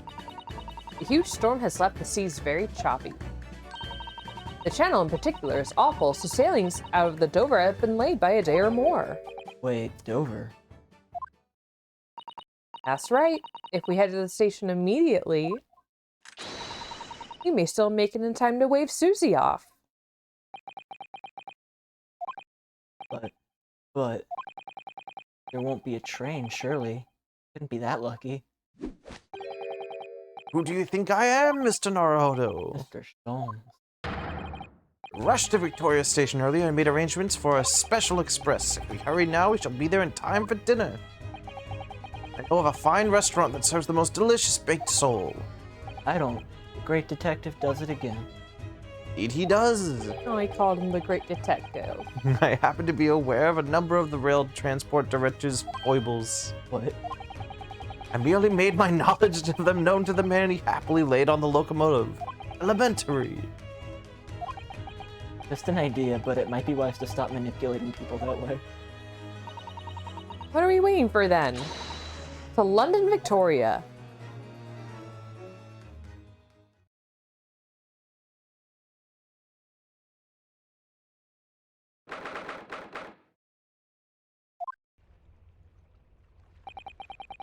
Somewhat longer than I had anticipated. Susie's boat must be about to leave now. Susato, where are you? Over there, look! Looks like she's reading something. Is it... Don't you fucking dare. Susato, wait, what are you doing?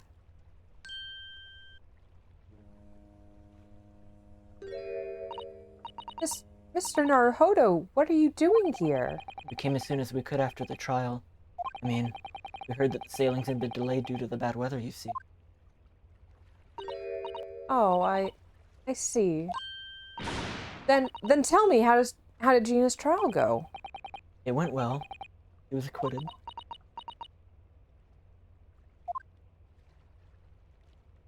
Oh.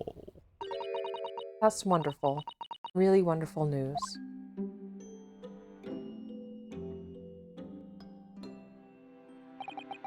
The book you were about to throw into the sea. With your Encyclopedia of British Law, wasn't it?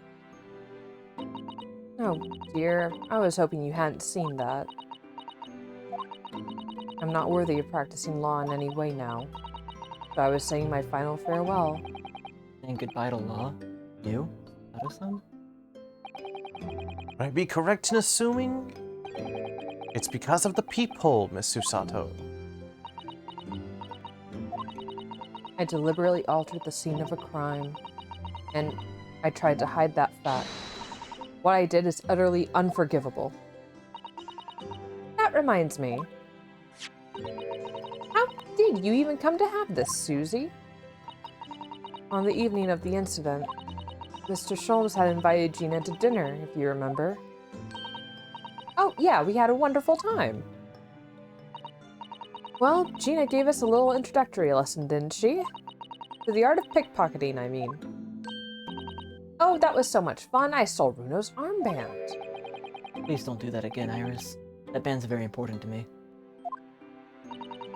Well, if it's so important, you should pay more attention to it. You didn't notice for ages. On a whim, I thought it'd be fun to see if I could take the cat flap-a-mat. So I put it up my sleeve. Really? And then I rather forgot about it until I found myself in Mr. Windibank's shop with it later that night. I see. And then...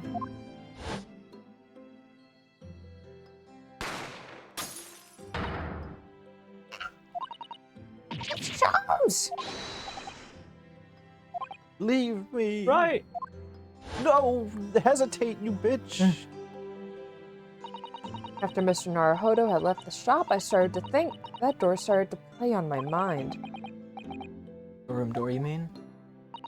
Yes, if Gina was anywhere in the shop, I realized it could only be behind that door, and at the moment the little device I had up my sleeve sprang to mind.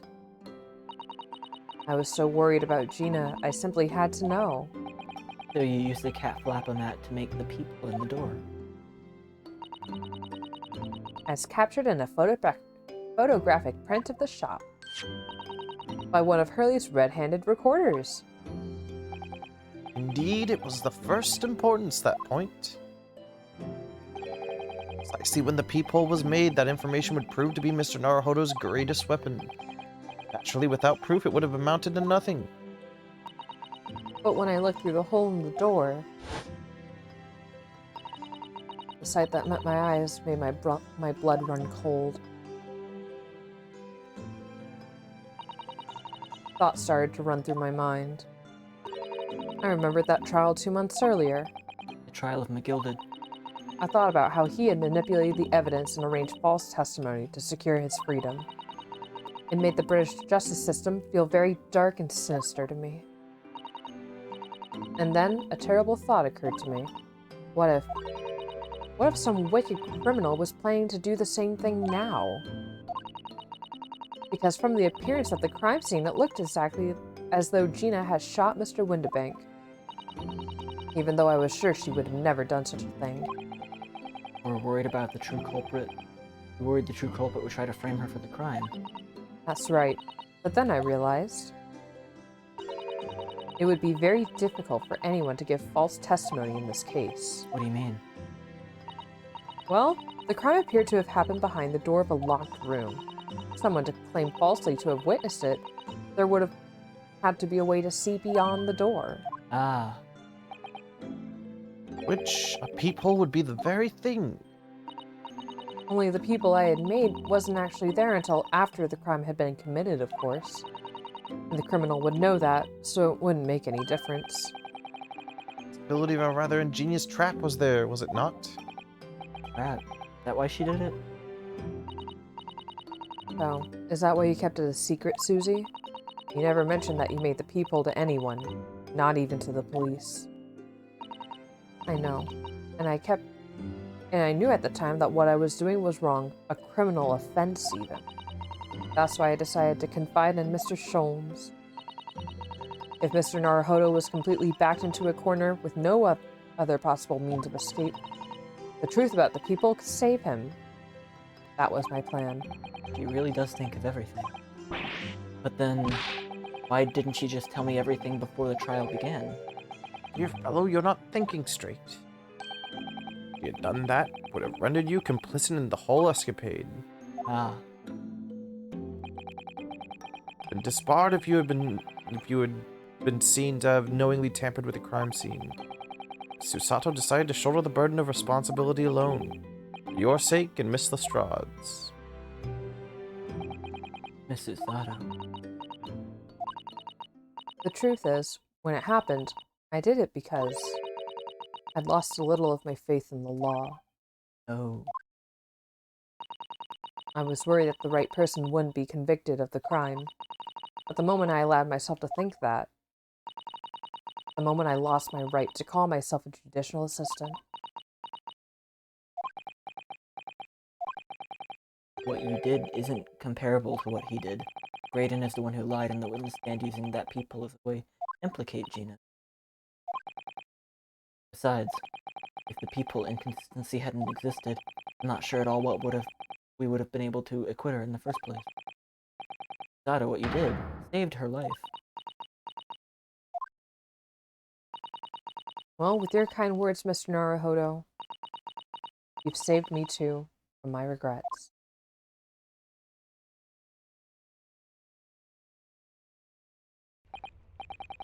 Oh, we must all be thankful that Miss Lestrade's freedom has been assured. Yep, exactly. Although some of the loose ends in that trial will continue to play in my mind, I'm sure. But the revelation that the music box discs contain secret messages, Naruhodo. What a triumph to work that out. I'm full of admiration. Well, actually, that argument wasn't as quite as compelling as I thought it was.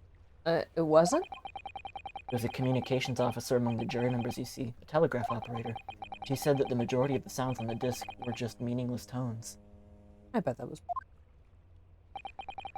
One would expect, after all, we are talking about secret government communications. No doubt they were written in cipher to avoid being readily understood should they have been intercepted. Cipher. I see.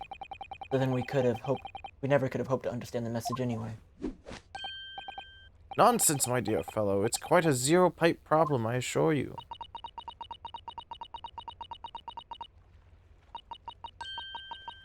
Ah. Gogi. What? Well, that can't be a real word, can it? How funny.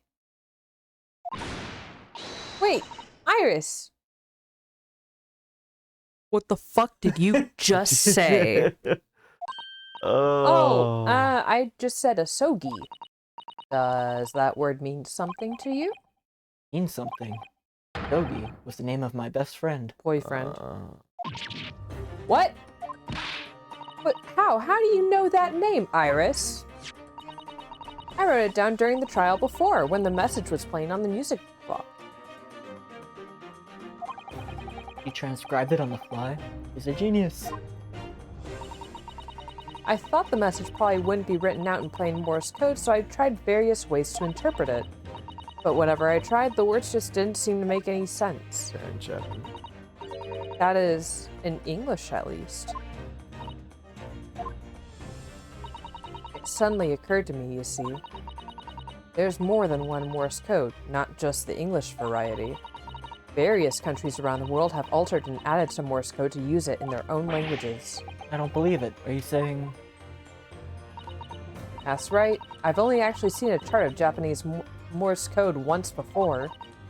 But I think it's based on the Iroha pangram, isn't it? And you mean to say that in Japanese Morse code the message says asogi? That's right. I think so, at least. Sorry, I don't remember all of the Japanese Morse code. Iris, would you let me see that? Miss Susato, do you know it? Do you know Japanese Morse code? Yes, I spent some time studying it. Because I'm quite sure Morse code will become ever more important for the international communications. On the cutting edge.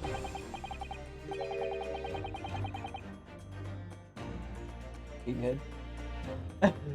God damn it, I made it almost to the end. You almost made it. And I might recommend, my dear madam, that you focus your efforts on the English version. Be that as it may, Iris, show me the message, please. Of course.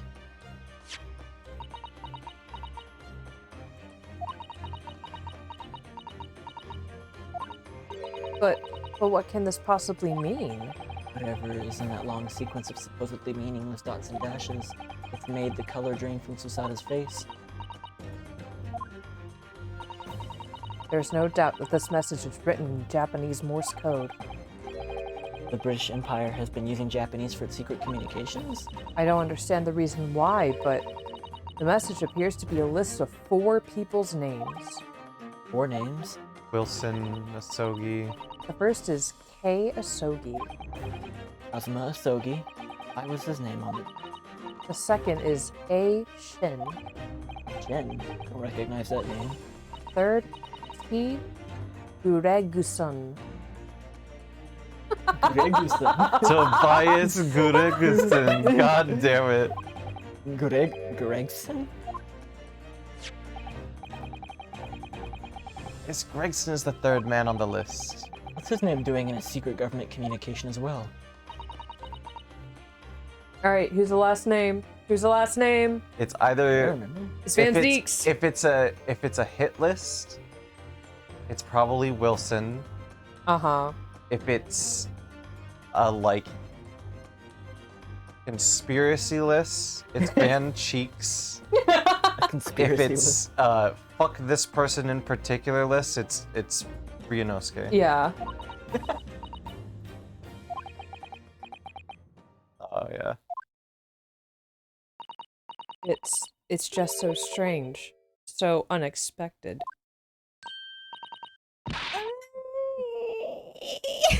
Oh, what is it, Susie? Don't keep us in suspense. You do not know that. The last name is J. Wilson. It is a hit list. What? Wilson. John H. Wilson? You mean Daddy? Why are you smiling, bub? This is some Baskerville shit. It says only J. Wilson, so I'm afraid I can't be sure. Nick, look me in the eye right now. This is some Baskerville shit. Oh. Again, you were kind of right. God damn it. Then after the 4 names it reads, if I translate from Japanese, that is all 4. And that's the end of the message, or rather, the end of what you noted down, Iris. Message wasn't. Can't believe it. Who would ever have thought? This contained Japanese Morse code. Not to mention a strange list of some disturbingly familiar names. Hear that this particular message? Communication of some kind between Great Britain and the Empire Japan. So Daddy could be in Japan then, where Susie and Runo came from. No, sweetie, he's in hell. Oh, well. No. It's not very likely, really, is it? He's probably in hell. I mean, there are thousands of people with the surname Wilson, and there must be lots of J's among them. Professor John H. Wilson visiting Professor of Medicine at Imperial Yume University. We can't tell Iris about that now, we just can't. I acknowledge it. So strange, somehow in solving the case of your Windibank's murder today, I feel I've just rolled back a boulder at the mouth of a very dark cave. I do wonder if perhaps it's a dark cave that we shouldn't go wandering inside.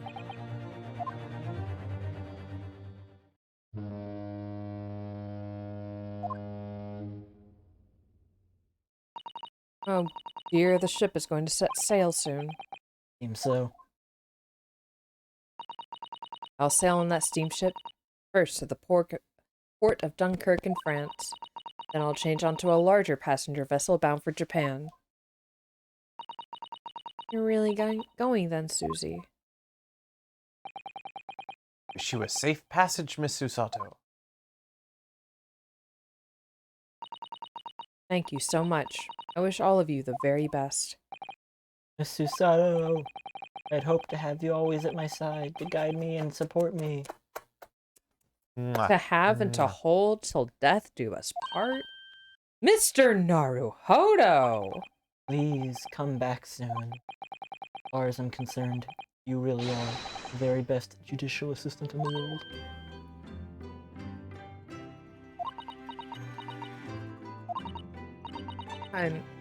I'm quite sure. I'll be back before you know it. Sato flip his ass into the river. Really, Susie? Oh, no, don't forget, Iris. I made you a promise I've yet to fulfill. A promise? About your manuscript. Ah. Oh yeah, the Hound of the Baskervilles. Well, I'll be waiting for you then, Susie. A promise is a promise. Joy re-engaged. Definitely, Iris. Trauma over. Boy started. Mr. Naruhodo, Yeah, do you remember the first time we met? yeah. On the Buria, when I was dragged out from that wardrobe, still half asleep. Wrong. If I remember rightly, you threw me halfway across the cabin with a takedown. You know very well I'm talking about after that. It's strange, but being thrown together as we were in that case, I somehow felt straight away that you were the perfect person to continue Kazuma-sama's great legacy. Mr. Sato. And my instincts were right. I really want to believe, no, I'm sure that I'll be back soon. Farewell until then. Sayonara.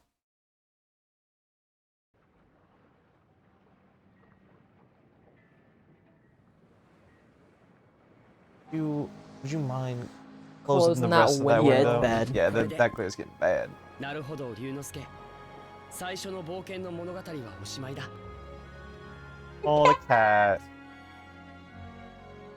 思えば不思議な運命に導かれてここまで来たような気がする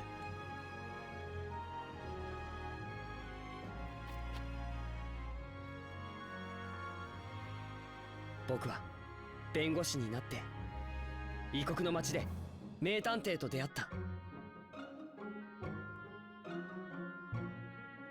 これからもきっと様々な困難が僕を待ち That's 受け the ている third のだろ game, う actually. でも I won't have to. どんな危機だって大逆転できるそんな気がする Aww. だって僕には世界最高の仲間がいるのだから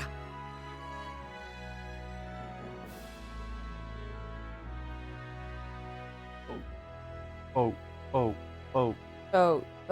Oh. And there goes my ship. Literally sailing. What? I was about to say there has to be one big secret drop cliffhanger before they fucking end it. Mr. Naruhodo, Yeah, Mr. Sholmes? some rather awkward news. Railway company has decided to sue over the special express train apparently. Huh? It caused such a commotion on the line. All the other trains had to wait at stations. Really, we would have never made it to Dover in time otherwise. Anyway, I explained everything and how it was all your fault. Huh? Huh? I believe a formal complaint should be delivered to your office tomorrow. Not to worry, my dear fellow, according to Miss Susato. You love defending yourself in court. Huh? Huh? Huh? It's alright, I'm perfectly happy to testify. You really didn't look like the sort of man who'd do something so outrageous. See? Mr. Sholmes? Yes? Word, if you don't mind. Why, certainly. Any word you like. Bellow it out, my dear fellow. Oh yes, I love Bruno's words. And I know just the one he'll use here. Then I, really must say... Yeah. He's so bad. Go, go, go. Going. Good game. GG. Easy. Easy. Easiest game of my life. Oh. Beautiful game. Following weeks. Holy shit. I forgot. Oh no. Letting it rock. Yeah. It's not making the, like, noise, so you don't have to say it. There we go.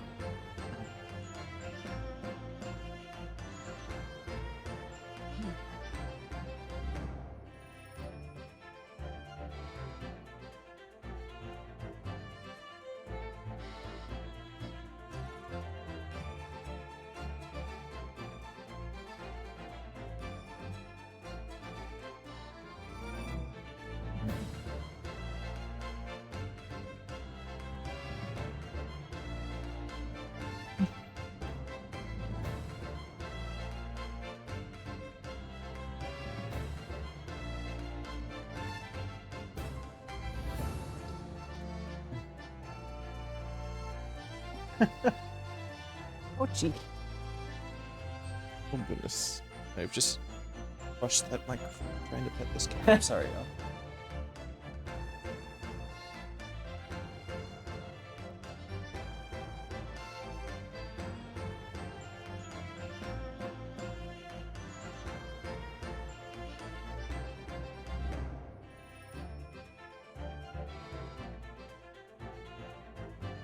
Oh, how I miss you, Hosanaga. I really regretted giving him that voice very quickly. It was fucking gold though, but believe you me, I understand. I, will have to use it again.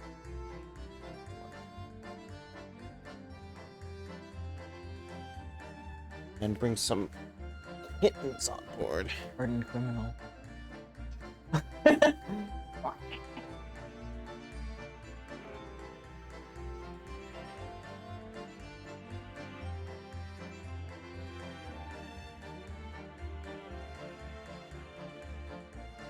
What the fuck are you up to, Strongheart? You're clearly, you're fucking like designed head to toe to be evil.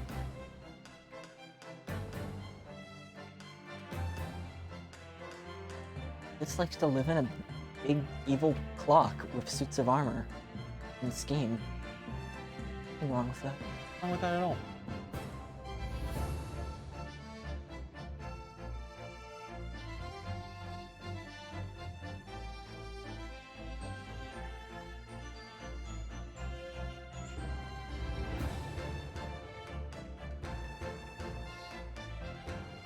Say the line, Gregson. Oh.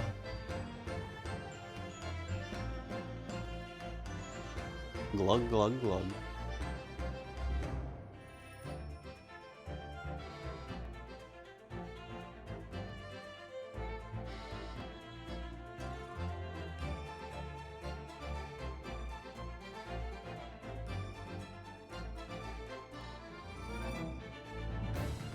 I am also tired.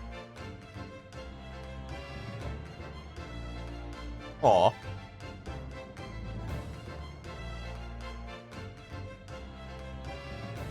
Dicky Peg. It's been going like one by one through these characters and like give them a little weird Little yeah. flavor. I think most of the games do that.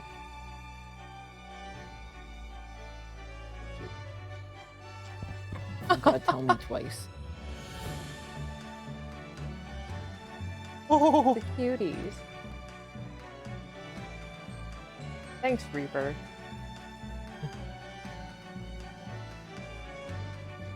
Better Bobby.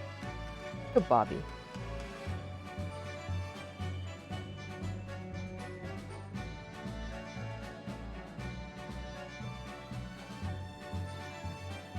They're so fucking cute.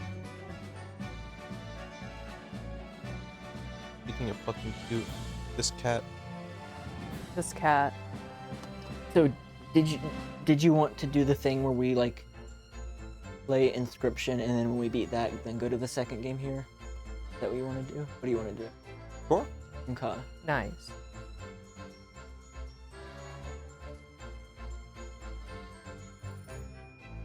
And honestly, since it's like a PC game, I don't know how you want to do that, but you could literally even just like, we could do it over a Discord call or anything. Like it could be Could try really that. easy. Do it. In jail. I mean, in that case, we could potentially just run them both without like having too much stress. I don't know. We'll play it by ear.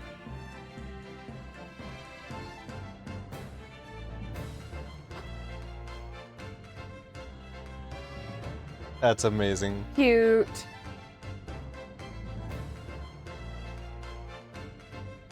This one's good. I like this one, but like I think we'll get through the second one a lot faster because it's like a lot more engaging in my opinion. Uh-huh. Good. I'm looking forward to it.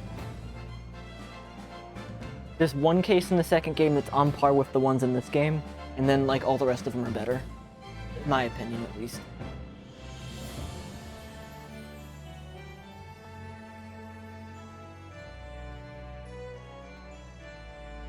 Aw.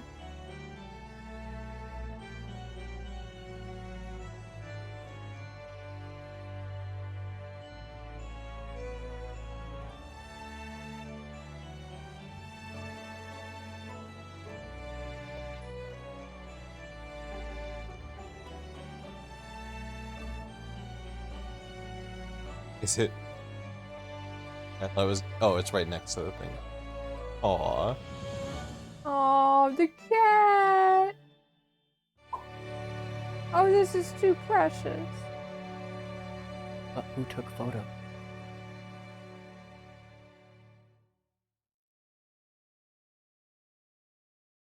Meanwhile, in the murder cave. Oh!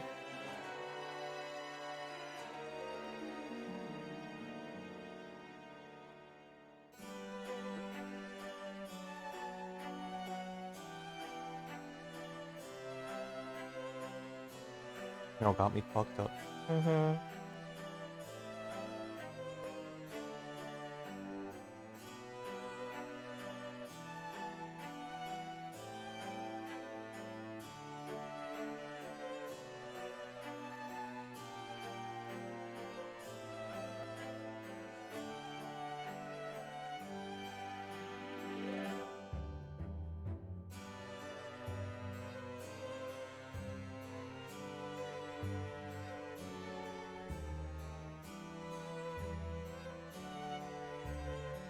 Well, I hope Dad's doing okay. Daddy Mikatoba. You're gonna really like the first case of the second game, I think. Oh boy. Is there a case you think that we won't like? I think we're past all the ones you might potentially not like. Gotcha.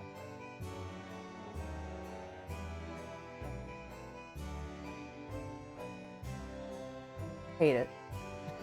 I don't want to play the second game because whatever illness Hosonaga has is going to fucking kill him. And I'm going to be sad.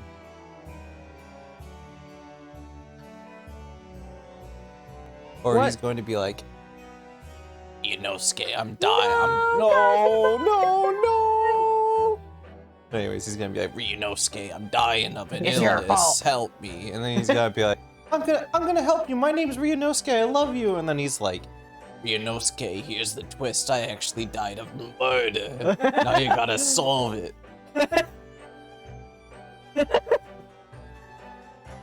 Aww.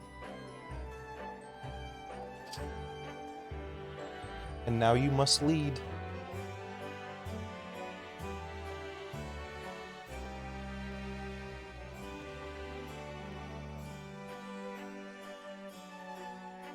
Mm-hmm.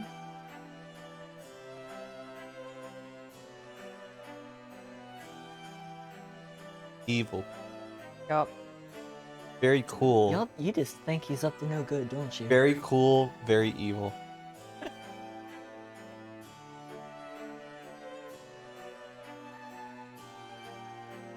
Oh, it's Beppy. You think all this sussy shit is going on in the, like, British fucking judicial system and he has, like, no clue or just doesn't care when he's that rigorous of a person? Wait, who are you talking about now? Strongheart. Oh, I understand. Whoa. Coin be upon you.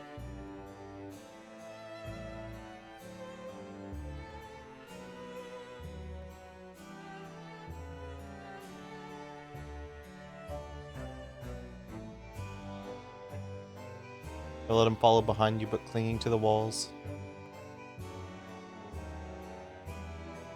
Bergson. Bergson.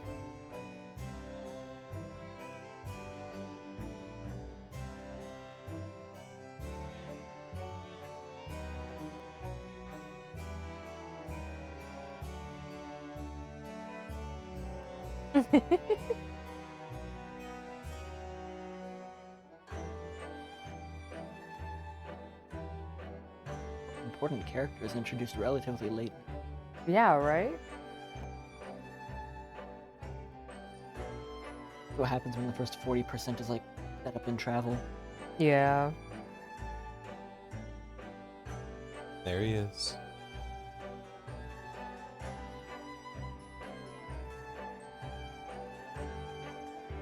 Oh.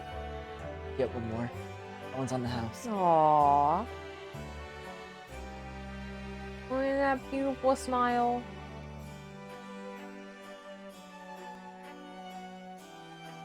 Yeah. Shut up!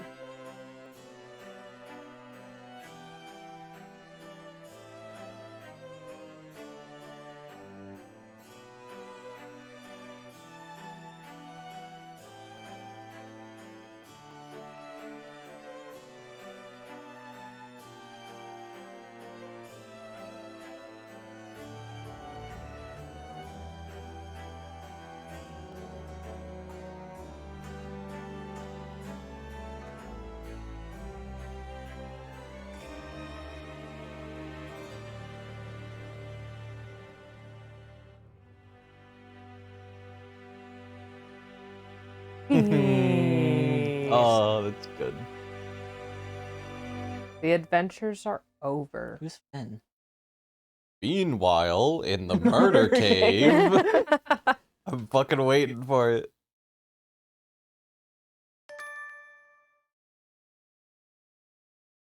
It's been a million years since we got an award. Most of them I got on my first playthrough. Nope, that's it. All right, Nice. No murder cave today. not today. So that just means the second game starts off In the murder cave. in the murder cave. That's right. Okay, that's it. Well, holy shit, we did it. There you go. Game. Game indeed. Good game. Hey, Yeah, question. yeah. Didn't you guys have D&D 20 minutes ago? Yep. Oh, I messaged him and saying it will be a little late. Got it. Good. Hopefully, under 30 minutes counts as a little. All right, bye, people. Bye, everyone. Thanks for Goodbye. joining. Yup.